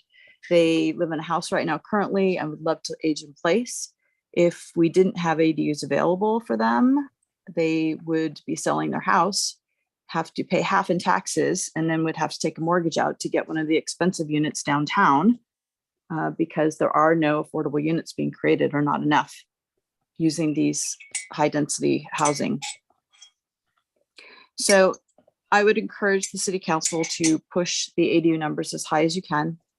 And also echoing what we've heard earlier, I feel that this is our first round with HCD. Let's bring this proposal to them and see what they've got to say. We've got looked at everything very deeply with the GPAC as well as the Planning Commission, and we've been talking about this for over a year and a half now, and I think we have a really good understanding of what HCD is looking for and how we can get to the affordable housing that we need to have. So long story short, I would encourage you to select the proposals put out by staff and Colin Elliott. So thank you. Thank you. And are there any questions for the speaker from council members? Okay, not hearing any. Thank you very much for coming and making your comments and for your work on GPAC. Mayor, there are no other hands raised. Okay. So as we bring it back, I have a couple of questions that came out of some of the public comments, but I'll wait until other council members, if you want to start with questions, or everybody's looking. Would you like me to? Let me see if I can go all the way back up here. We're scheduled for our 2-hour break. Okay, would you like to do that first? And that way I can gather my thoughts around those questions. Okay. Well, just to, in terms of process, when you say questions, are we coming back and now discussing each of the documents? Will we take them one by one? I had some questions that were coming out of, if it's the will of the council to go through each of the documents one by one, we can do that. And then I can just raise these questions that were that came out of the public comment, and also some that I had saved from before. But if we want to go through, and probably we do need to do that, sort of line by line. Another question that I had, and Greg, this is probably for you as well, is that we had talked about potentially having another meeting for actually having this on our June, I think it's 13th meeting agenda, so that we had one more opportunity before the June 27th meeting. And I'm wondering if my colleagues, if we want to wait until we take a break and then we're still here at the 2-hour mark at midnight, looking at coming back with another meeting at June 13th. So we'll plug through now and then we'll make that decision. But I wanted to just raise it as an option that we had discussed before. Okay. So everyone set your timer for 5 minutes and we will be back.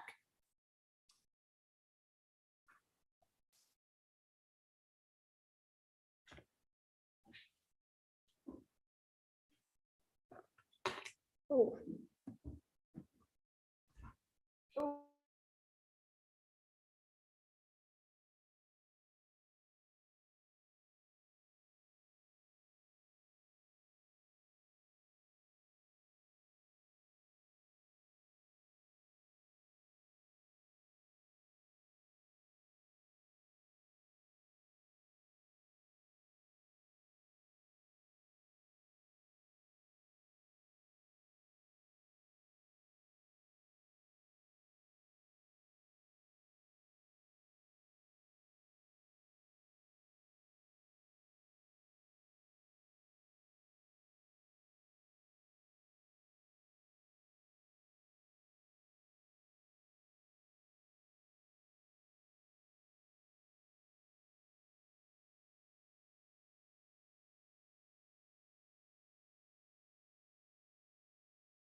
Okay, I think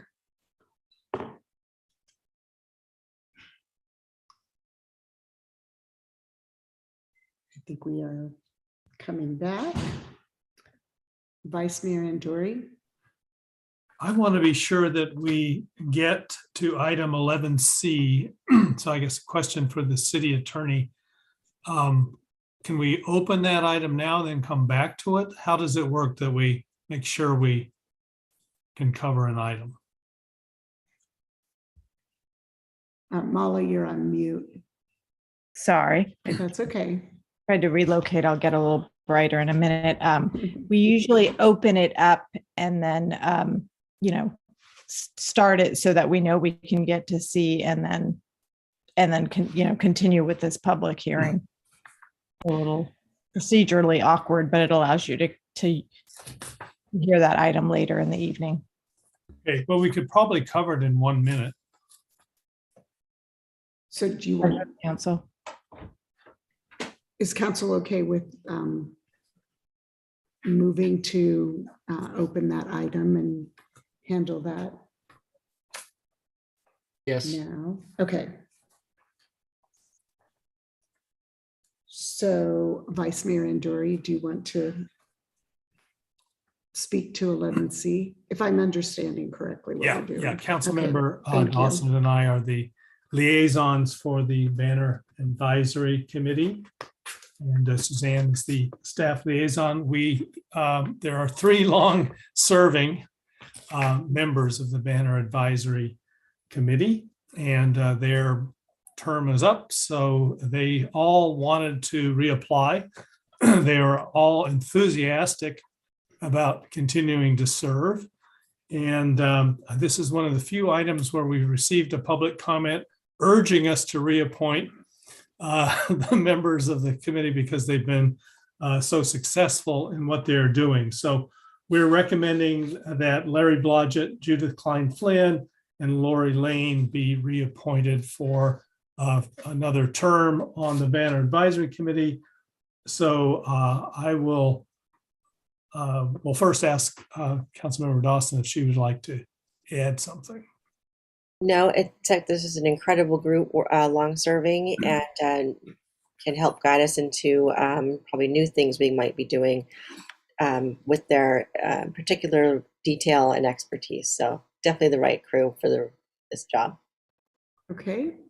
So I know you'll want go to to public comment, but I'll just put it out there. I'll move adoption of a resolution number 2022-35 appointing Larry Blodgett, Judith Klein-Flynn, and Lori Lane to the Banner Advisory Committee. I would second that. Okay. Okay. So are there any members of the public? Well, first of all, any council members want to make a comment on this or have any questions? Any members of the public who would like to speak to this item? If any members of the public would like to speak on this item, please use the raise hand feature in Zoom now. Mayor, I do not see any hands raised. Okay, thank you. So I will conduct the roll call vote. Councilmember Candell? Aye. Councilmember Dawson? Aye. Councilmember Kwok? Aye. Vice Mayor Andori? Aye. And I'm an aye, and I want to thank the liaisons and then also thank the 3 continuing members of the Banner Advisory Committee. I served as a liaison last time and wholly agree with the how enthusiastic and their expertise. So thank you all. And now we will go back to 9B and continue. And I will count on Suzanne to remind us when it's our set time that we need to continue the meeting, or Greg or somebody, probably one of the council members will. In looking through this, we would go to Appendix C. What I'm curious about, I was watching Vice Mayor, what I'm curious about is that a couple of things came up during the public comment and then also in the written public comment that we received earlier. And so I'm wondering if we should ask well, I guess let's just go to Appendix C, and then I'll ask them as we go, and it'll be part of the when we get to the implementation plan, just in terms of are we really going to be putting forward the best plan when we get to that point. So let's move to Appendix C, and that is our opportunity sites and resources. And I'm going back down to my link. And does anybody have any comments that they want to start off with or questions? Vice Mayor Enduri. Well, my first comment is on page C7. So if anyone's got something before them, I'll defer to them. Okay, anyone? Go ahead, Vice Mayor Enduri. Okay, just this is minor, and I will separately send you my really minor comments. 3.2, it talks about the Contra Costa County Housing Authority. It talks about how the city does not operate its own authority. The last sentence is the HACCC also manages public housing units across the county. I think it would be, well, Greg, when we were speaking today, you confirmed that they don't manage any units in Lafayette. I think it should say that, that's not happening in Lafayette. That's not what they're doing in Lafayette. Okay, now in C7, I've been thinking about setting ourselves up for if it happens with the BART property, if for some reason HCD's reaction is that know that you're not in the BART plan, we've gotten 2114 units because we have a BART station. I think in C7, on page C7, section 4, the site inventory overview, just as a minor thing, in that second paragraph, when it's talking about the sentence that starts, each jurisdiction is then assigned a portion of the regional need based on factors such as growth of population and adjusted by factors including proximity to jobs and high resource areas that have excellent access to amenities. I think we should include transit or transit station, or be specific and say BART stations to make it clear that was one of the factors in how we got assigned that number.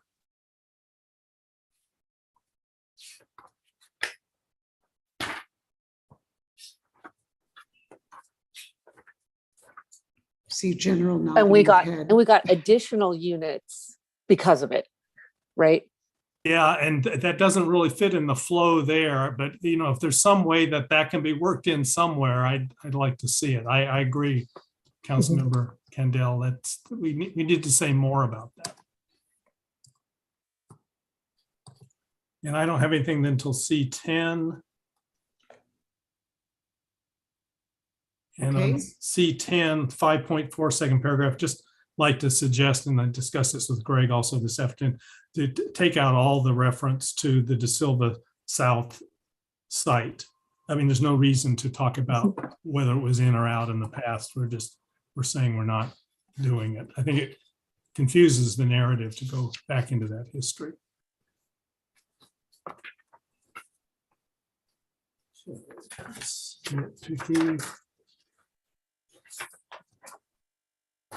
Similarly, on C14, I think this is a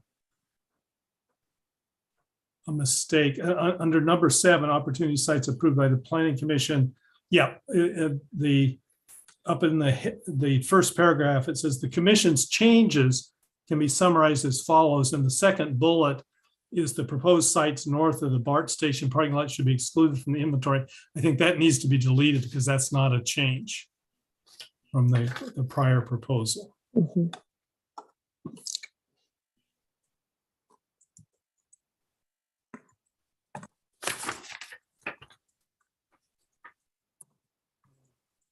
And then I just wanted to confirm, I saw on, I think when Renata was giving her presentation, I'm looking at the chart on C15, I think that chart was adjusted to show the totals under very low, low, moderate, and above moderate are all -1, what they should be.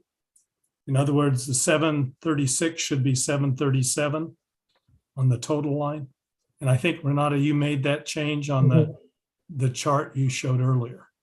In the presentation, yes. Okay, thanks.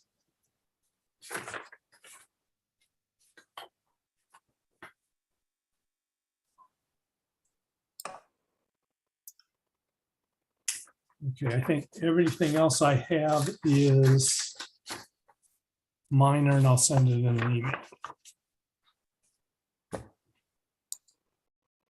Let's see. So Councilmember Dawson.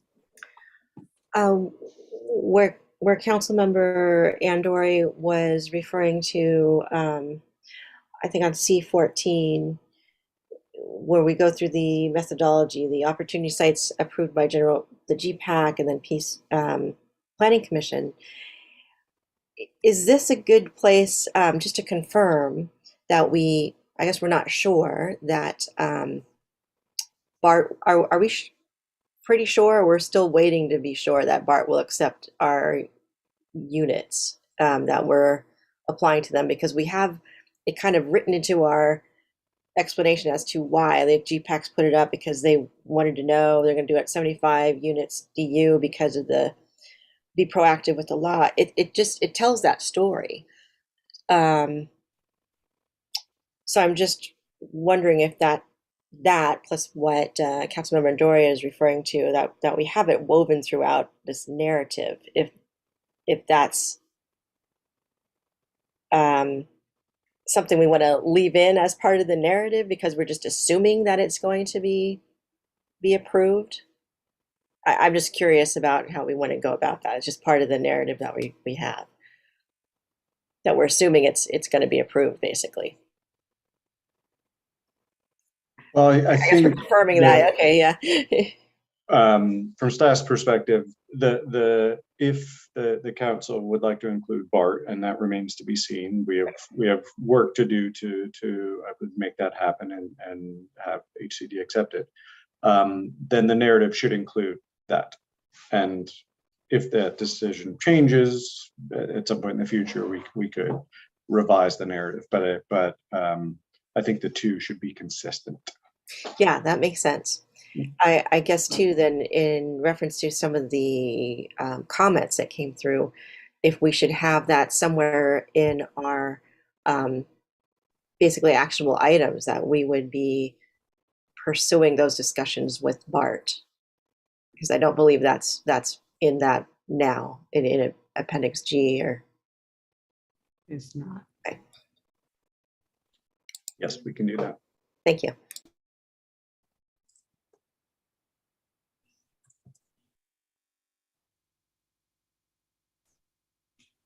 Any other? Oh, Councilmember Kwok, I apologize. Sure. I'd go back to page C7 where Vice Mayor Nduri commented on adding that the reason we included BART, I agree that is a very good way to set ourselves up for that conversation. And adding to that, I would like to ask Councilmember Kandel, who spearheaded an effort to challenge the numbers before. And I think didn't we get some formal language back as to why that they put our number as it was? And if in any formal reply, it mentions because you have a BART parking lot, you have this, that there was mention that's why we got our number. Perhaps we can further evidence that the reason we've put it in is because we've gotten written and verbal on such and such a date that this is what we must do. So, and if we can append that, any written correspondence that showed that evidence that this is actually a significant amount of work and focus we did, but we've been told we need to, that was counted. So question to Councilmember Kandel, if there was any such written. Oh yeah.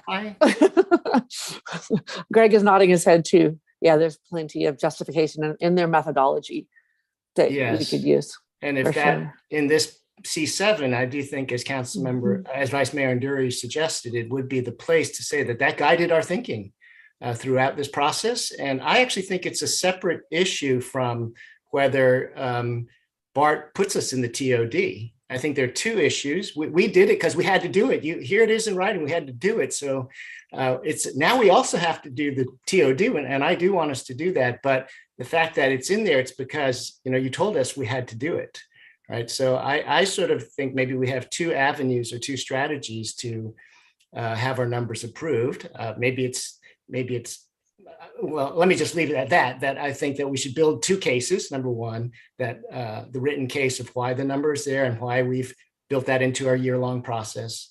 And then secondarily, let's try to pursue an avenue to get us into the BART TOD.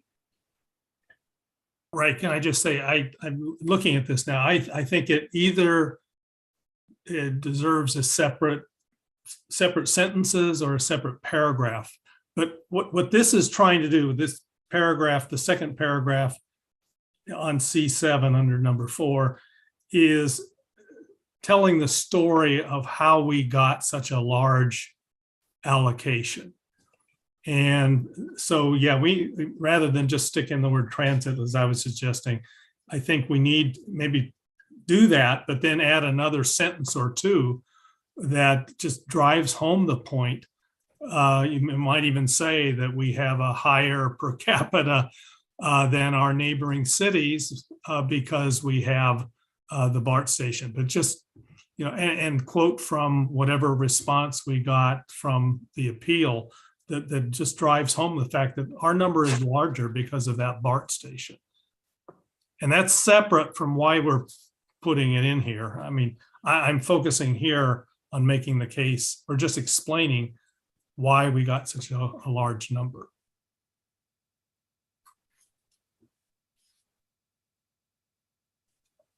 Okay. Councilmember Kendall. Yeah. So on that same thread, should we also for the ADUs put in some wording about how HCD itself using the certified housing elements in Southern California, how to justify our new methodology for 80, because it evolved too, right? It totally evolved over this process. And why it evolved is because there's now 6 cities in Southern California with actual certified housing elements. Should that be in here or somewhere else? There's in Appendix C, there's a methodology narrative, and we did expand it a little bit to further clarify the rationale behind ADUs, but we can certainly incorporate some more of that. Yeah, the 6 certified housing elements that are using it. It's pretty strong. Well, Mayor Geringer, when would you, Yes. I mean, there are, I'm going through editing it, but I'm assuming certain things, we've made certain decisions, but I guess we need to make those decisions. This is sort of the key document for tonight. Yeah. You want to go through each of the Recommend. planning areas that are in the environmental impact report and just get the council's view on whether it should be upzoned or not, or I guess what should be done with it? Yes. And I was looking for coming to that because on the narrative and when Councilmember Dawson was making was kind of asking about the assumptions, but so Vice Mayor Andori, your thoughts on, I'm going back to that chart. Yeah, the chart on C15 lists Yeah. the different areas. Yeah. And we could go through one by one on those. Okay. Well, actually, I'm going to make it, I'll And make the it simpler recommendation. and say 1 through 6. As I understand it, that involves keeping the existing zoning and then the opportunity sites that are in the attachments, and I support that. I too support that. Yeah, I'm going back to my notes in my notebook and writing all of them down. But yes, I support that part of it. And then on 7A, I would support going in with BART at 75 and a 95% yield. And I do that because I agree with the point. The Planning Commission had a 28%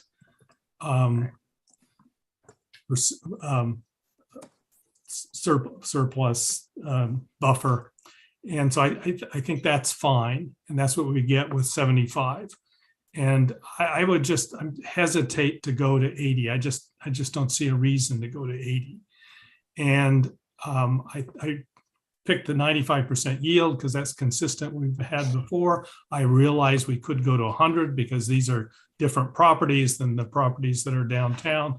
But I think it just, in terms of a story for HCD, it's better to go in at 95. So I would support 75 dwelling units per acre and a 95% yield. Okay. Me as well. I would support that as well, with all due deference to staff suggestion about being conservative and how we are that way, and successfully so in our financial endeavors for the city.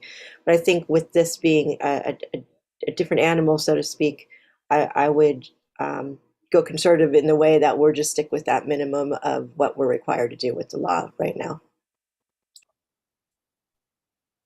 I'll give a comment on 75 versus 80, if that's okay. I mean, I actually think I'm good with either. I've really looked at it both ways and made a few calls to try to understand. I don't actually think it's a material difference. I think it's a symbolic difference. I talked to some developers today. That doesn't really matter from their planning whether they saw 80 or 75. It's basically a 7% difference. And in a building, if I saw it was 100 high or 107 high, I probably couldn't notice it, right? So I think this is more of a symbolic input that we've had from the community.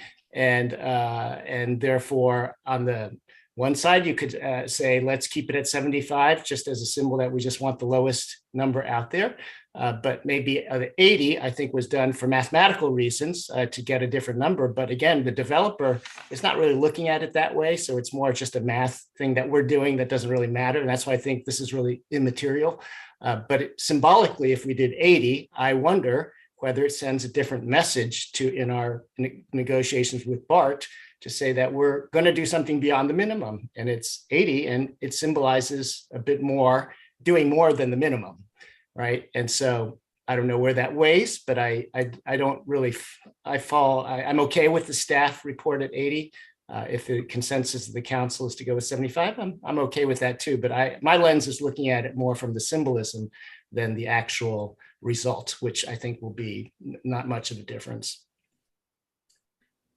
If I can respond to that, I agree with that. This is primarily symbolic, and the way I analyze it, the symbolic value within our community, I think far outweighs the symbolism with respect to BART or HCD, but primarily BART. If we went to BART and said, hey, we've upzoned to 80, I really don't think that's going to matter at all to them. I mean, I don't think that's going to show them we're more serious than going in with 75. So that's why I tend towards the 75. And in terms of the BART, I'm okay with the 75. I'm okay with the 95. It's just when we get to the implementation and the actions, how we really justify that this is a valid opportunity site.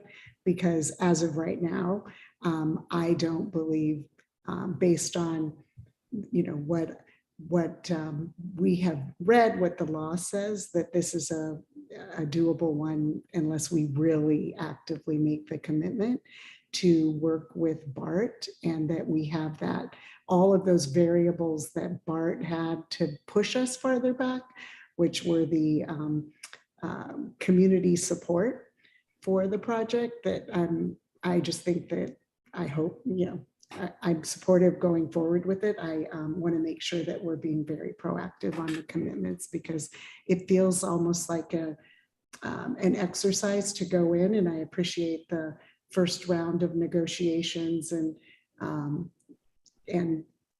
understand why we're not sort of being more aspirational on some of these or realistic. So happy to support at the 75. I just want to make sure that we're having our goals, priorities, and policy programs really be strong to make the case. So with that, we'll move on. It looked like we had consensus on that. So De Silva North. On that, I would suggest we go with the Planning Commission recommendation. That is that we do not upzone De Silva South and we do upzone De Silva North. Yeah, and on this table, South is already out. And is everybody okay with the handling of those? Yeah. So again, anyway, go ahead, Councilmember Kwok. I'm willing to support changing the De Silva North, but I would also like to offer up an additional zoning of that plot, that area, which is right next to Orchard Nursery, and to zone it for potential further nurseries and landscape uses, in addition to the upzoning that's proposed today, so that potentially that side of town can have a consolidation of that type of businesses if that was so desired. And so I think, yeah, I would support the measure as written right now, just to give us the numbers we need, but also in addition to see work done in the weeks ahead, months ahead, to further explore how that site could be rezoned to accommodate and be more flexible to accommodate other landscape types of businesses. Okay, Councilmember Dawson. I just want to acknowledge at this point too, the letter from the De Silva management. I think that was a very gracious and incredible offer, especially if, for at whatever reason, if the BART site is not approved. That could be definitely a site where there could be a very much of a collaborative vision on what that could look like in terms of affordable housing and the whole mix that could accommodate. So I think, yes, of course, on what is submitted now for the north side. And to Councilmember Kwok, your point, I agree that as we look at the downtown specific and Mount Diablo corridor, it's so important to look at how we protect our commercial properties, no matter what they are, whether it be a nursery type business or just our retail restaurant spaces. The way I look at town, we've already upzoned when we did the by right back in whenever that was, 2012. And that was big, and that we lost a lot of control really about how that we protect that downtown corridor, frankly. So whatever we can do to proactively look into how we look at the vision for how we want to develop and say yes to developers, this is what we want to do, as opposed to say no, that's, I think, the direction we should go. Vice Mayor Andrew. Yeah, the decision on De Silva South, that's a big decision. Recognizing the GPAC came out one way, the Planning Commission came out another, and we seem to be affirming what the Planning Commission recommended. But that isn't the end of the discussion. I agree with what's being said here. Now we need to focus on what's the city's vision for that property. And GPAC will go on to consider the land use element. So I don't know if that is the proper body to think, okay, we're not changing the zoning at this point, but what do we want to see? How does that property fit into our vision for the city? I mean, do we want to try to buy it and preserve the whole thing as it is, as open space? Do we want to try to buy it and develop multiple sports fields, pickleball courts, parking? What do we want to do? Now's the time to think about that. At least in the next year, we need to think about that. So we're not leaving the De Silva property. It's something we have to think about. Okay. So any other comments on that? Okay, moving on to planning area 13, the Dewing Brook Rosedale. The recommendation is to not make any change in density in this area, but add opportunity site. Support that. I support Okay. that.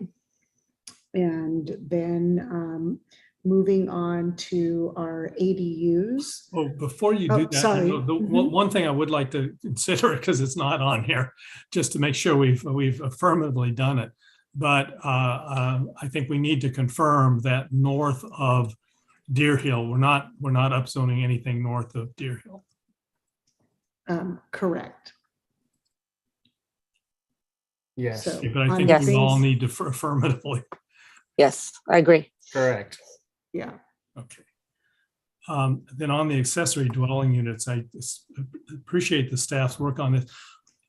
I think that practically speaking, most of our very low income and low income housing over the next 8 years is going to come from accessory dwelling units. And that's a sad fact in one sense. But the accessory dwelling units, I mean, they're great because they provide housing throughout the entire city, you know, not just in the downtown. So certainly support the 240, but the way I'd like to leave it tonight, this is a suggestion, is that between now and the time that we approve this, if staff looks at this again and concludes that there's a plausible argument to increase that number from 240, I would support that recommendation. If the staff concludes there isn't a plausible argument, I would also support that. I would support keeping it at 240, because I think that we need to recognize that the HCD is sort of an ongoing process now.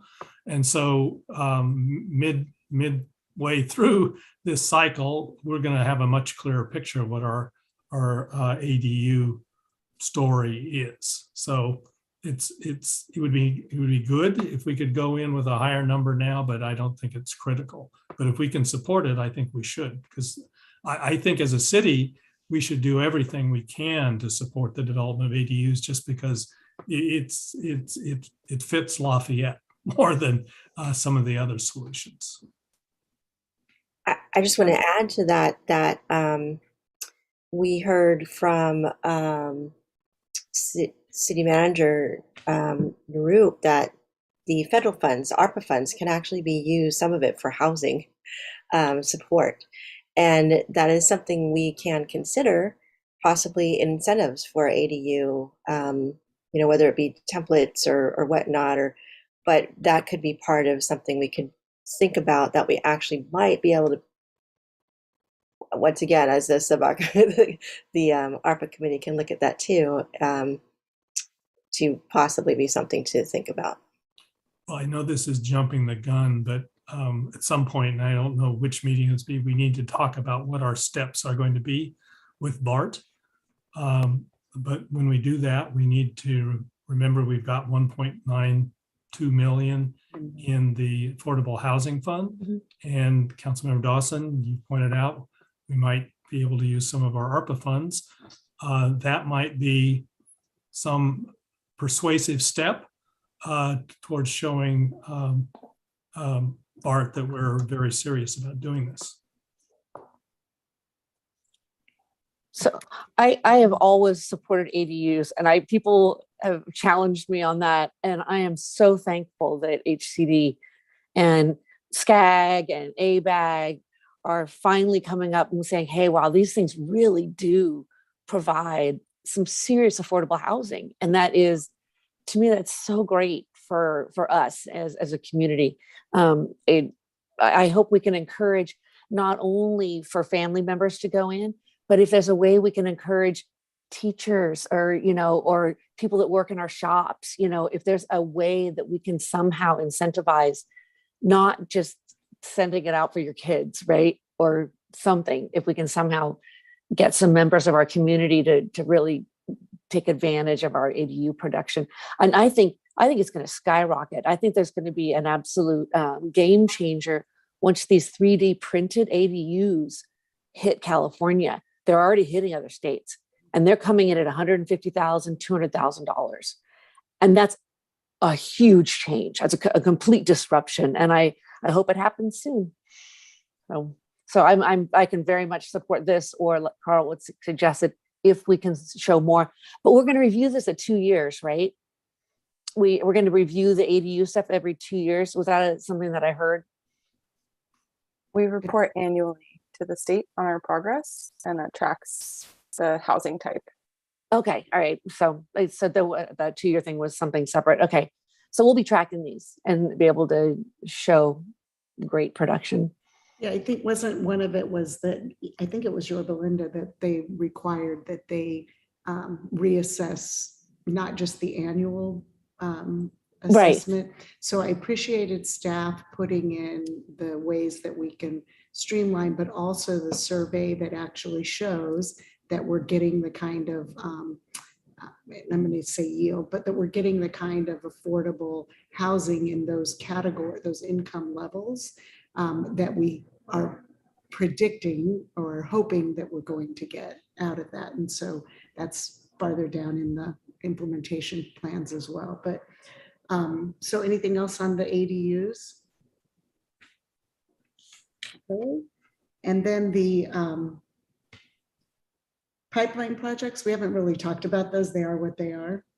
So, and then the other piece was both GPAC, I believe, and the Planning Commission and staff are recommending using the 95% yield everywhere except 90% along Mount Diablo Boulevard.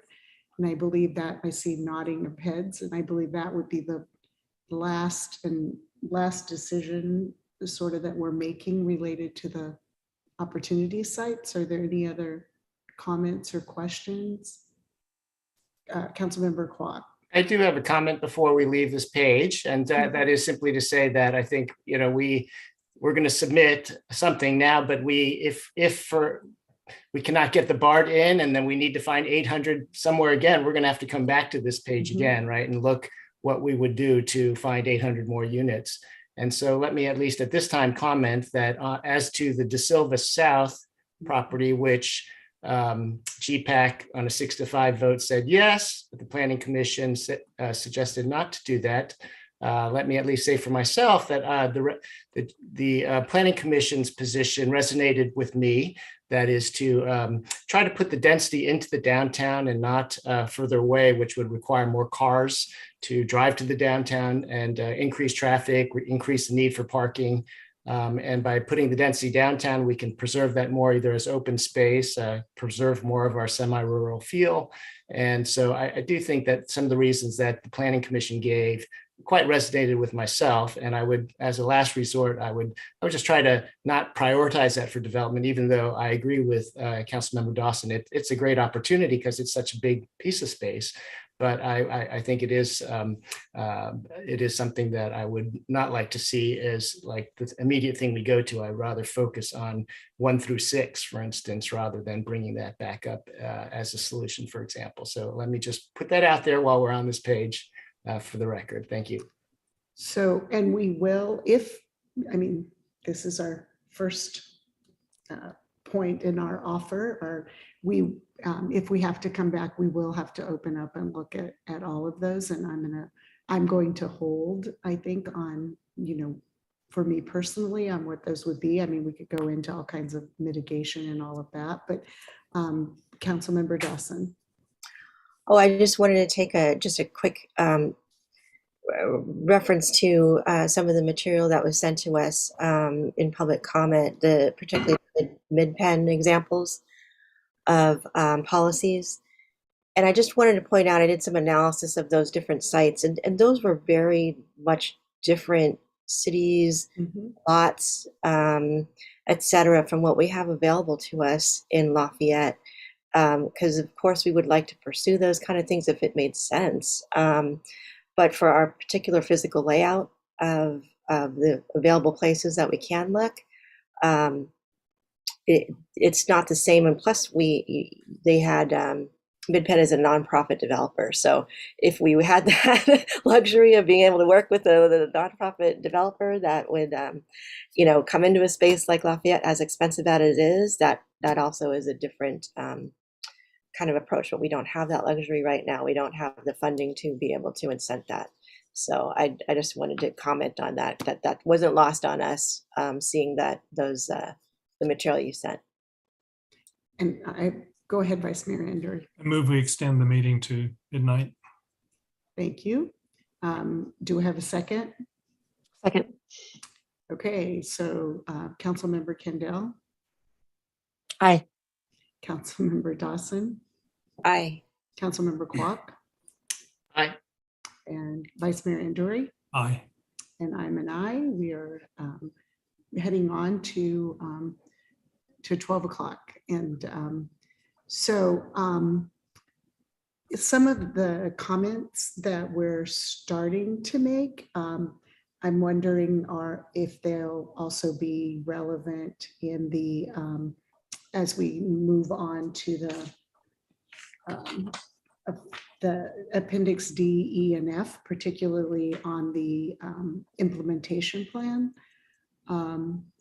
Not wanting to stifle those, but I know we're going to be moving through that. So I have a process question for staff, and it's that we're providing feedback, we're establishing a final opportunity sites inventory, and then we'll continue the matter. So we're just providing guidance. We're not taking a vote tonight, or do you want us to take a vote? So it's either for Greg or Mala or Renata. Well, we've seen that the council thus far take straw polls on the opportunity sites. I think that could continue. The end of tonight's discussion there'd be a formal motion and vote to continue it to either the 13th or the 27th. So I think that's the only formal motion that we need. But we'll consider the rest of it direction for what to bring back. Okay. So with that, if there are no other comments on Appendix C, the Housing Resources and Opportunity Sites, we'll move on to Appendix D and the affirmatively furthering fair housing and fair housing assessment. Are there any comments or suggestions or edits on the part of council members? Vice Mayor Anduri? Well, this qualifies as a nitpick, but actually on D29, it refers to table 14, but I don't see table 14. So I would say that's more than a nitpick. Yeah, that's why I'm raising it. But So on do you want to so action 1.3. So that was when we already we're going there. Where? Oh, I was just that's after council member Anduri's. Yes. Yeah. So we'll just want to make sure that we have the 2019.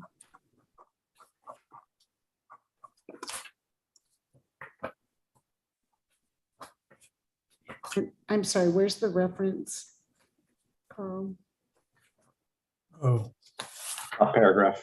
D29. It's D29, right under the never under mind. table 13 is a reference to table 14. Yeah, I was on the wrong page. Okay.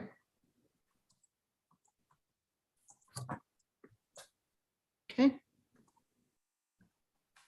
So are we on the charts? So we'll get our table 14. Okay. So staff has that, and so we'll get that chart back. And did we lose Diana? I think we did. Okay. Hopefully that's okay. Okay, so council, does anyone have anything before the actual plan?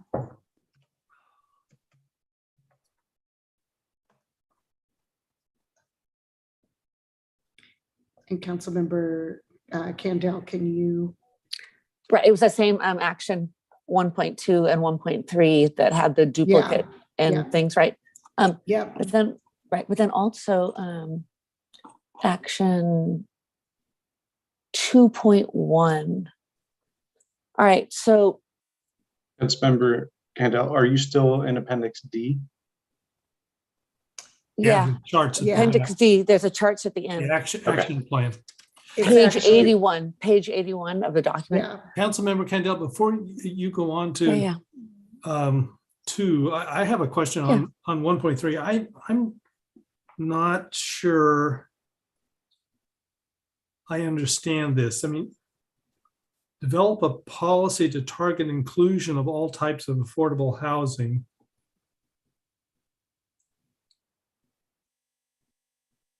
And then under objectives that increase equitable treatment of developments that serve low and moderate income households.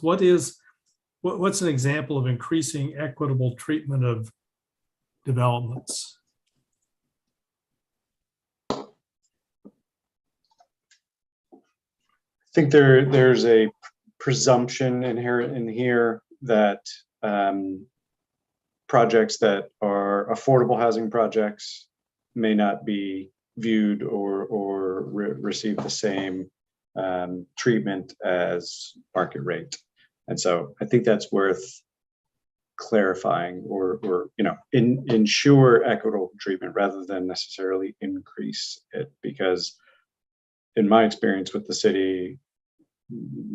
city's agnostic and about process-wise about, frankly, I think, there's enthusiasm around affordable projects and the affordable units that's them. So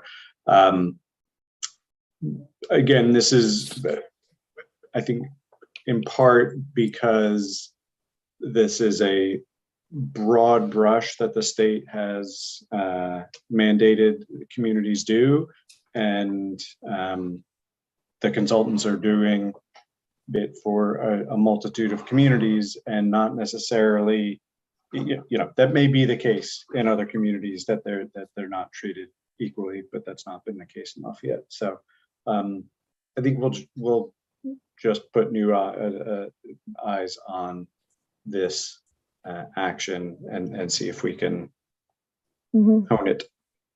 Is it a typo then in 1.3 that it maybe is to target inclusion in all types of affordable housing as opposed to of all types of affordable housing? Or is that, I mean, there's a different yeah, right, good point. I think it's of. It is of? Okay. Yeah, Oh, that okay. we would encourage, or process all kinds of affordable housing. And let's Not- capture some of that enthusiasm. Because I think it's real. Because I think it is real that our city does. We are enthusiastic about this. Okay, yeah, I get it. Okay, I was reading that differently, in terms of the audience. Okay. Okay. And so action 1.2 and 1.3 need clarification, particularly on the objectives and the timeline. And so actually a question here, Renata and Greg, and I don't know if this is Diana because of are these, we were also had public comment that we needed more specific timelines and measurables, measured deadlines and outcomes. I'm assuming, since this is what we have here, that we're confident that this complies with what HCD wants, and that one document of the HCD PowerPoint that showed the kind of common missteps. And I believe at the last meeting, Diana said she was at that. Okay, so we're confident that this is detailed enough? Honestly, I don't know, but again, the housing crisis it's not simply going to be a numerical exercise. It's about policies and as well, and so not everything can simply be numbers. I mean, there has to be articulated differently. Okay. So I can see what more I can get, talk to the consultant about these two programs and whether they've done work with communities in Southern California where that is has been accepted. So we can.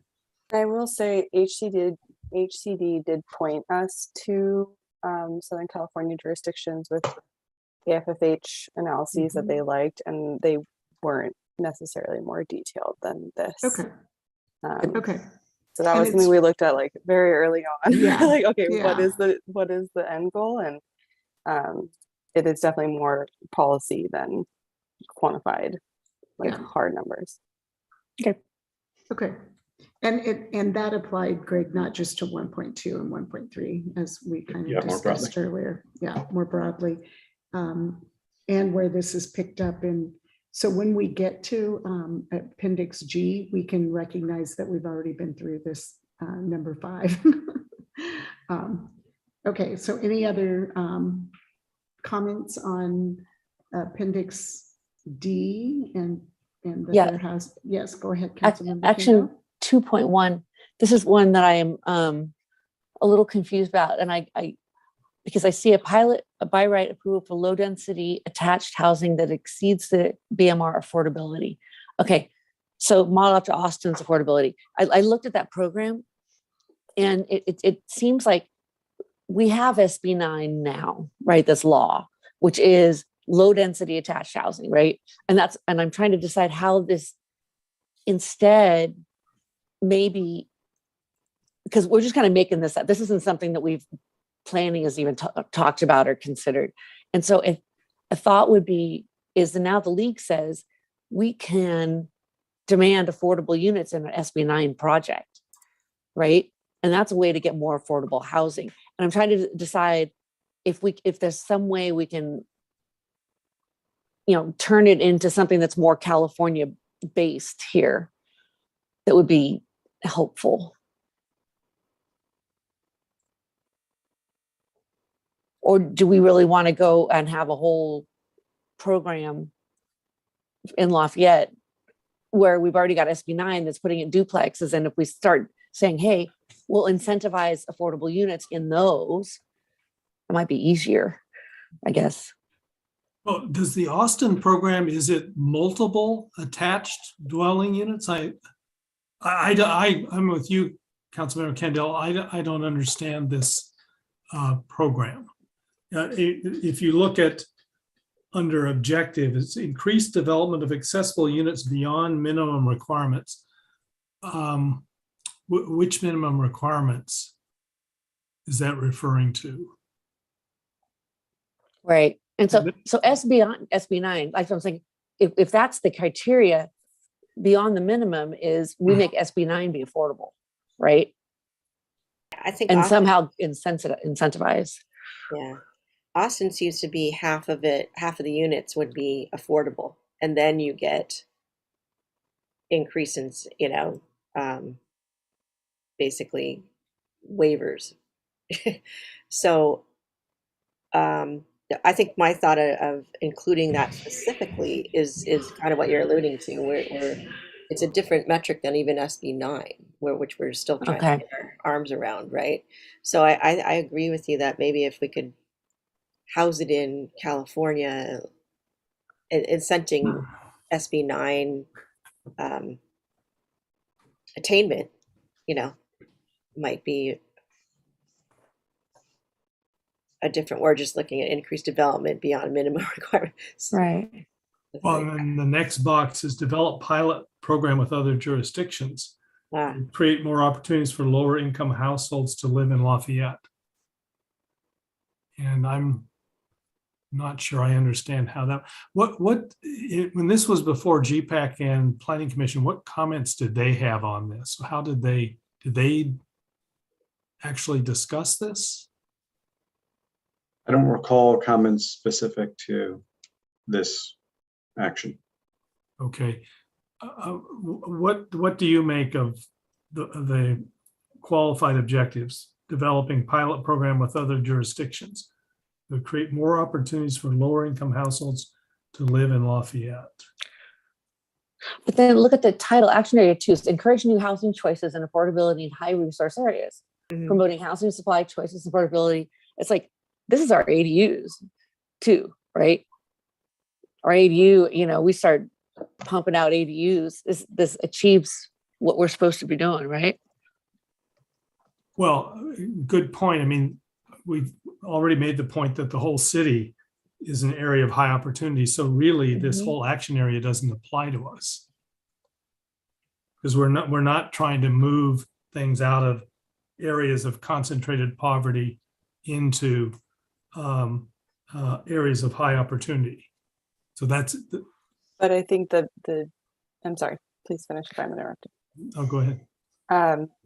It's for us. It's not so much redistributing the concentration of low-income housing units. It's increasing the amount of them in our high resource areas. And so this AFFH, while like the best word I can find to describe it is like smudgy because it's so new. It's not very, there are guidelines, but clearly HCD's reviewers are having difficulty with that review process. This, I believe, each of these areas are required to be addressed as part of this analysis. Okay, do we have anything? Oh, we do have other actions here. One other. So I would support changing this one to either be some aggressive ADU thing or some enhancement of SB9, because SB9 is all market rate, right? And so if we somehow get those to be affordable, that is another action item we could take. Yeah, I would think the ADU might be something good because there could be a metric that we can follow, year after year after year. So that might be a good way to basically infill our high opportunity area. Right. Does that capture, Renata, do you think, what the intention is here? It might. I think we'll want to go back to the to root policy, the consultant Sure. team that's worked on a few of these and kind of get their sentiment on that. Well, actually, there's a real strong reason for focusing this on ADU, and that is looking through these other action items. There's nothing that really talks about getting housing outside of the downtown. Yeah. So in terms of spreading it throughout the community, none of these actually do that. So yeah, if you put in ADUs, then you actually are spreading the housing. That would be good. Yeah, and to Councilmember Candel's point, SB9, we could also add something relative to that. So that's similar as well. Right. Multiplex. I asked the city attorney, where are we on that with respect to affordability requirements on our SB9 ordinance? We still need to do the nexus studies. I think the concern that I raised in the past was making sure that if we were requiring any of those SB9 units to be affordable, that we still needed to prove that these could be built and that we weren't, in effect, creating a takings problem. So it has more oomph in it for the higher density SB9 units than just the subdivision lot splits. But it is part of I think part of that nexus review that's going to be coming up. I'll defer to Greg and in the fee study aspect of things. That's a good point.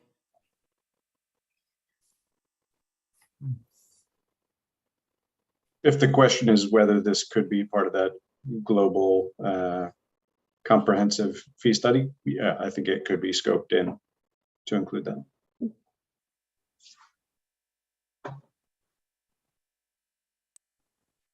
So that actually places that Austin affordability unlocked into context then, because that was the issue they're trying to overcome is the affordability of that extra unit or those multiple units. So I'm not sure. Yeah, that's right. I think we would need to figure that out to make sense. So if HCD is good with analysis of that, then we're doing that anyway, right? In a sense. So that could be something that could go under here.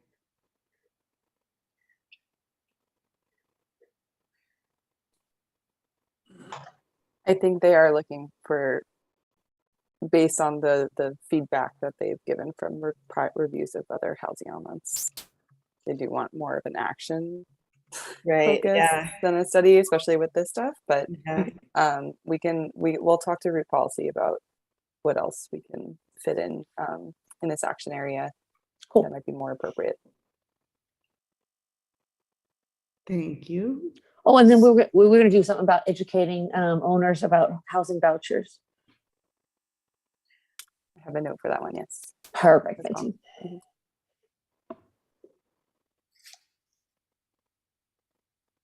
Okay. Other comments on this particular action plan, on any other part of the assessment of fair housing and the, okay. Not seeing any. And staff, do you have enough feedback and input? Okay. So we will now move to. Sorry, Go I ahead, just want to Mhm. go back to action area 3, where we were. The contributing factors is it says unclear, could be related to support and resources.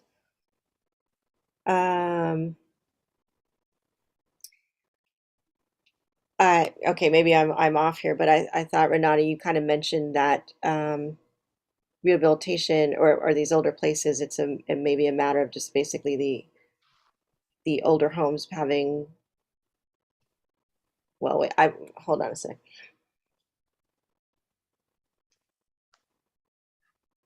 Oh, I was thinking we could base it on some of the things you mentioned before about these are older homes at lower rent.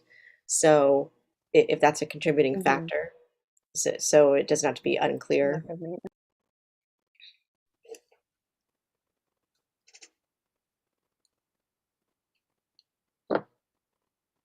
Okay, thanks, sorry about that. Okay.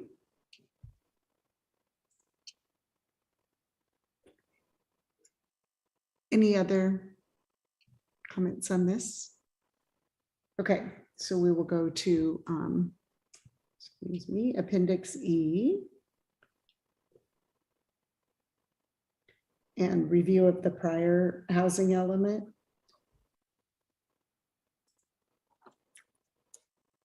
Do folks have comments or input? And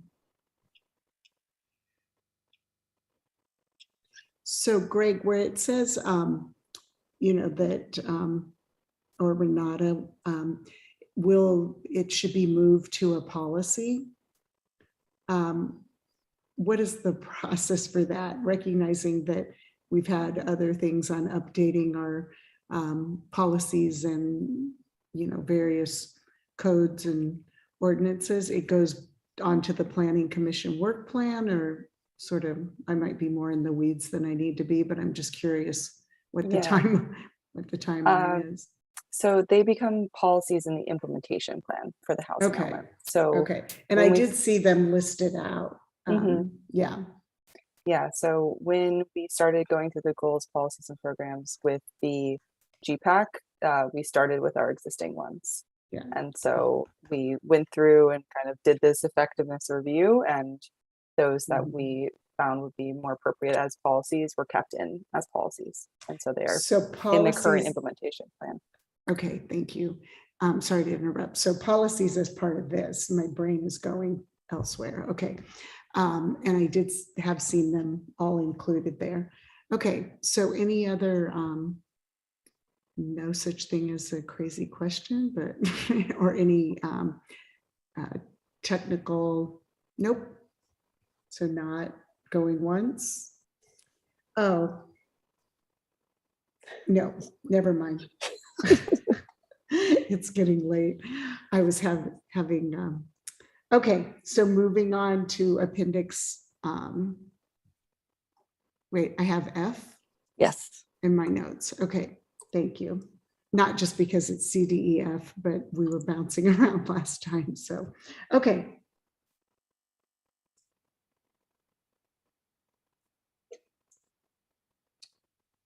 All I can say is good job. Yeah, I was going to say very impressive. Yes. It's amazing the number of mailings. Yeah. Yep. And all of the public input.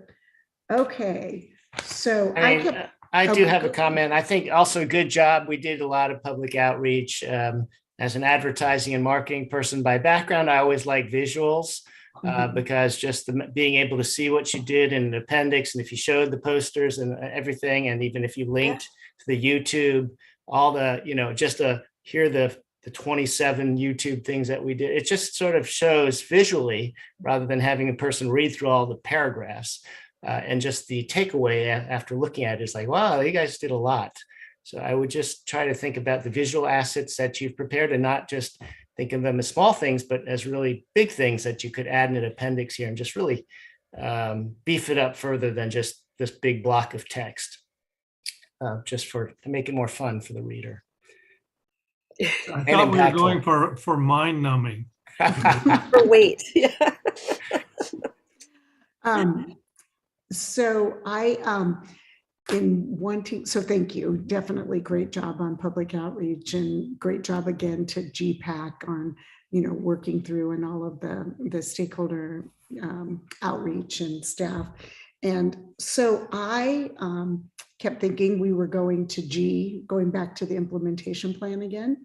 And, I had it right here in front of me that we were just doing C, D, E, and F in my notes. But I guess when we spoke about looking at other ways to incentivize other types of affordable housing development beyond ADUs and, potentially looking at overlay zones and recognizing that we're going to be doing the downtown, whatever the corridor, downtown specific with the Mount Diablo corridor, how all of that fits into, should we put actions in our implementation plan that says, we're going to do those types of things?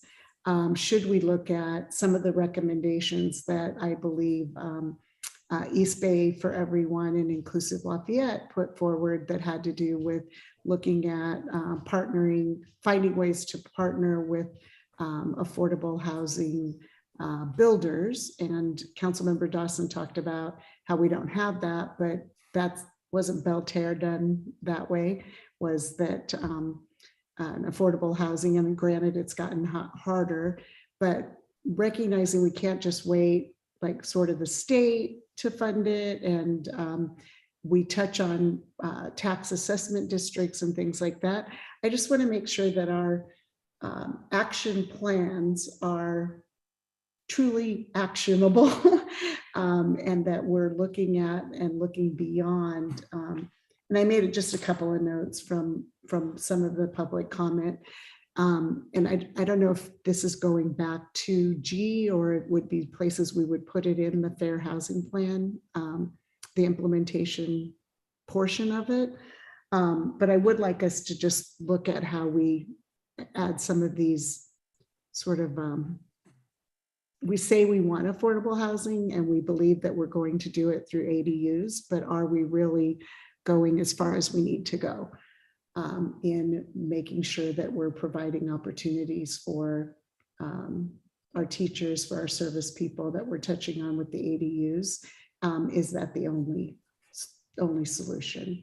So I don't know exactly where to put it, but would like us to look at that as we're going forward and looking at those plans.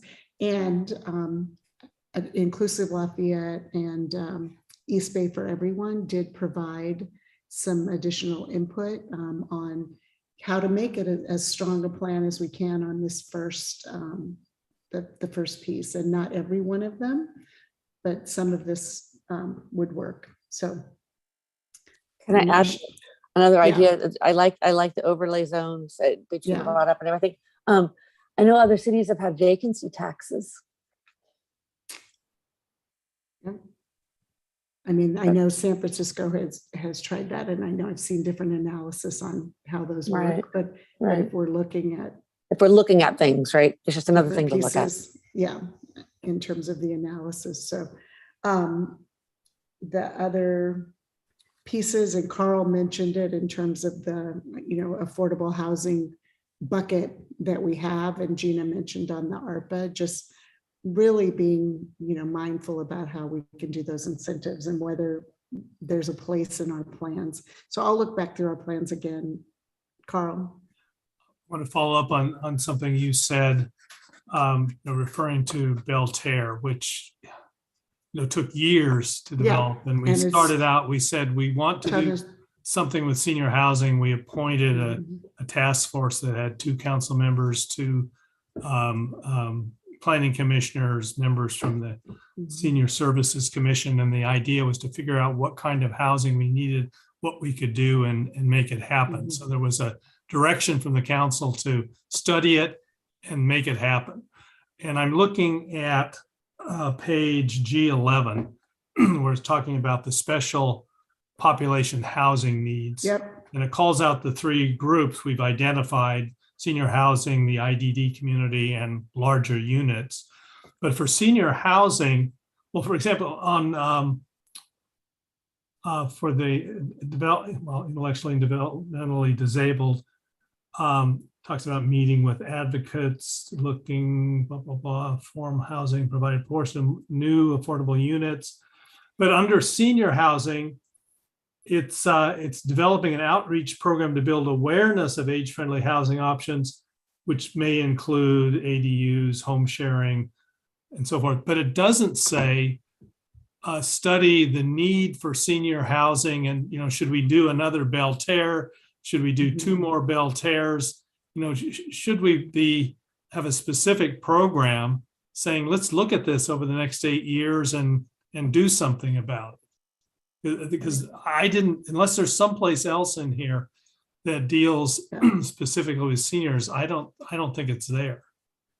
And my understanding, it may not be something we want to call out, but I would support doing it because we know there's a need. Oh yeah. Right. And my understanding, either in reading the materials here, in the previous plan, is that we have a senior, or we had a senior housing overlay. And so anyway, I just think being, go ahead, Carl. Well, no, we do have, Vice it was Mayor. part of the last effort. We've in effect upzoned to 45 units per acre throughout the downtown if it's senior housing. So we've got that. That's great. But I'm thinking, do we, we have to explicitly say, okay, one of our goals, and this is, we're going out on a limb if we do it, but one of our goals is over the next 8 years to create another affordable senior development. I mean, there's certainly a need. So, right. And while we're looking at affordable senior development, my piece, and I think back to what Councilmember Dawson and I pulled out of the materials, is, do we create another one? And do our goals and objectives and programs, does this implementation plan get us there? Or are we putting all our sort of eggs in the ADU basket? So anyway, when it comes back to us, and in the interim, I think we can study some of these. I would even expand it to be not just seniors. I mean, like, do we need that, or do we need just general population, 100% affordable housing, right? Like, as much as we do need senior stuff, we may just need one that's just not restricted, not even age restricted. Yeah, so I wrote down both. So okay, I wrote down both, and the piece about connecting with nonprofits to figure out the resources. And I think it's in there, but back to Councilmember Kwok's regular reminder of us is, and maybe it's not in this first round, but does it make our effort stronger that we're looking at how to find financing and funding in these in this goals and priorities. We put a tax kind of district in there, but I'm not sure where it's explicit on potential funding sources and revenue measures. So yeah, that's kind of interesting because Councilmember Kwok brought that up also in terms of infrastructure, which, there's two different, it's what's the word, integrated, but it's two different things would want to raise money for specifically. But that I understand that's a good thing. Maybe we do need to do that in this town of high resources. It's still too expensive to build unless we have specific funds to put towards it. So that does make sense. Oh, sorry. I'm so sorry. Especially within 8 years, as Councilman Kwok said, saying we could probably do something, get it out there. Yeah. So I know we've been throwing out a lot of different things that we would potentially like to be included. And so staff on that guidance. And then I just saw Councilmember Kwok raise his hand. Yeah, I will, on a maybe an uplifting positive note, I had a conversation with an affordable housing developer today who's done San Mateo properties where the city leased the land for $1. They had $350 square foot construction costs. They built a 3-story, 100% affordable housing development there by Delaware Street and Highway 92, where rents were $1,500 a month instead of $2,500 a month. And that was a project completed 7 years ago. And his advice to me, as I looked at all these action items, I said, how are you going to really, what should we do as a city to create actions that would incentivize you developers to come here? And he said, the answer is very simple. You go to Bridge Housing and Eden Housing, they're extremely sophisticated at building things. And they'll tell you, they'll walk in your city and say, get rid of this, make this, and this. Pave the way for us, and they will know, and they can get their financing. But he was very encouraging about that affordable housing is not as hard as you think. And there are many barriers that cities have that they may not know about, but that Eden and the likes of Bridge, they do know what those are. And if you invite them in and open the door to their advice, that they will candidly tell you what are your structural barriers to affordable housing. And then I think that would be helpful for us to know, practically speaking, what the market wants in order to develop. So I thought that was an interesting, I don't know whether we have time to do that here, but anyways, that was just a little bit of a story. And then as an action thing, I would say, does it make sense for us to have a subcommittee of this city council that focuses on housing? So that maybe, as Councilmember Nduri said, there were 2 members who did the Belterre who paired up with planning.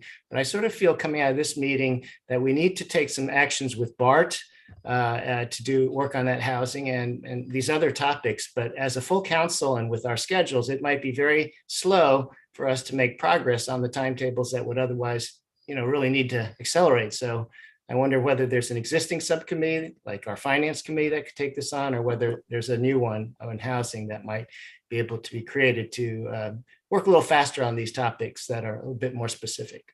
So I just throw it out for conversation. I appreciate that. And since it's not on the agenda, we would have to bring that back.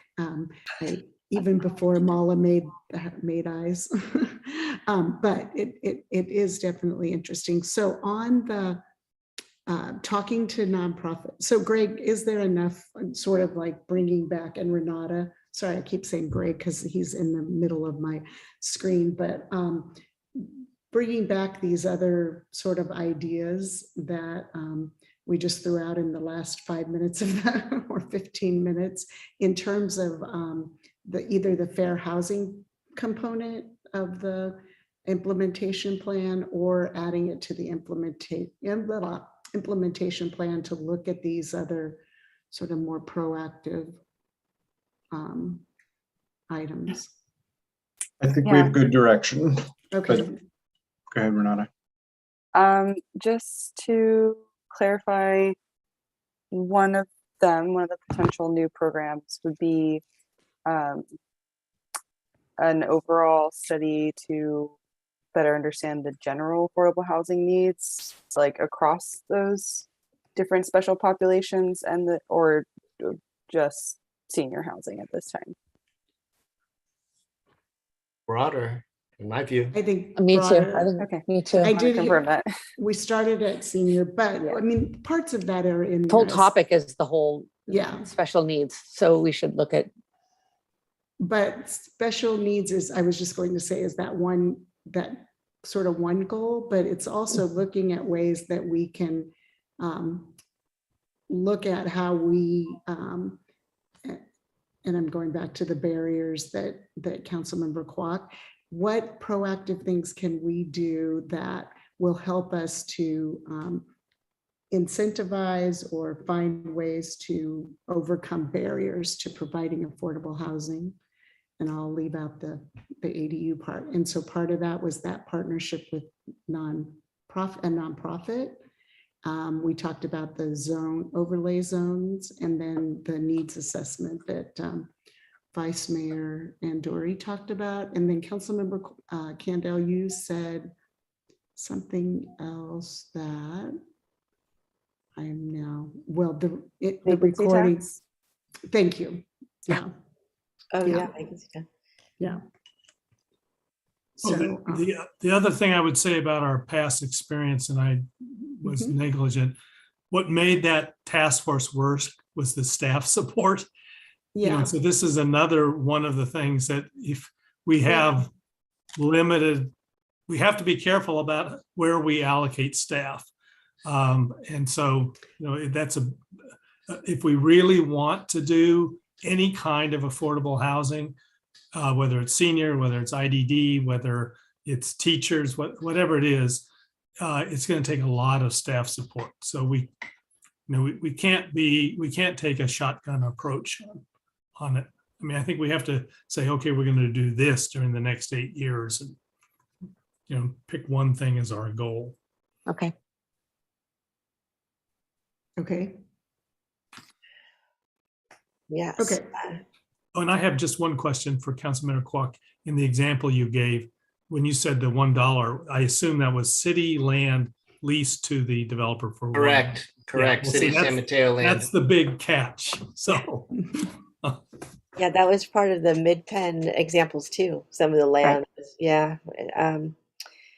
So just a quick thanks to everyone who's contributed for so long. Staff, you guys are incredible. And Diana is not on the call right now, but really amazing work over all this time. And I know it still continues, but so appreciative. Renata, you really coming up. It's been great. Appreciate it. And Greg, what can I say? So very wonderful. And to all our residents who hung in there for fairly long and are still with us now. So I know we still have to continue this. I was going to say, so before we, first of all, thank you very much for the thank yous, Councilmember Dawson. I'm sorry, I'm like closing of it. No, I do want to get a motion to continue as long as we're finished discussing and staff has more direction than they want. Than they thought they were going to get, never more than they want. Vice Mayor Anduri. Yeah, I would like to add one more bit of direction if the council, agrees with this, but it's coming back to the overall, the housing summary on H4, the opening paragraph, the introduction and background, our story. What I would like to do, the second paragraph, the housing element is a statement of Lafayette's vision and strategy for meeting existing and future needs in the community for 2023 through 2031. Well, that's part A, I think, but there's also a part B that I think we need to acknowledge.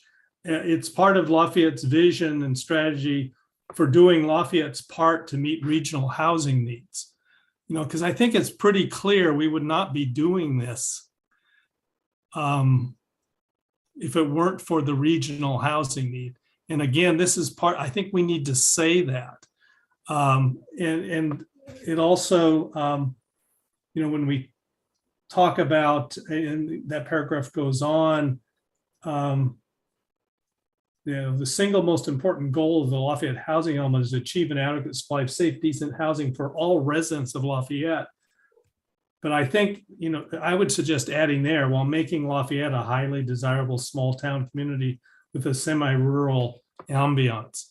I would just, at the beginning of the housing element, like to just make clear why we're doing this and what our concerns are. I know it comes up partially, later on, but I think at the beginning, I would suggest we lay out, we're doing this,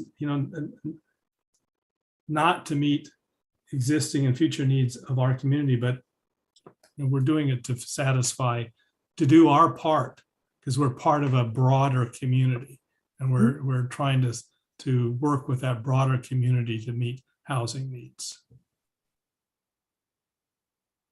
Okay, I would definitely, yeah, very much like that we for the same purpose that we want to be part of the, but I hear what you're saying, Vice Mayor Anduri. So staff, okay. So Councilmember Dawson. I just want to throw something out there. For Appendix G, I know we've had a lot of questions, and Root Policy has written this section. Would it be? Anybody interested in having that person answer questions, or because I think I'm not sure if that would be more helpful to us as we go through and kind of finalize those and with their feedback. I'm just curious what council members think. Did Root Policy do the whole thing, or just the affirmatively furthering fair housing section? Just the affirmatively furthering fair housing. Okay. That's my understanding, but good question. Okay, then that's probably limited. Maybe that's more questions I'll just forward on to you guys. Okay, thank you. Thank you. Now, are you looking for a motion to? But the question is, can we go directly to 27th? Are we feeling like we're good Actually, for that? that's the next question. Right. Yeah, as we do need a motion to table to extend to a date certain. And the question is it adding it to the agenda on the 13th to come back with, having this discussion again and adding, any of these things to the, or anyway, adding them or enhancing what's already there to include some of these proactive things. Can we? Or do we just go straight to the 27th? Yeah. Can we make modifications on the 20th? We can make slight modifications on the 27th, right? Yeah. Right. So there's 3 weeks between today and the next council meeting. We've got the extra week this time. Yeah. So staff, what do you think? With the stuff that we're asking to consider, do you think we need to have it on the next agenda? We have the budget. Anyway, I don't want to, we do have a large. Yeah, I think. We have transfer. We have the transfer recommendations for, sorry, Greg, for the city school, for the schools. And then we have budget, first view of the budget. And anyway, so. Yeah, so I'm not privy to all of the other items that you have on your agenda, but I think the earlier that we could dial it in, if you're satisfied after the 13th, then the 27th becomes very easy. Could be consent, but I'd rather not push it and wait for fear of needing to do some additional worthy work that then pushes out our date further. We've already, we were hoping to get it out early June, June 1st and not the end of June. So I would err on the side of the 13th. Okay. So I'll move, we continue this item until the June 13th council meeting. Second. Okay, thank you. A motion by Vice Mayor Anduri, a second by Councilmember Candell. If there are no additional comments, I'll conduct the roll call vote. Councilmember Candell. Aye. Councilmember Dawson. Reverse, aye. Councilmember Kwok. Aye. And I'm an aye, so we have unanimously continued the item. And I believe that those, oh, well, we have 5 minutes. Does anybody want to say? I'm going back to my, we're now moving on to council commission reports. This is the speed round. Nope. Nope. Nope. So just that Community Day is right around the corner, and there are over, at least the last time I checked, a little over 100, well, more over 100 volunteers who are signed up for a number of different projects. It's coming together. So anything else? Councilmember Dawson. I just want to say I will attend the PG&E community meeting for the gas pipeline testing, just to confirm information. Tomorrow night, right? Yeah, tomorrow night. I'll be there too. Great, as to why they're doing that. It wasn't on a schedule before. So just curious as to the rationale and the timing, following up on gas safety task force work as well. So actually, this is a good, so Mala, we were all invited to this town hall community meeting. And so if we all go, what are the protocols that we would need to follow? Mayor Geringer, I presume it's an open town hall meeting. Yeah. You can attend, is it on Zoom or in person? Zoom. Okay, great. So it makes it even easier. I don't have to worry about anyone sitting together. You are able to attend under the Brown Act, the entire council, or 3 or less, and you can participate individually and give public comment, obviously as individual council members or individuals, and not as the city council as a whole. Great. Okay. Thank you. Thank you. Thank you for clarifying that. It's always important that we remind ourselves of the rules. So if there are no other comments on our council things, there's no written, there's no city manager here. And so we will adjourn. Thank you all very much. And thank you to the members of the public who hung out till the very end, and to staff. Thanks. Yes. Thank you, guys. Thank you. Adjourned. Good night, all. Good night. Right.